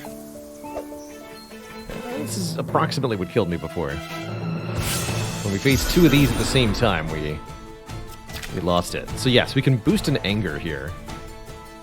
That is indeed a thing.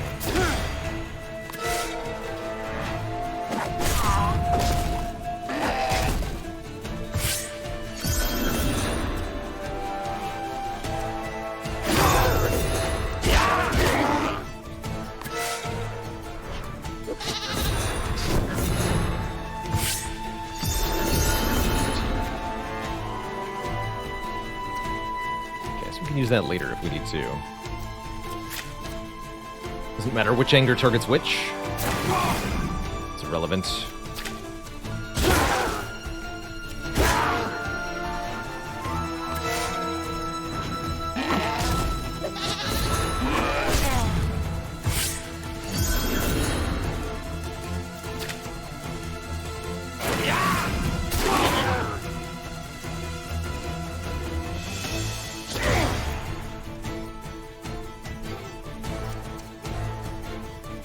Sure, I'll just use this now.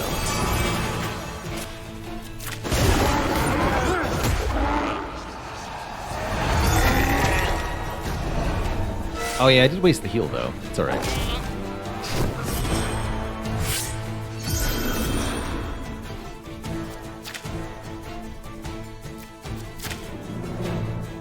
Guess I'm stunning the front one? Kinda lame. Keep the stun.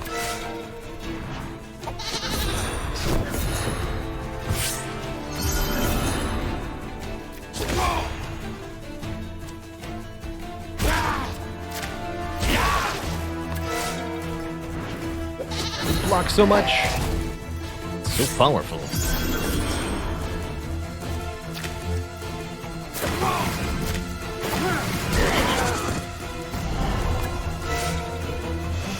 Alright, just one fool left. We should be able to perfect this from here. Get stunned. You nerd.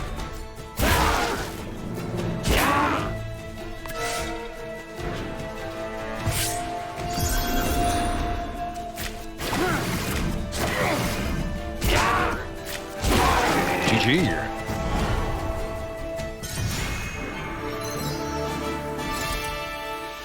25 armor after an enemy is defeated. That's interesting. Hard to envision a situation where that's particularly useful, but I could see it. We're already getting so much armor, though, that I don't feel the need for more at the moment.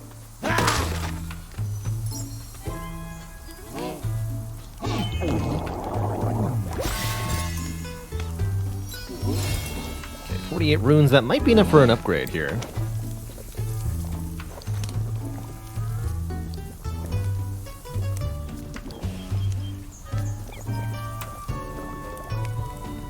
Can upgrade to 10 health after a perfect, 30 armor on turn 3. Well, that's what's happening on turn 3, or 3 armor after a stun. Let's upgrade our healing. I'm just gonna defrag this.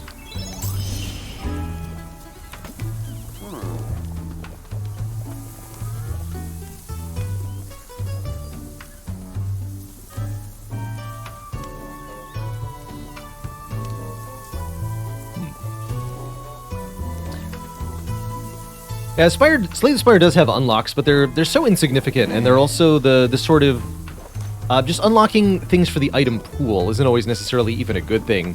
There are more than a few roguelites actually, where deliberately unlocking only some items makes the game a lot easier or a lot harder.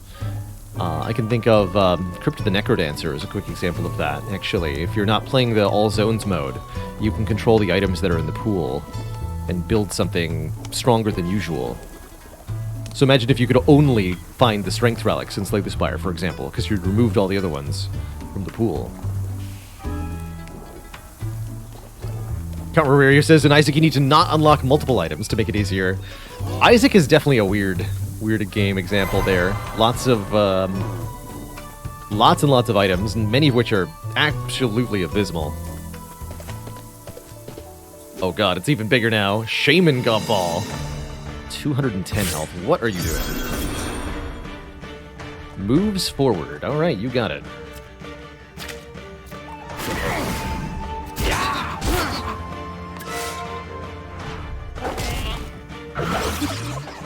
Silly says, I can't get into Isaac because of the art style. I can see that. For me, Binding of Isaac is a good game despite its design. I would call Isaac one of the worst designed games I've ever seen for so many reasons. But it somehow manages to be good despite that. Very odd.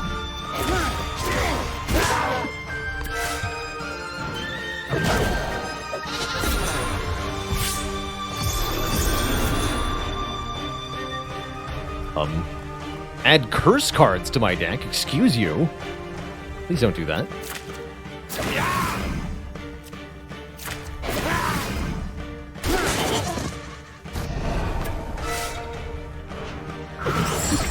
Oh, that animation. 38. Alright, we're seeing enemies. So costs 1 but draws 1. Okay, that's not too bad.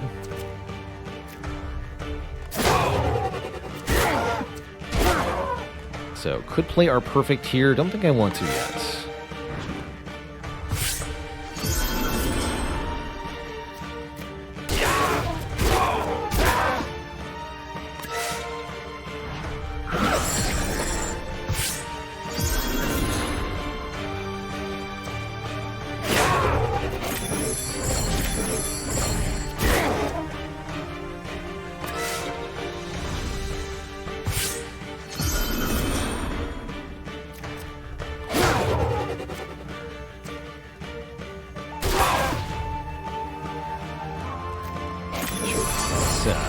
Perfect off the curse there. The face. This thing's face is so good.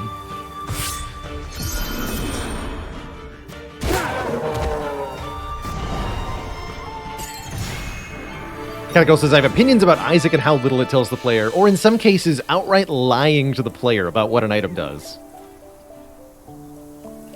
Classic example, experimental treatment says, all stats up, then shuffled, and it does neither of those things. It's not what the item does at all. It does something vaguely related to that, but it's not what it does.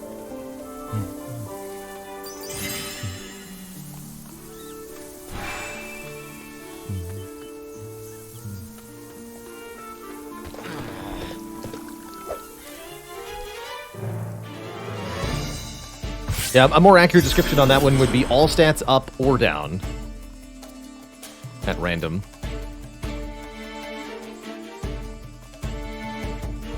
Okay, get rid of this little guy in the back here. Use the salvo next turn, maybe. Oh, it only moves one step forward. Interesting. Heals all allies. Fascinating.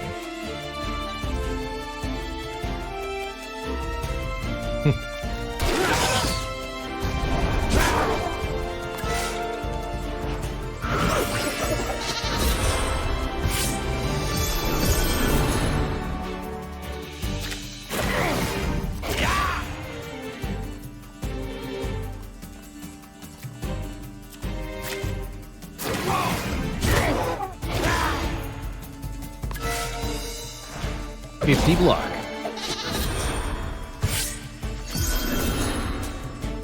Please no Hexaroni.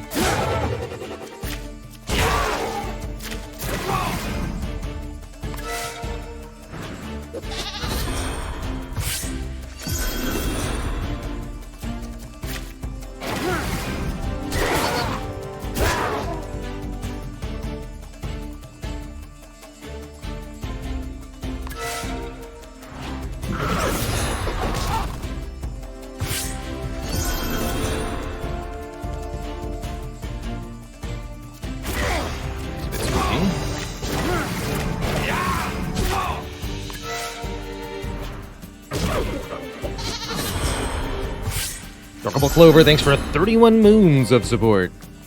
Heckin' appreciate it.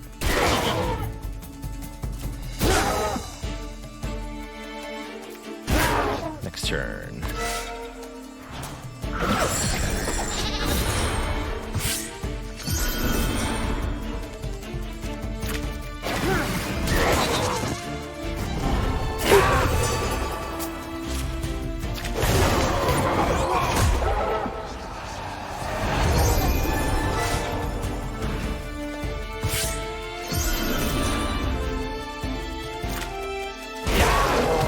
GG. Okay, definitely making it further than last time. Heck no. Wait, is that 2 health per turn? No, per combat. Sad. Got 52 rune shards. Let's head to camp.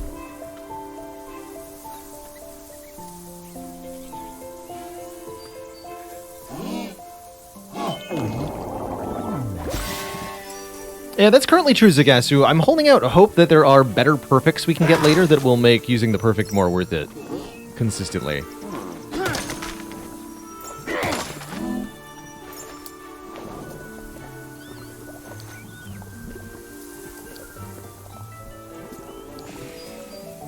Ooh, there's Storm Prism again. Let's defragment this and buy the Storm Prism.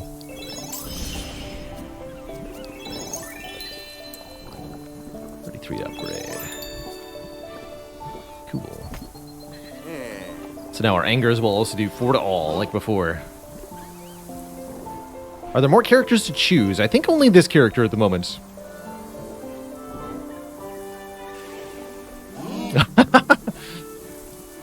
Sorry to get you there, Toaster King. No, nobody dislikes you personally. I'm not even saying Binding of Isaac is a bad game, actually. I'm just saying it's badly designed. And manages to be good despite that.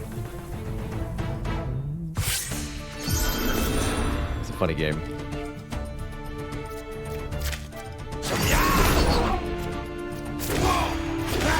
Keep that anger.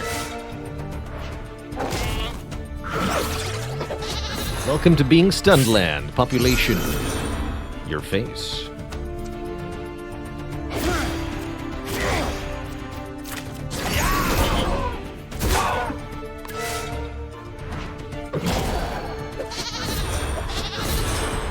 I like that this enemy doesn't do any piercing damage, unlike the last ones. Heck.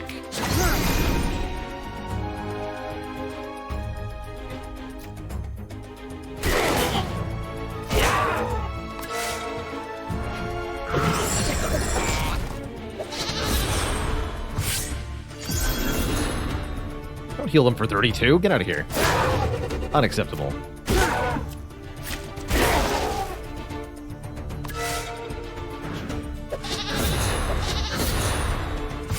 Most of us are badly designed, and yet we work. Life's funny that way.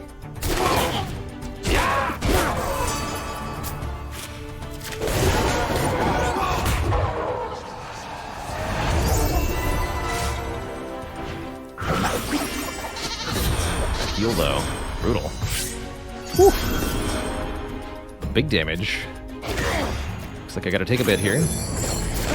Guess we'll get to use our heal 10 after all.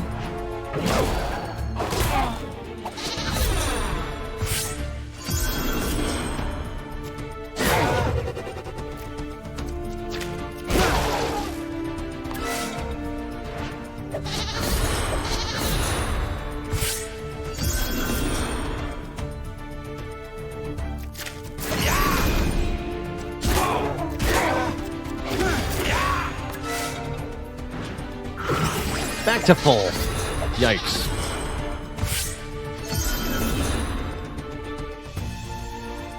Sound the yikes alarm.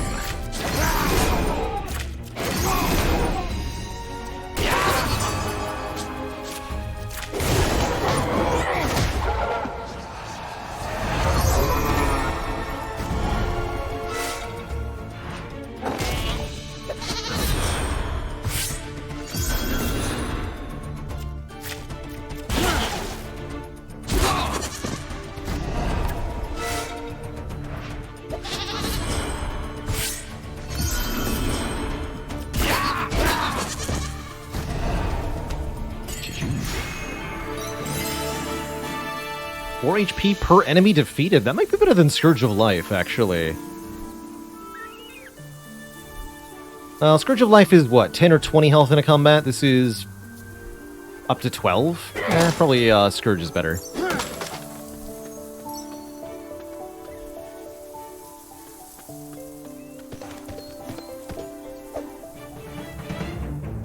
The trio.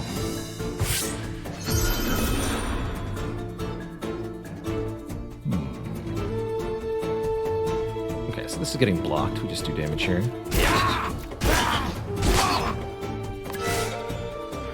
The Yak Gang.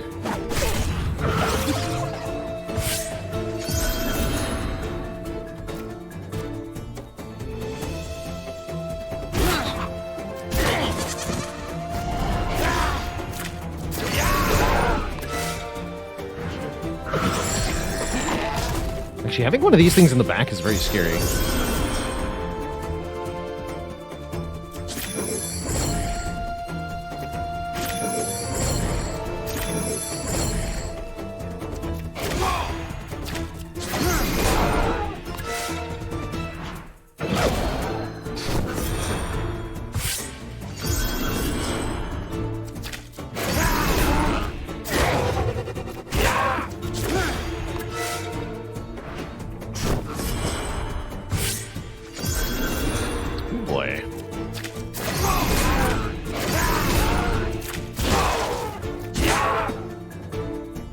No. 49 block. Terrifying.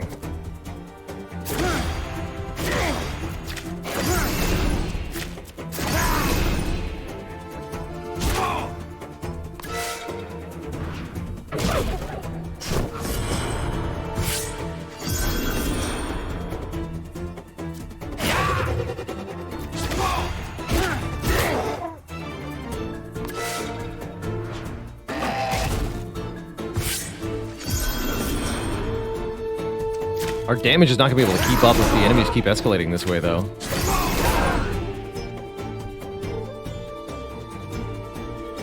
I'd really rather you didn't, actually.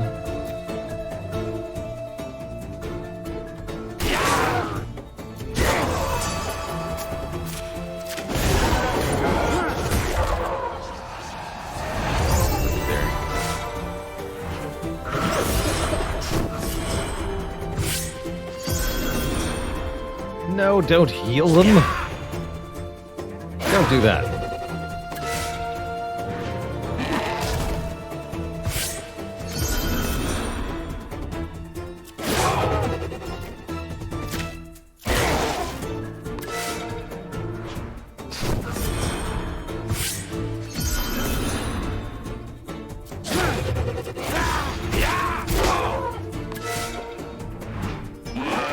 Not too bad.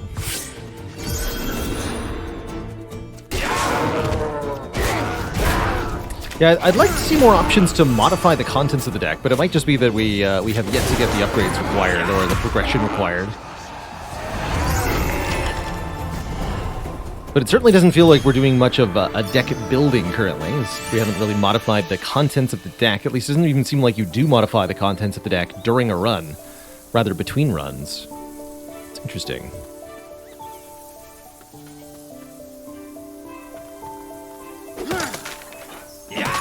Definitely a different take on the deck builder. Like I said, not copying Spire whatsoever.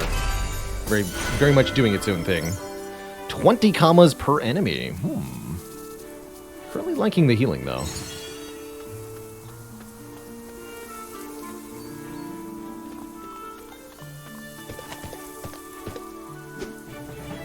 Two gob balls and a shaman.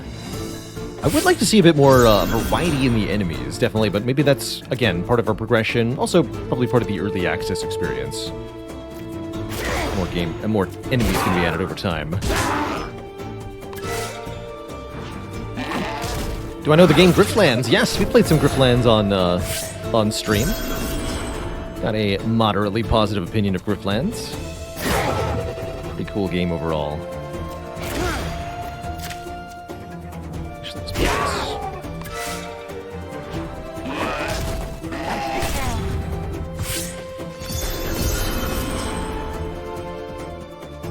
boy.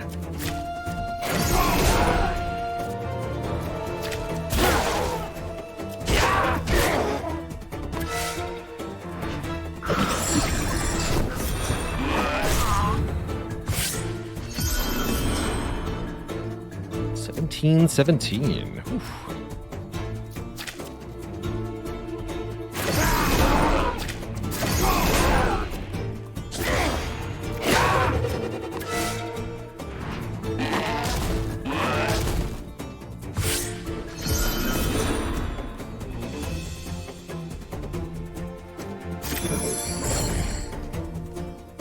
No way to stun, huh? Okay, we'll just take a bunch of damage. That's fine. Dark Strike's actually less damage than 2 strikes. Duly noted.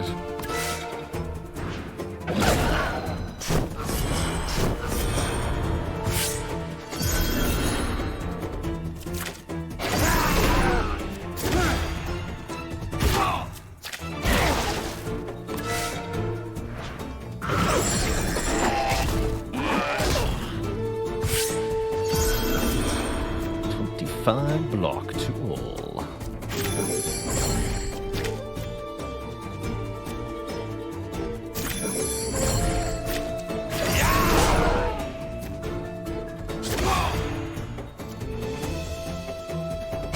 Keep Dizzying Strike and Salvo. I want to launch the Salvo on a turn where they don't have any block. I want this to be efficient. Definitely don't let them get healed.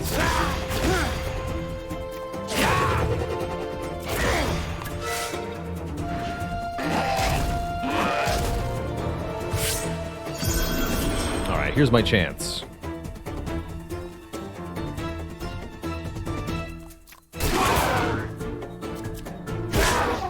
Combo with a curse.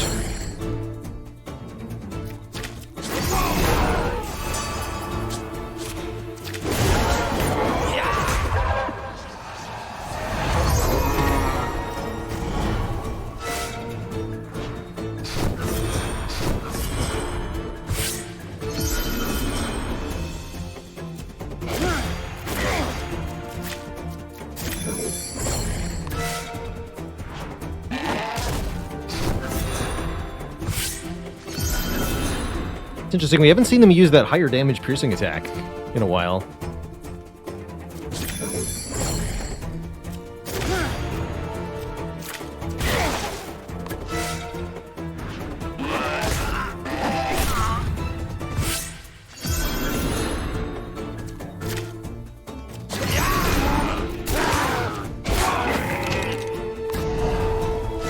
We can get one more heal here at the end.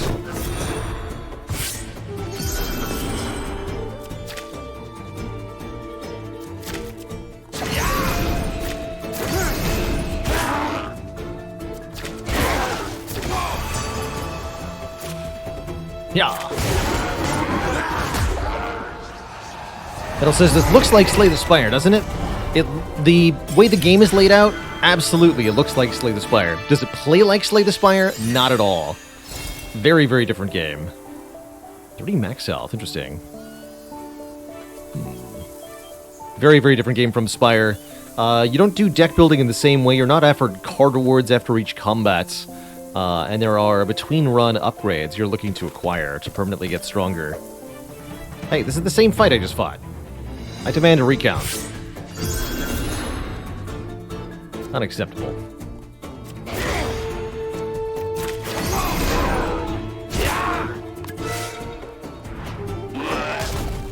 Rexter, thanks for 15 months. This is officially too many sheep.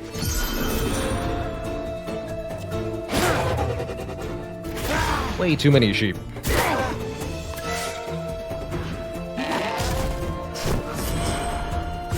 Fights just keep getting longer and longer.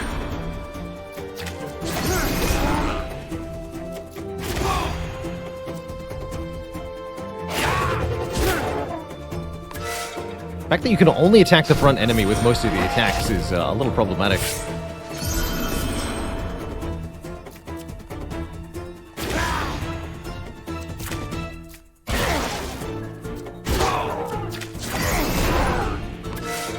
Salvo.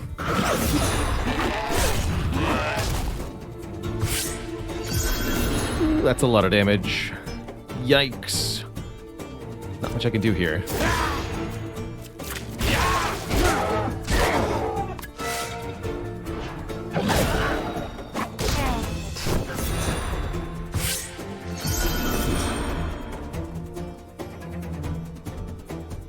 Hey there, First Aid. We've got bad news. It's just sheep all the way down.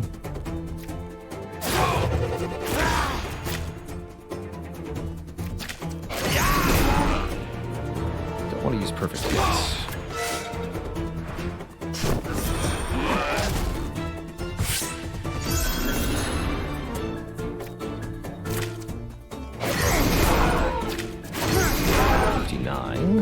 Still not where we need it to be.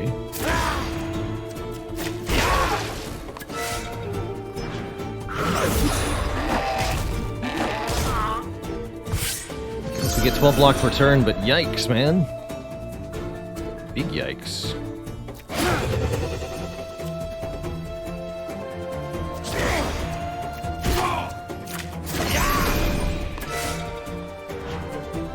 It's almost ready. The power. Show them the power.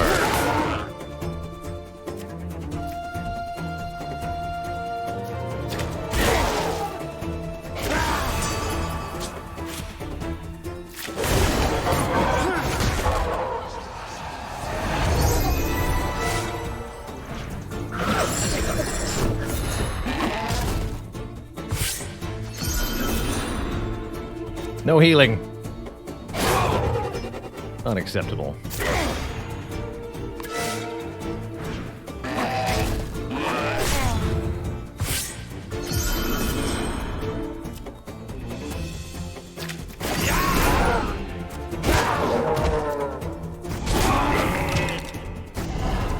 And at last, progress was made.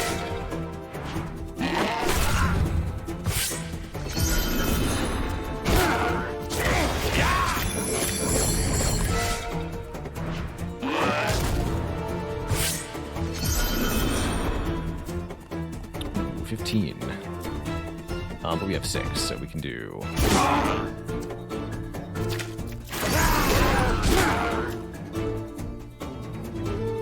oh, you die? Wait, whoops, I did too much damage. Should have boosted the shields. That's fine. 2 HP after a stun. Not bad, but still not as good as Storm Prism, I don't think. That'll let us get more runes. Let's get a heal here. Looks like we're at the end of something. So we might have a boss up. Meaning the next fight is, in fact, not sheep, or maybe one really big sheep. Deeply unclear. 74 runes. Okay, yeah. Super mega sheep.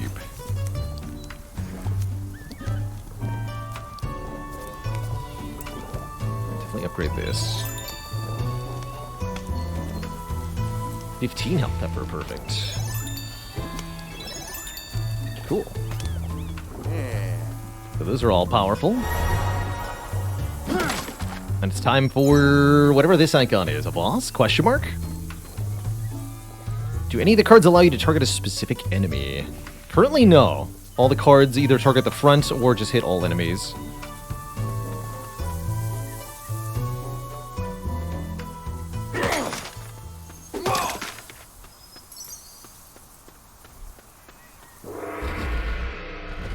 Uh-oh. Yep. It is a sheep. A very swole sheep. The Royal Gobble. Look at that beard. I love the face on this thing. Becomes invincible. Oh. This is excellent boss music, too. It's sheep all the way down. It sure is MX Popes. Yes, this is made by Ankama Games, the developer of Dofus and Wakfu, and set in the universe they created. Dramatic sheep music. But don't become invincible. 42.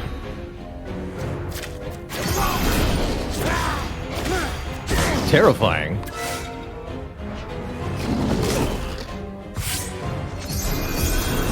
Summons a creature. No, you don't.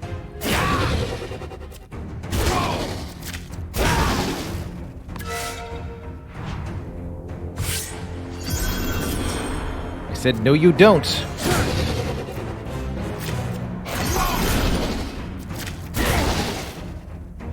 Don't want to do a finisher yet, do I? It's 30 bonus damage, but then we essentially pay... Well, actually, no, let's do it. I want the heal.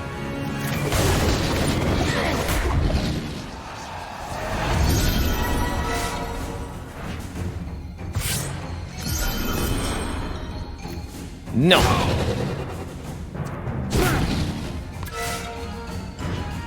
Stun sure is powerful, man. Alright, you get to summon after all. Have that. Just unlock the sheep. The eyes, though. +1 gut ball. That's pretty spooky, man.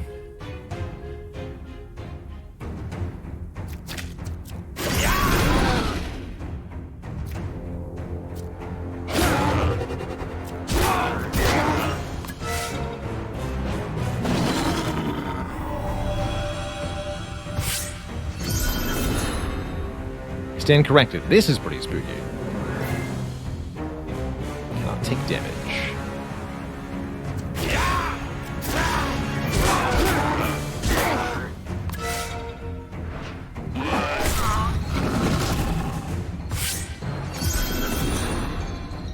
Oh dear.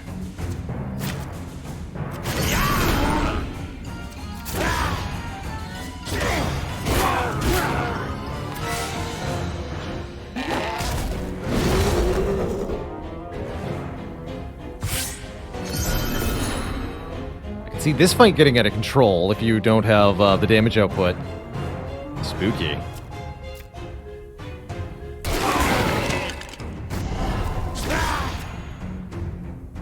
Don't want to perfect yet.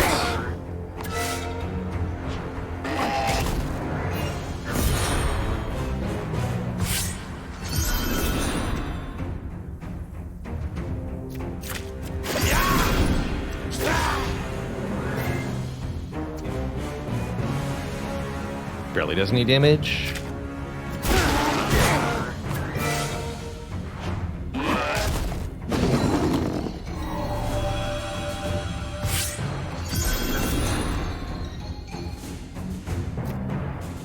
Ow. Actually, stun that nonsense.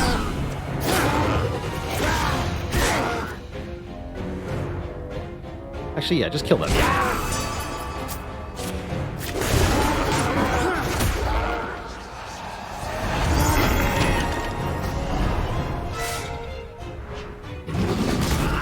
Fight seems to be going well enough.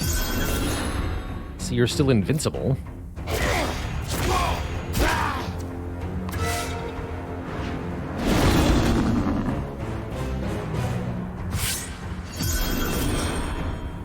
It's just sheep all the way down.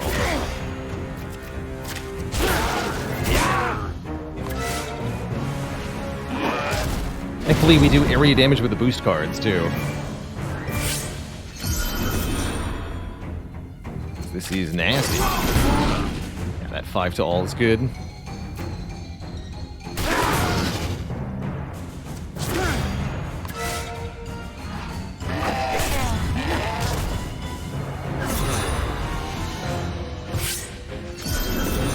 Oh god, I can boost. Haven't seen that yet.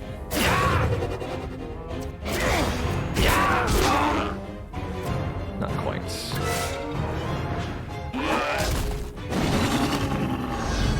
Just the front one. 25 piercing. Terrifying. Dear pig creature, don't do that.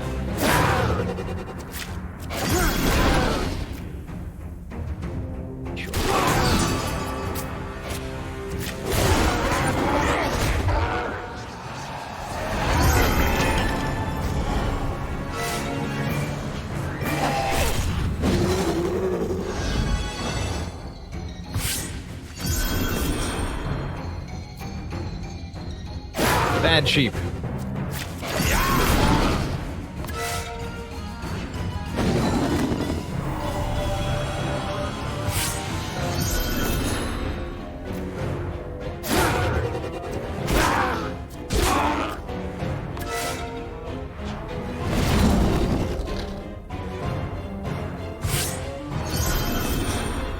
We're gonna block for everybody.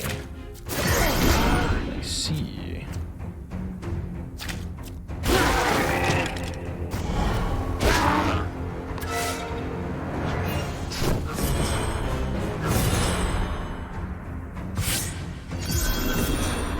Dang it.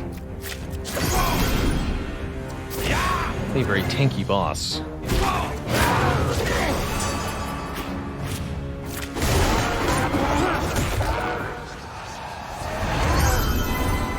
Really liking the heal for perfect though. That's really good at the boss fights. Very, very good. Also, yikes.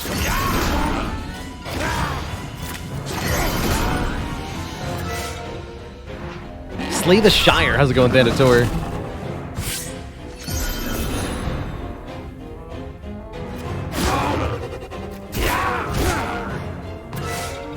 Now's our time to strike. Launch the salvo.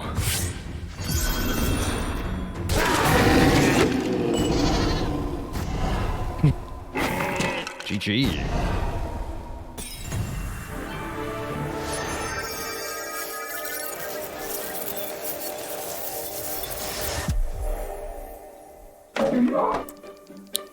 Shh, Remy, stop shaking so loud. The big gooball is gonna hear you.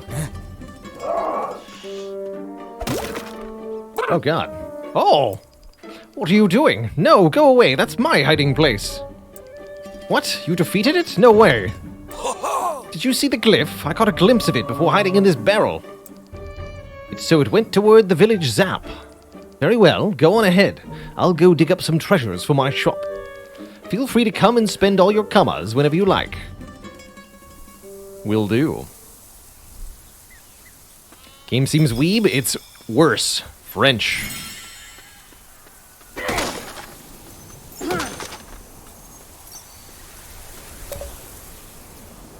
To the village.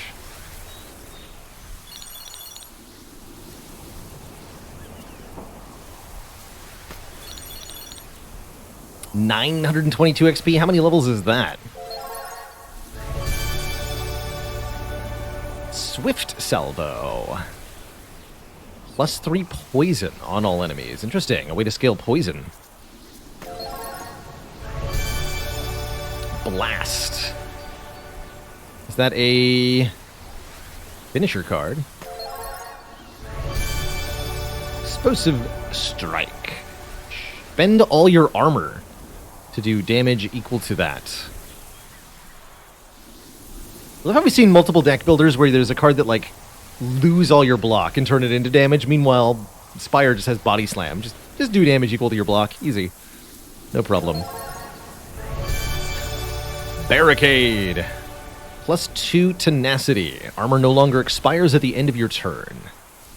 So 2 turns of retain. Double blur. We just managed to get to level 7. Cool. Dungeon over.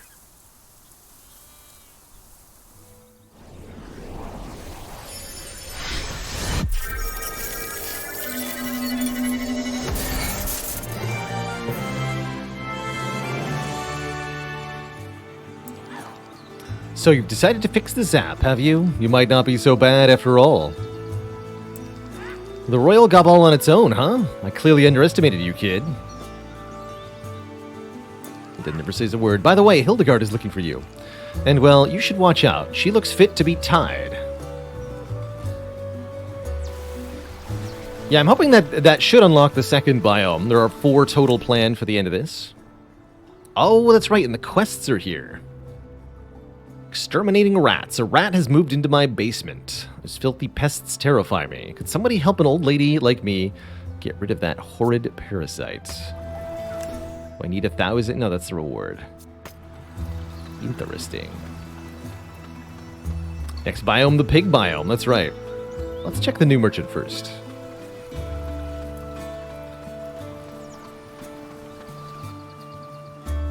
Why do you look like that, sir? Welcome to my humble shop, Aropo. It's probably not much to look out for an adventurer of your caliber, but I'm sure I've got a few things that'll interest you. I should have new merchandise soon now that the Zap has a new destination. Feel free to come and have a look around from time to time. Your comments will be much appreciated. Start with 25 shards. So I guess that's just a permanent upgrade? Equip it.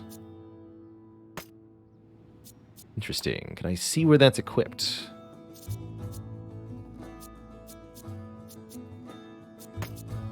Doesn't seem like it.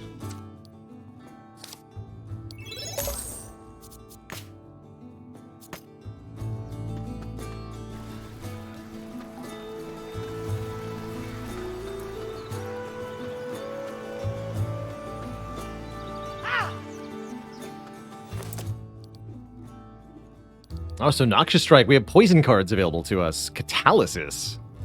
Killing Strike. Consume all the target's poison to do triple that amount in damage. Well, it's the Catalyst card. It's kind of cool.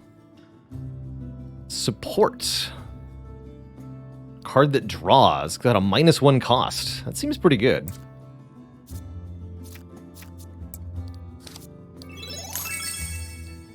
Can I upgrade support? No. Oh, you can upgrade the finisher. Interesting. 45. So yes, you can make the perfect cards better. Permanently.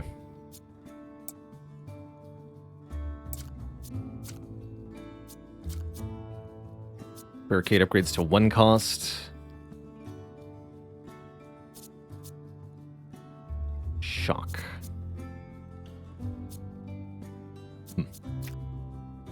Ooh, that seems better. 5 more damage, 1 cheaper, and more poison? Jeez, that's a huge upgrade. Pretty absurd. And wow, this upgrades to 38 on the next tier. They're strong upgrades. So, we've collected enough cards to edit the deck. We can do so at the inn. Each deck is composed of exactly 14 cards. You will not be able to confirm any changes to your deck if it has more or less than 14 cards. What a curious number to choose. And we're at exactly 14.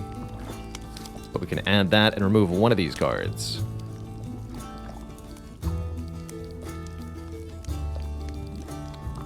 Let's lose the Explosive Strike for now. Okay, so you are able to edit the deck at will between runs. Let's see if we can check out the second zone with our upgraded stuff. The Royal Necropolis. Let's do it. By the way, I'd like to thank Oncoma Games another time for sponsoring this segment of the stream today. Very cool to be checking this game out right at the beginning of the early access while supporting the stream at the same time. It's been a very intriguing title so far. I think there's definitely a lot I would want to tweak, but the core mechanics here are certainly novel for a deck builder, and I appreciate that quite a lot. I love this neck. Yes, look at those eyebrows. What a friend. Oh, they can apply poison and add wounds. Spooky.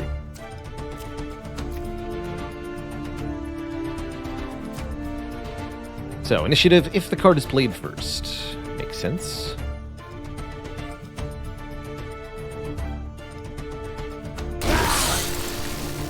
Each have 5 poison.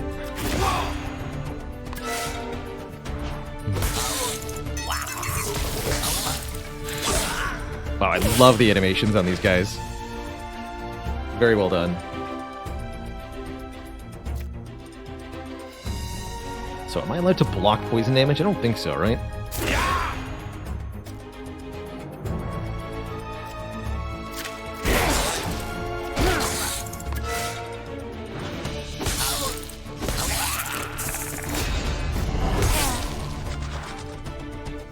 That'd be a no.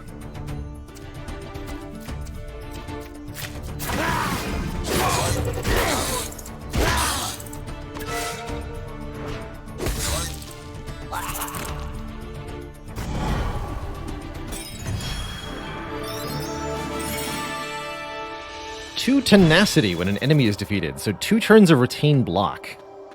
Interesting. I was supposed to start with 25 shards.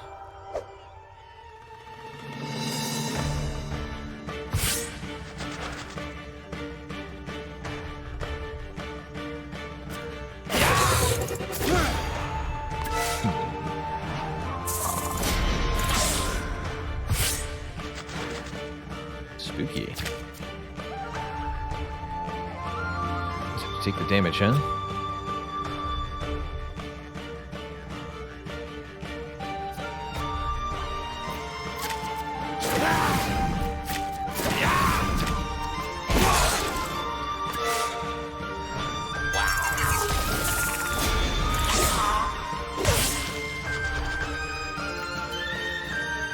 Damage. Hits me for 3 damage. Gotcha.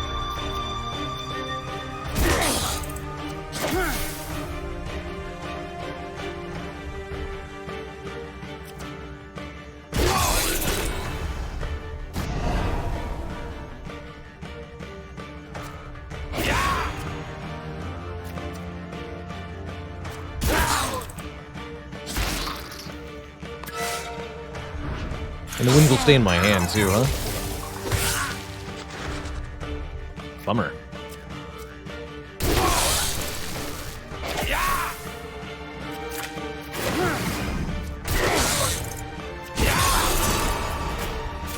So now I get to choose Blast or Maelstrom. Let's see Blast. Okay, not as dramatic, but pretty cool. -3 health on all enemies when we play an armor card. I like it. Have a look-see at the map here. Chest is top.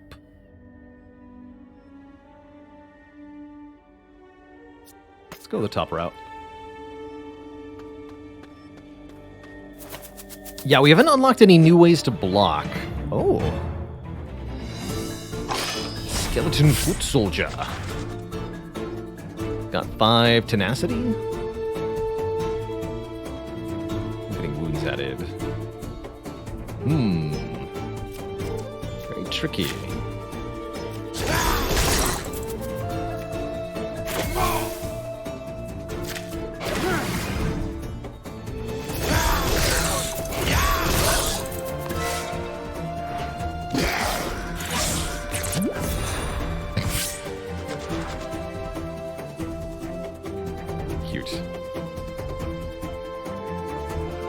Boy. Yeah, we're struggling to keep up with the block requirements, huh?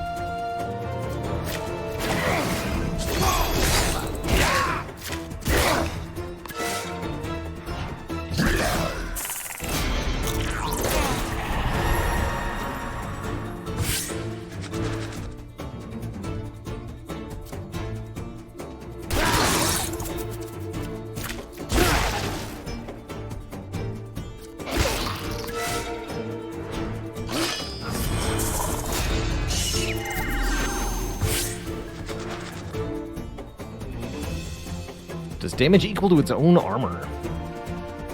Well, we can't allow that, can we?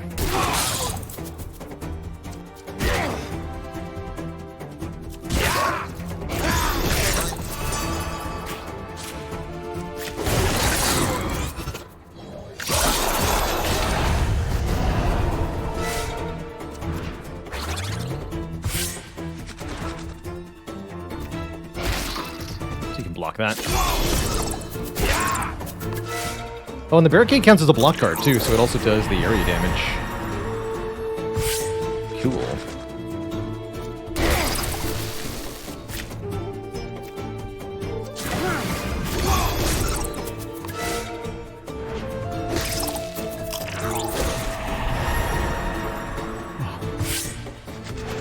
Yeah, 3 defense cards in a 14-card deck. I think we're allowed to buy more. Bonus tenacity if her hand is empty. Interesting. Finding a lot of tenacity stat stuff now. Interesting. You can boost a boost, that's right. Do you necessarily want to do this? Not always. Heal 40. Yeah. Miss Vera, thanks for 4 months of support. Much love.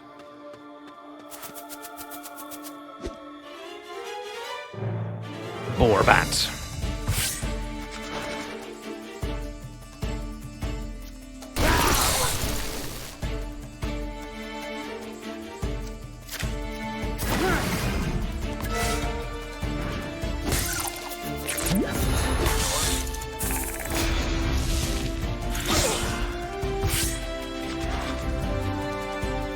Removes armor from the player. Ooh.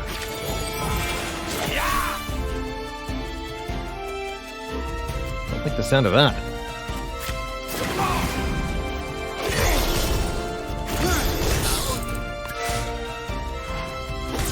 All of it? Ooh. Got lots of health though, so I'm not too worried yet.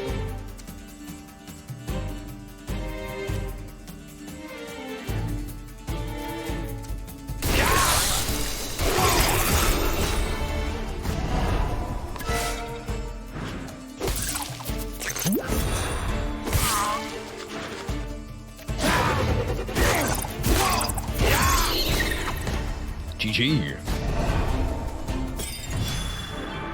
Got here $15 at the start of a fight. Do not mind getting some $bucks. Take that, pot. Does the game have keyboard support? I think so. Good question, actually. 7 armor when a boost card is played. Ooh. That helps with the blocking that we're struggling with. I'll take that over the Prism of Anger, although I do like the damage. Got better ways to do area damage now.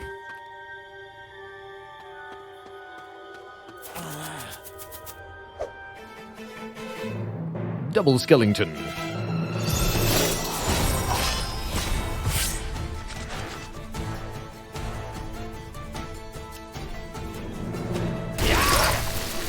Give him all that poison at the start.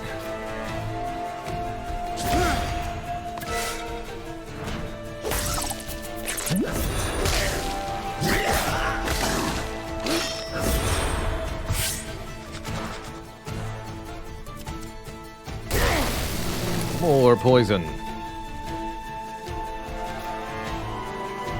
Bummer. Looks like we're taking 15 because you're moving my block anyway, huh?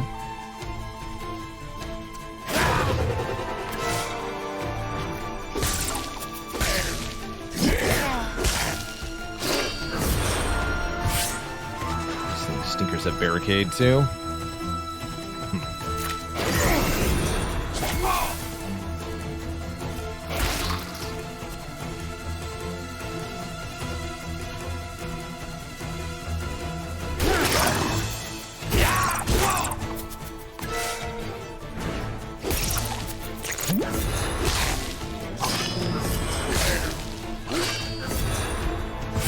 Oh boy. And then they're both doing damage based on their block, and I can't target them. That is a bummer. Not much I can do about that. Actually, no, there is something I can do about that. I can wave goodbye. Blast goodbye. There we go.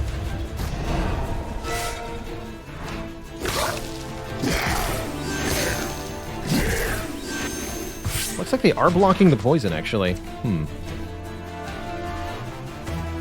Interesting.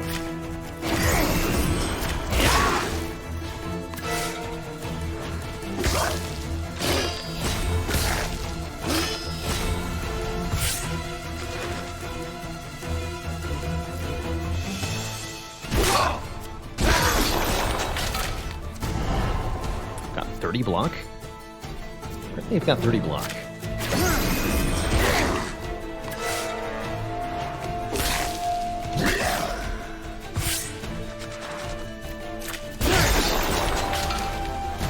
GG.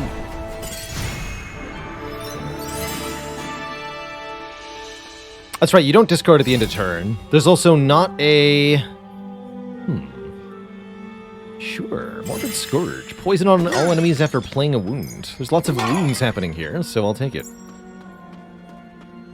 Yeah, in this game, you don't have a draw or discard pile like you would normally consider for a deck builder. So you don't draw the cards in a particular order. You can even draw the same card multiple turns in a row, even though you haven't seen all the other cards yet. Very odd.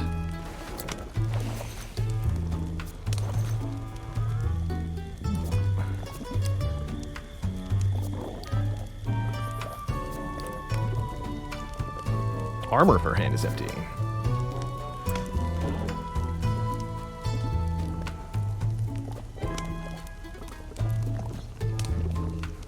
Seven poison all seems pretty powerful, actually. Though I like the idea of maybe swapping out for Scourge of Anger and upgrading it for the big area. You know what? Let's do that. Let's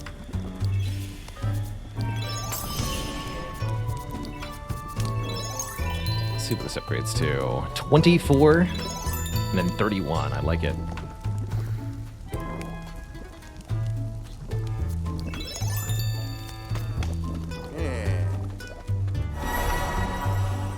Essentially upgrading our relics a little bit. Glad to see it, Pokery. Ooh, this fellow looks ominous. Schaefer Necromancer. Summons a creature, so I'm already happy I took the thing that I took. How about you don't summon a creature?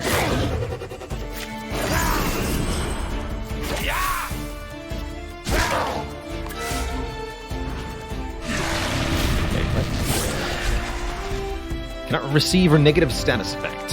He's immune! Tic-tac. Explodes in 2 turns.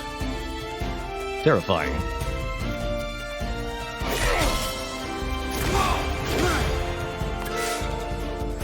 For how much?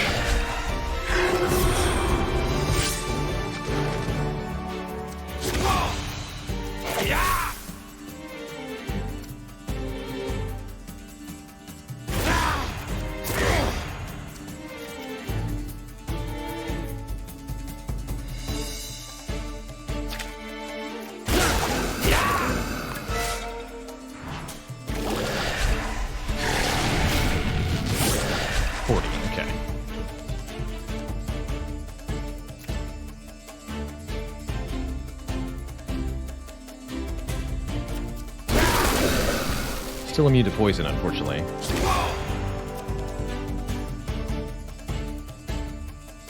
Guess I could prevent the detonation.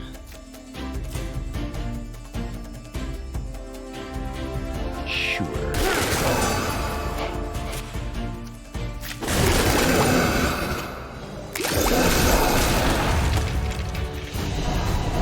Nice. And that chain reaction did a lot of damage from the Scourge of Anger, causing minus 24 health on him a couple times. Alright, so we still got the Purity effect. Gonna keep having that, I guess. Fair enough.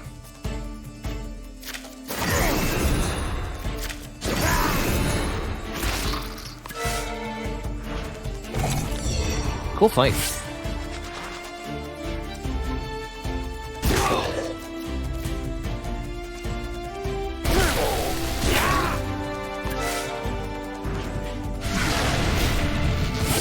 Oh, it's someone behind him. Interesting. Is damage equal to own health remaining? Yikes. So that could be 200 damage? What? Terrifying.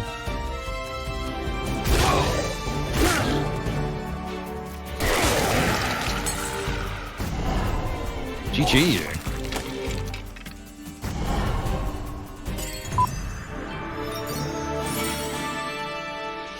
Armor for hand is empty. Pretty hard to get our hand to be empty. Don't know how you open these.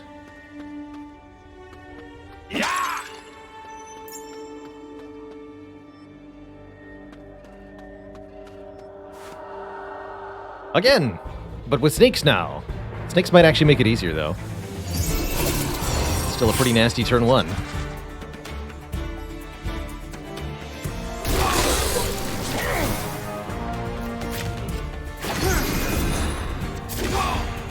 23 is about the best we can do here.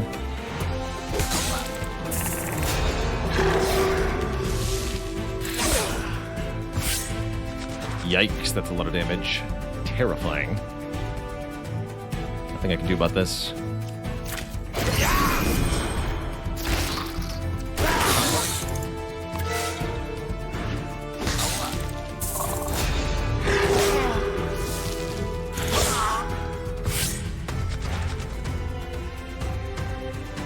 Still no block cards.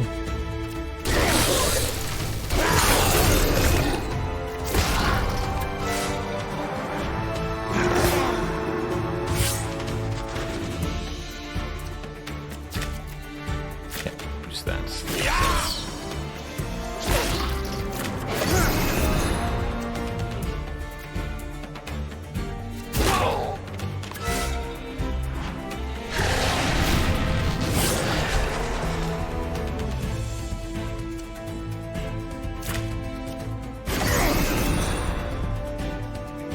Keep rotating that.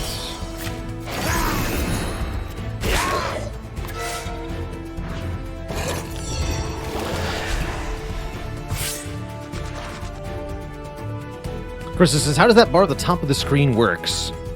On your first turn, you can spend 3 energy, then 4 on the second turn, then 5 and 6. Essentially, the 3 locked bars unlock once per turn.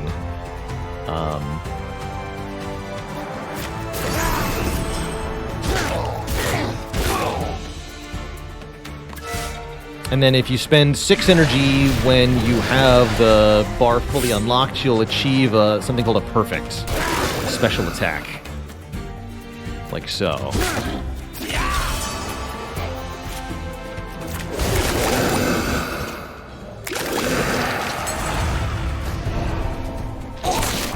Oh good, I thought they were going to stay alive for a second.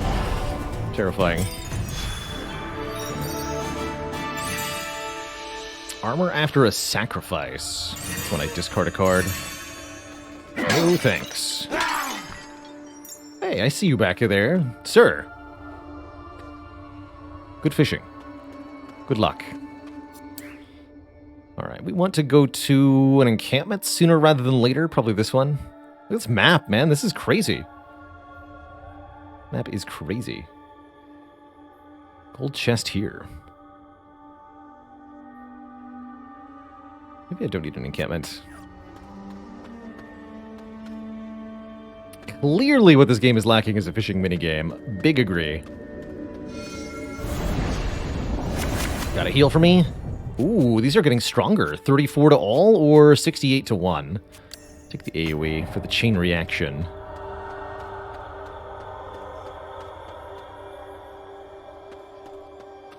Spire needs a fishing event. It does. Let's fight again.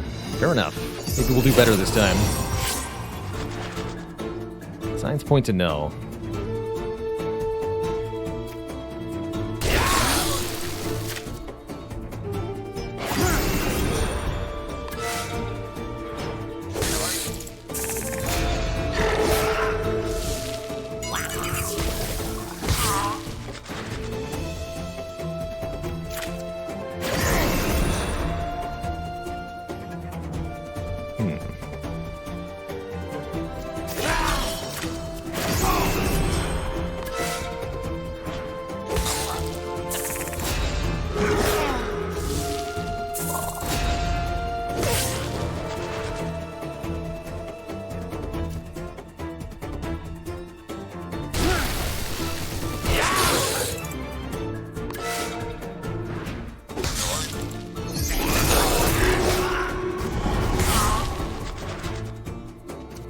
Ouch.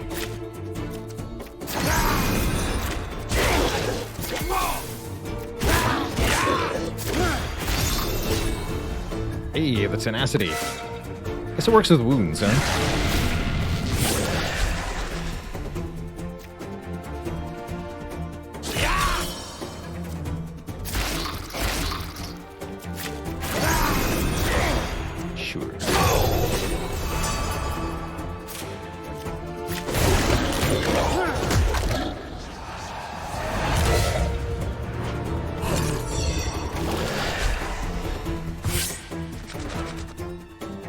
think this attack only happens when he's at low health.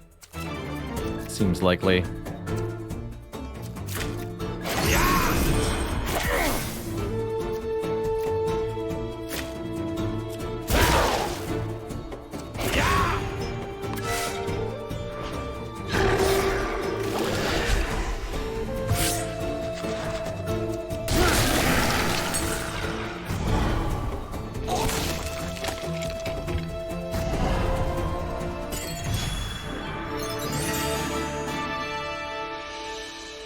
Nope. They want Scourge of Anger. Let's see. We're probably not gonna make it much further. But I gotta see what the gold chest gives. What do you offer me?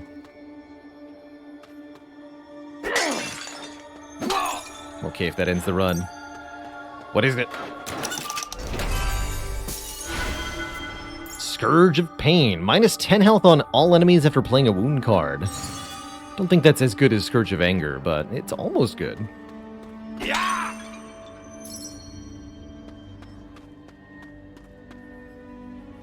What we got here? Uh-oh. It's a yellow fight? Terrifying. Not again.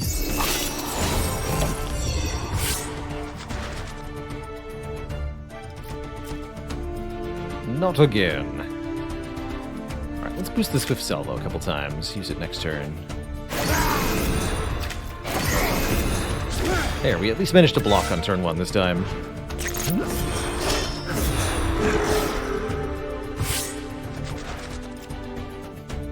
Wow, what a triad. Rude. Very rude.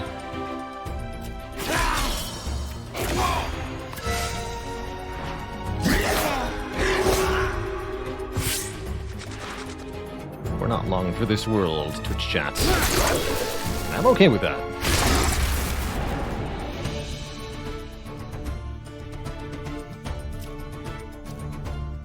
Need to leave my hand. Discard the Dizzying Strike, I guess.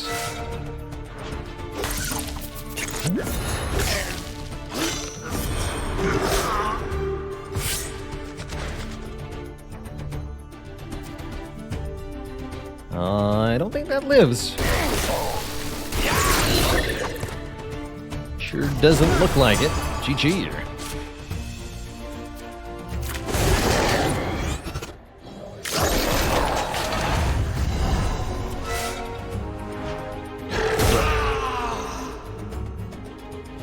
GG. That's about what I expect. Getting about halfway through the second area on the first try. There's definitely some more unlocks that we could stand to benefit from. Wow, that's a lot more XP than the first run was. 2790. So I imagine that's going to be quite a few levels. Brutal Salvo. All enemies gain 2 wound. Dark Anger. Boost all cards in our hand. 3 cost boosts by 6. That's cool. Bulwark, 50 block. Oh, this is our, oh, this is a perfect. So there's a block perfect now. That's going to be helpful. That might have fixed our problem on the last run, too. GG. The gate isn't far now. Get up. Alright, let's see what we can unlock here. Finally, a block card. More than just that, too.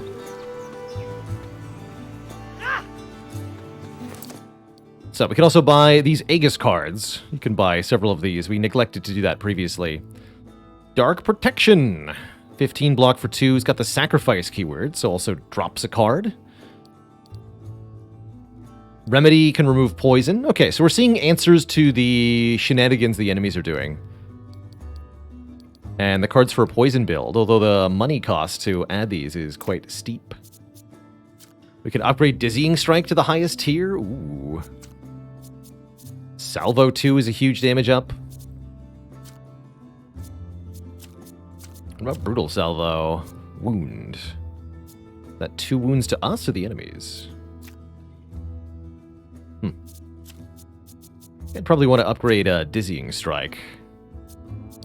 of all these things. And you can even upgrade these cards, too. Cool. So you can see in many ways we're going to get stronger and stronger with successive runs. Remy told you fought the Royal Gobble on your own. Such a risky business, I was worried sick. We just wanted to make you aware of the seriousness of your actions. This will go on your permanent record. Guard should have helped you collect the glyphs or find new routes to Cardia. I suppose Rhea helped you. I have a few words to say to her, too. Well, what's done is done. In any case, Remy seemed delighted with his latest finds. His items have suddenly gotten very popular among the villagers. I assume he's going to take advantage of your exploits to resupply the shop. That'll rattle his bones. The glyph you brought back leads to the Royal Necropolis. It's a horrible place. I haven't been there since the incident. If only the next glyph could take us on a tropical paradise where we can sip coconut milk on the beach.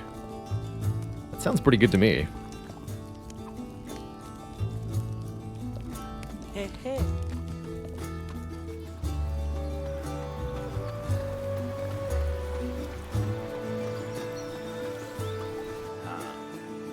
Greetings, perfect day to you. What do you want to buy?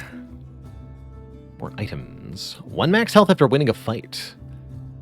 Statuses of Lop? Statues of Lop, excuse me. Statues of Lop give 1 more card and appear first. Chance for crits. Interesting. My crit chance. Interesting that we're given a yes-no prompt to equip. I don't see a way to equip items? Let's check the inn, I guess.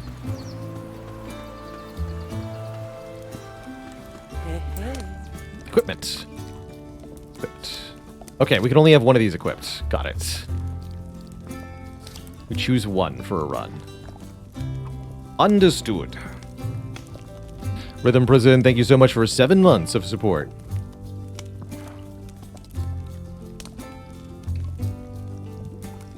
Yeah, I think it'd be interesting if there was a little bit more that you could do with the walking around on the map.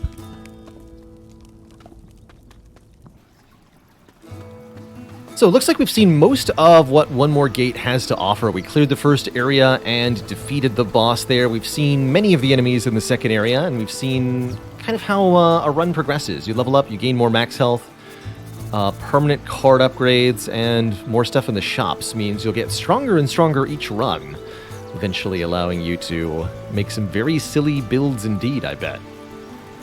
Certainly looks like there's plenty of cards. Really felt limited for the first run, but now that we've unlocked a few, you can see that there is room for build variety, right? There's like poison synergies and different ways to block. This whole category of boost cards. I like it. Some curious stuff you can make here. That said, this is going to conclude my first look at One More Gate, a Wakfu legend. Big thanks to Ankama Games for sponsoring the stream today, allowing me to make a living doing what I do. Don't forget to check this game out on Steam if you find it interesting. That link there in chat is unique to me and lets the devs know that I sent you. Again, the metric that people are looking for is Steam wishlisting. So, if you feel motivated to do that, it'll help me out. Yeah, it's kind of interesting, B. All of the deck building does seem to happen between runs. You don't get offered cards during a run, which is very much unlike Spire, or I guess some of the other roguelike deck builders, but not necessarily a bad thing. A totally deliberate different directions. Kind of cool. Definitely a game with gorgeous art, and that, if nothing else, is a super, super cool part. I really, really love the enemies we saw in the second zone, the snakes, with their hypno eyes. And the finisher, the perfect animations are gorgeous. So I do want to come back to this for its full release, if nothing else, just to see what kind of beautiful art has been added. But for now, my friends, this is Baylor signing off, saying thank you so much for watching, for tuning in for this sponsored segment and checking this game out with me. We'll be back tomorrow, not later than noon Eastern Time, playing some Spire. And probably some other games for the end of the week, too. Maybe a bit more Into the Breach. Looking forward to it. See ya, Erranton Lad, 5280, Hell's Razor, X4Ka, Stoop, Loxnos. Intrellis, Baron Snugs, Indignant Possum, Zizification, Mr. Baconudo, and my lovely lurker crew. Thank you so much for watching, everybody. Ta-ta for now. See y'all next time. Till then, stay cozy, be kind to one another, and have a good one. Bye-bye.